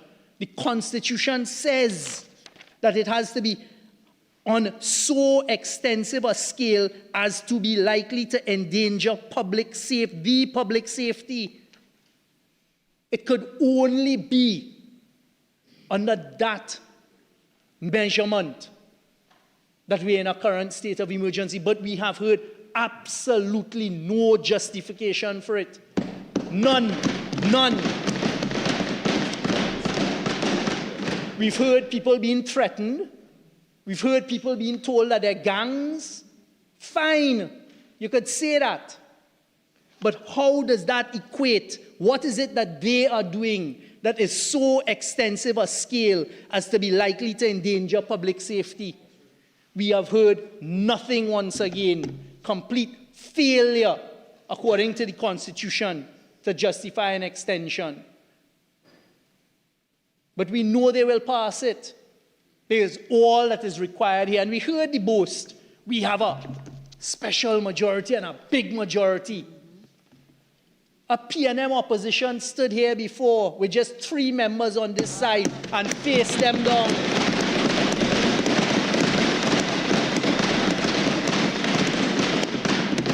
And this opposition is here to speak for those who have no voice, to speak for the young people who are asking the questions, to speak for the people who are saying, well, why is it that we can't express ourselves? They've named, the Commissioner of Police has identified 15 areas and 500 meters. Whatever people may think, that is what he has done.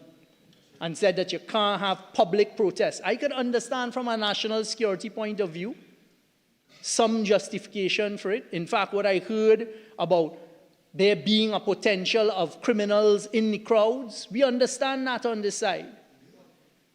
But how? How is it? What is it that is taking place? And it is clear to us and the population now that the UNC's crime plan is a rolling state of emergency. And we looked at it. What the UNC is doing in Trinidad and Tobago is they're using the El Salvador playbook. Because El Salvador has been under a rolling state of emergency since 2022. And they use the same type of language for suspension of constitutional rights.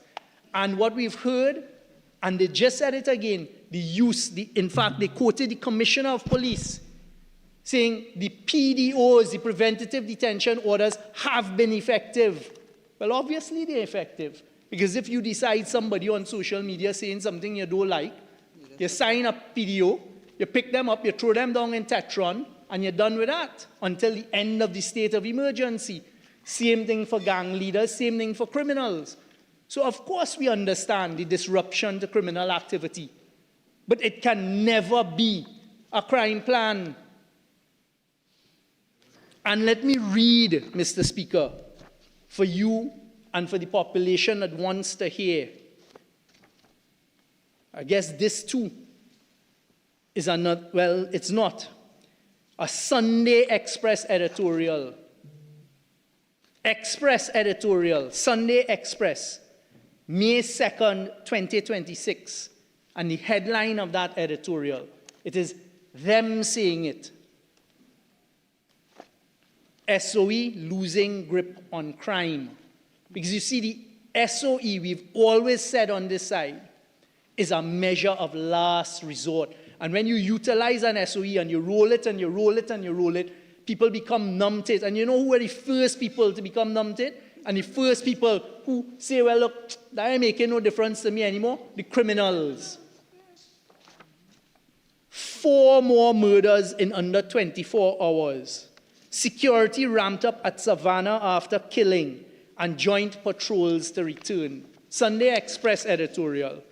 These headlines in yesterday's Express tell the story of a state of emergency that is failing to contain the current murder rate and crime in general.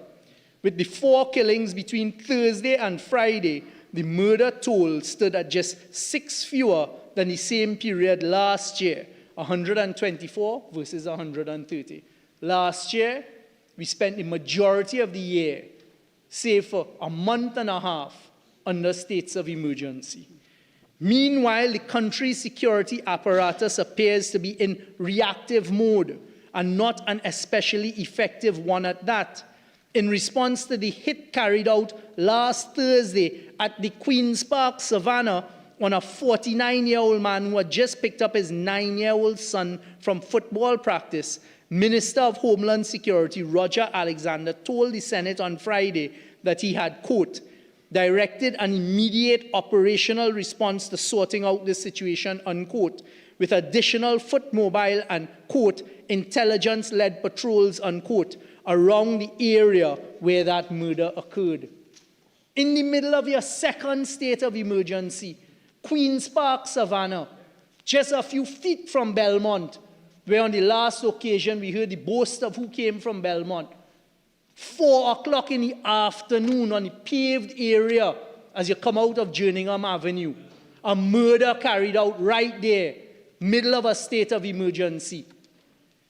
They go on to say, all of which can only ensure that killers will target their intended victims somewhere else.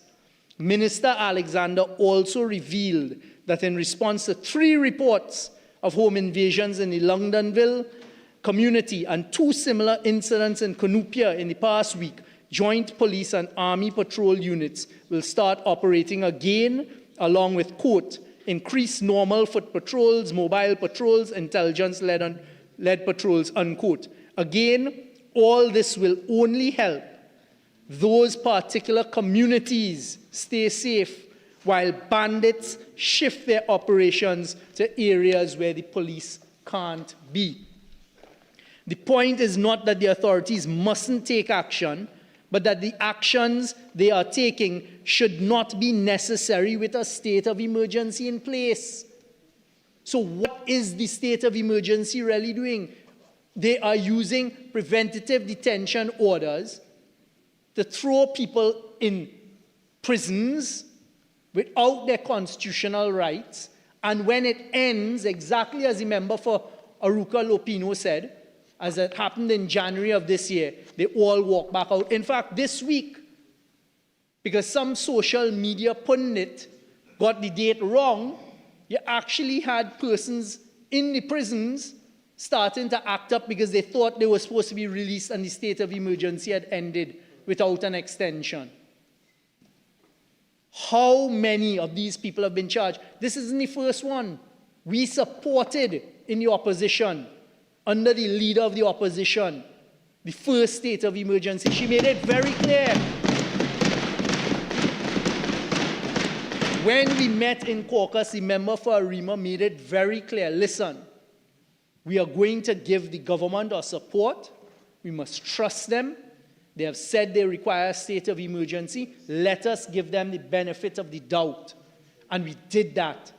And like the rest of the population, we were disappointed, and it failed.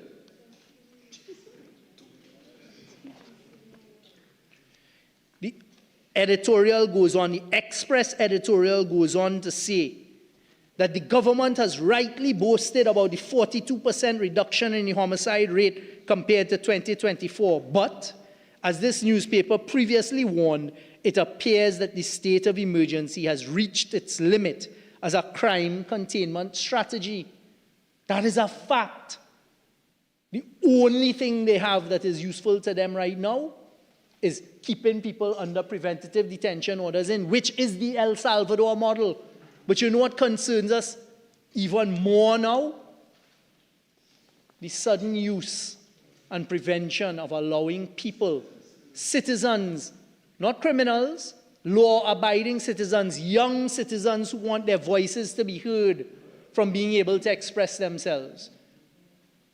Nobody is saying that they should go outside the DPP office, outside the Prime Minister's office, which has happened before, because when PNM had states of emergency, you know, one thing in 10 years of government, and in the most difficult of times, including COVID, the PNM government never used the authorities or authorized the authorities or instructed mercy at the authorities to suppress anyone from expressing a view. And I want to tell all on the other side today, and many of them know it, you know, because many are uncomfortable.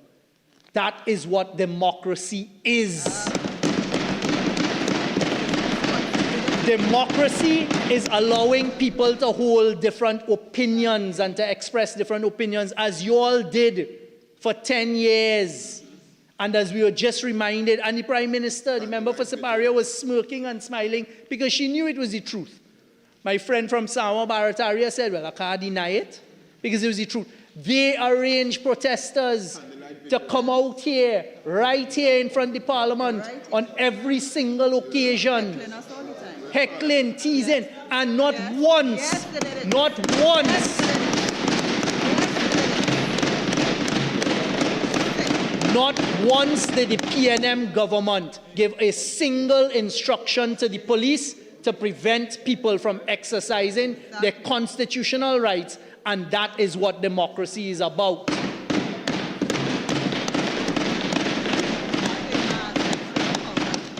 They go on to say in an interview published in last Tuesday's Express, Prime Minister Kamla Persad-Bissessar said the state of emergency was, quote, not a permanent solution.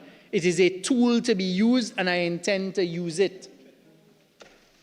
Always threatening people. But you see, it comes from the utterances of a leader. What we are seeing today, people, was an idolization during opposition. You had an opposition leader in the 2024 period telling the youth of the population, telling the criminals with their illegal firearms, load up the matic, release the matic. As a Prime Minister, I go bust your head. So if that is the type of behavior that you're promoting, why are you trying to stop the law-abiding young people in this country from expressing themselves? It's not only by the DPP. Why are they preventing them? Why are you preventing people from coming outside the Parliament and expressing themselves? They don't have to be close. What is the justification for the extension? Because I'm still sitting down here wondering, is it that the 1% are about to pull off a coup? That's what you're telling us? Well, say so. Everything is a threat, is a threat, is a threat. Yeah, rocket launcher. And they go on to say, I intend to use it, and that the government had, quote, many strategies that were implementing. Where are the strategies? The use of PDOs, and then stopping people from protesting and from expressing themselves? It does not appear that those strategies, this is now the Express, the Express newspaper, it does not appear that those strategies are yet deterring the criminals. But while the Prime Minister quite rightly said she could not reveal those measures, she must tell citizens how the SOE is being used. We had the member for Oropuch East telling the previous speaker, the member for Aruka Lopino, walk with statistics, walk with stats.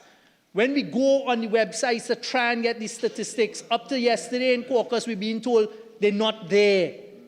The website saying, being what? Maintained or coming soon.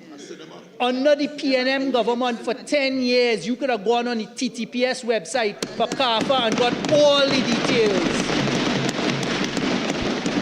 There is a continued suppression of information by this government. It's the same thing, Ministry of Energy. They have not published a single production detail since November 2025. So if they're doing it with things like energy, we know what they're doing with the crime statistics. And furthermore, it is not our duty to walk with statistics. Exactly. You have the responsibility under the Constitution to justify. This state of emergency has nothing to do with the PNM and its governance. You are in power for 14 months, rolling states of emergencies. Bring the proof. And you've done nothing to justify this extension you're requesting now. They go on further, the Express editorial, to say, since suspending citizens' rights does not appear to be having any further effects, the government has a decision to make. Does it continue with the SOE in its present form, or does it implement the standard measures allowed by an SOE, such as a curfew and restriction of movements in designated areas, or does it end with the state of emergency completely?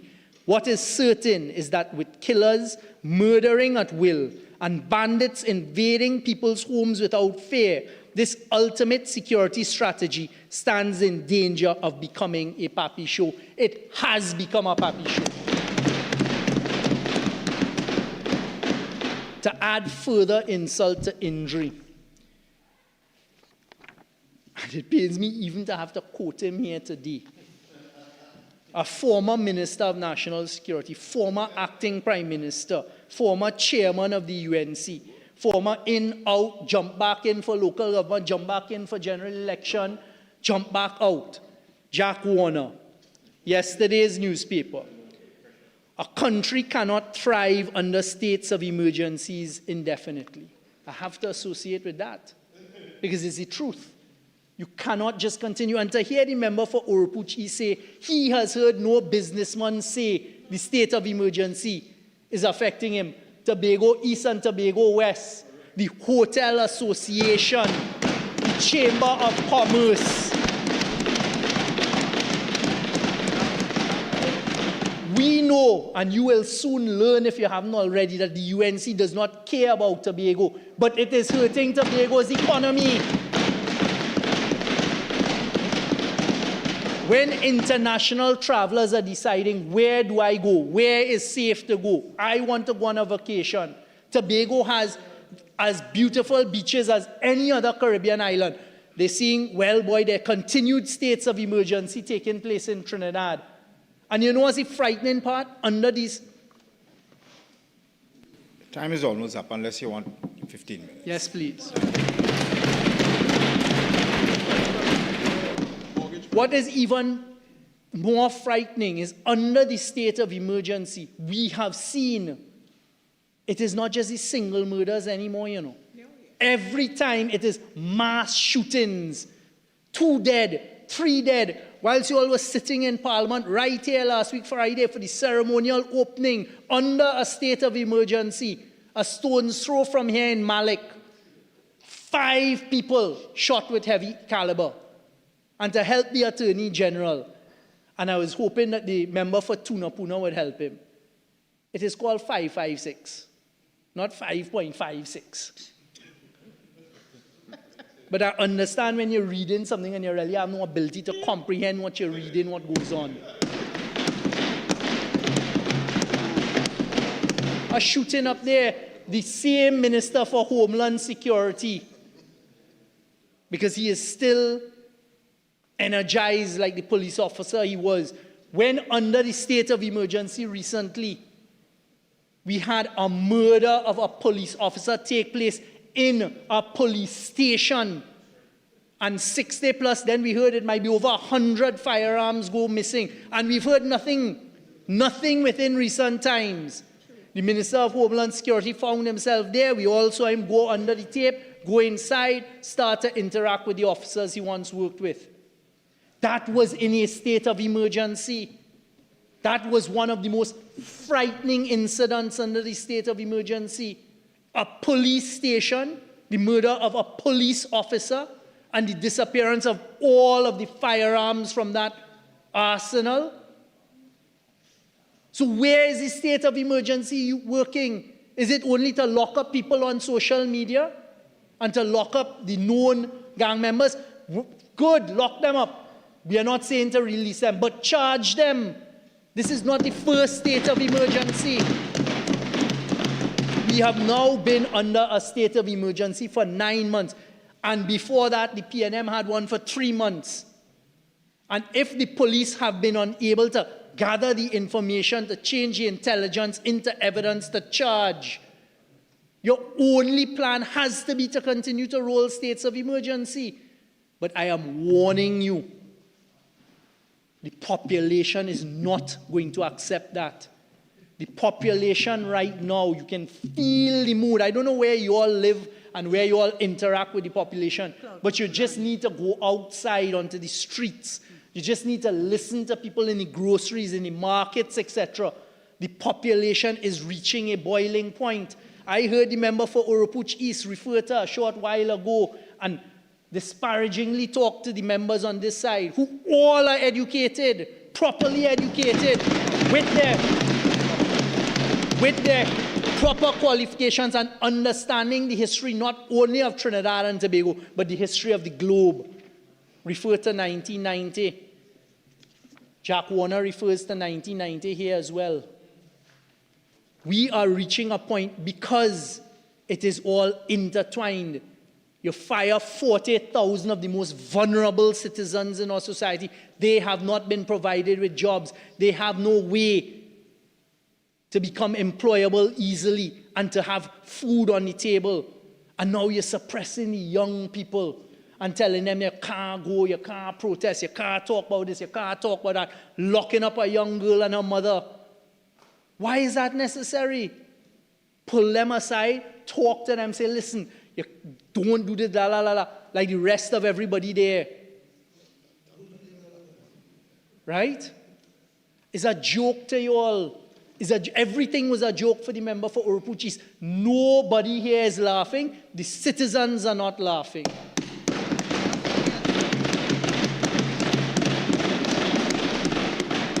They wanted statistics. And this that was sent to us, because this is another disturbing trend. A short while ago I talked about every time now is double murders, triple homicides, drive-by shootings. We are very concerned about the increase in what is happening in homicides of our young children and our defenseless children. And that is happening under a state of emergency. Kimani Dyer, 17 years old, July 31st, 2025, Demerara Road, Arima. Mariah Sinath, 12 years old, September 20th, 2025, St. Madeleine Friendship Village. Another thing I want to debunk and I want to reject is you see this, and even up to today, the member for Siparia, the Prime Minister, was talking about PNM and the PNM constituencies and PNM criminals. Crime is not happening in PNM constituencies alone. St. Madeleine Friendship Village, a 12-year-old killed in September. Mount Hope Extension, Jovial Paul, a 15-year-old, October 7, 2025. Darius Shadrach, 16 years old, October 17, 2025. Brasso Seco, Brasso Carapo. And in the last few weeks, we have had a child in Belmont, not even 2 years old as yet. Another one, 11 years old, right up the road. And then we've had the travesty that took place in Tobago. And then what happened just a week ago with the young girl, 11 years old in Erin. All happening under a state of emergency. The state of emergency is not a panacea for crime. Yes, murders are down, but it is not stopping criminal activity. And we just heard the member for Oropuch East talk about statistics. Just today in the newspapers, head of the Western Division, Senior Superintendent Sylvester Williams, says the division has recorded a reduction in several categories of crime this year, although kidnappings, break-ins, and fraud have increased. We were just told the exact opposite. The Western Division covers the most populated, densely populated area in the whole of Trinidad and Tobago. The People's National Movement and the opposition do not support crime and criminality. But we reject the non-justification for an extension of a state of emergency. We call upon you, if you're continuing as you are going to with your state of emergency, let people express themselves. Let people have their public demonstrations. Let people exercise democracy. Go after the criminals. Put the criminals in your detention centers, but charge them. Take them before the courts, charge them. Use due process. The goalposts keep moving, and now it's moved so far, we no longer get any explanation or justification for the state of emergencies. None.